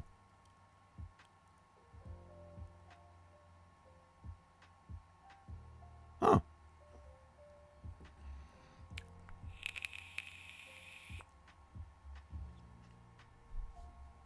Yeah, I mean, like, I saw how quick something like that can be built, you know, and also putting the OSB panels on top of them, while having the whole frame laying flat on the concrete slab, and then, you know, making sure that everything is well aligned, stick together, enough screws in there so that everything will keep on its place, and then putting it up, making the holes for the windows and the door. I mean, I have seen so many videos how quickly that can be built. But you need to have a few days that the weather is dry and sunny, if possible.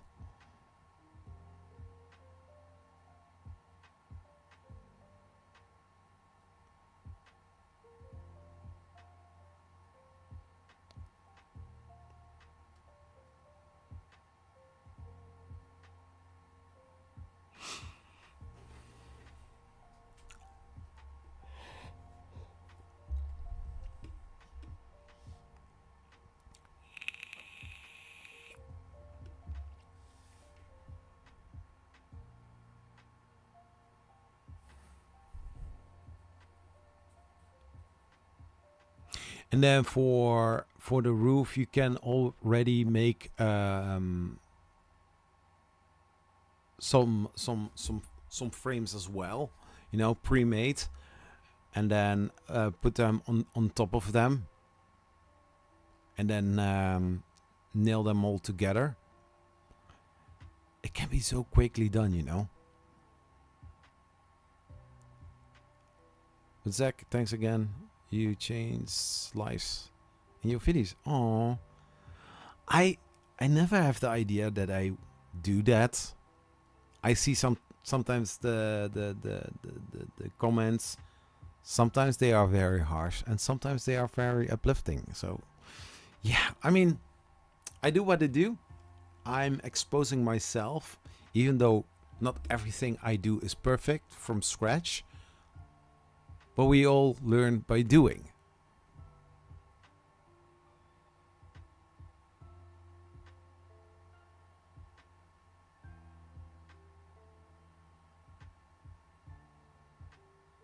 Okay, cool.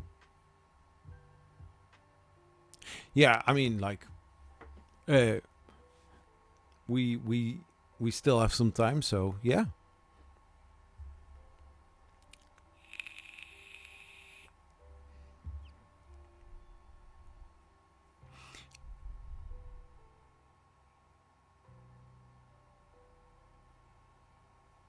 Yeah.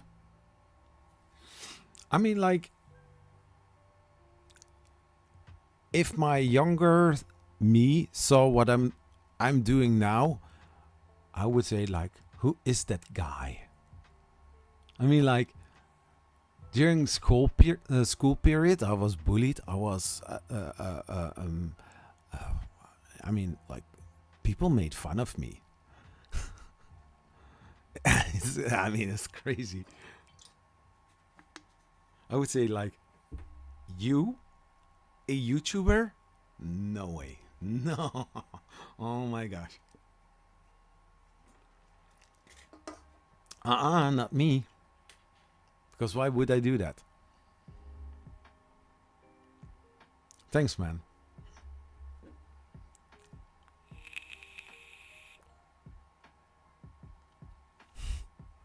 The effort you do is pure exposure. Yeah, I have several characters in mind. So there will be more ads, different scenarios, different kind of scripts. Not really script, but scripts inside of my head.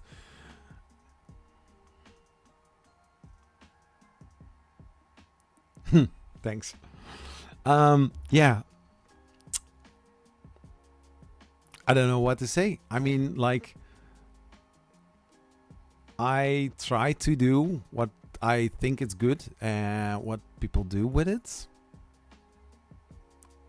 I'll see somewhere in the comments, in the likes, in the personal meetings.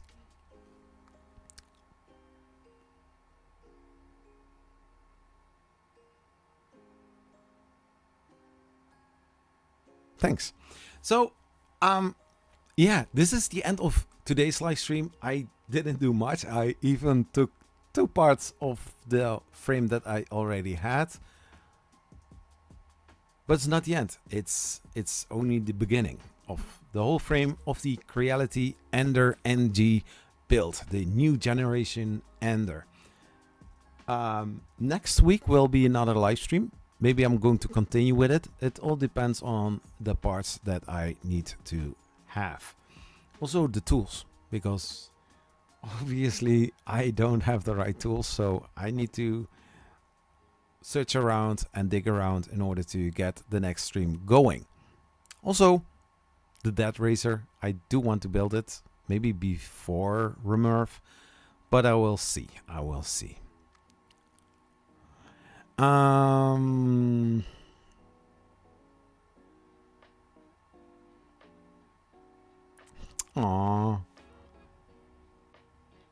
Thanks, man. So, everybody, thanks so much for watching, and I will see you in the next stream. Peace. Bye-bye. So when it comes to 3D printing, I always like to use Polymaker and especially their new Panchroma filaments. They are amazing, and I still don't understand why not more people are using Panchroma from Polymaker. It's the best filament, having also a lot of colors. Look at how beautiful that looks like. My gosh, I know, Zach, I don't know where he is, he just left.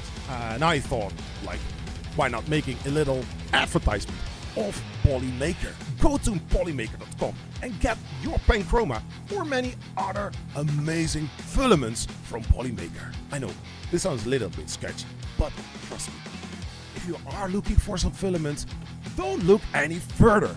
Just head out to polymaker.com or maybe Panchroma. Oh, let's head over to that. Let's copy one of your amazing schools and say hi from Polyfilm.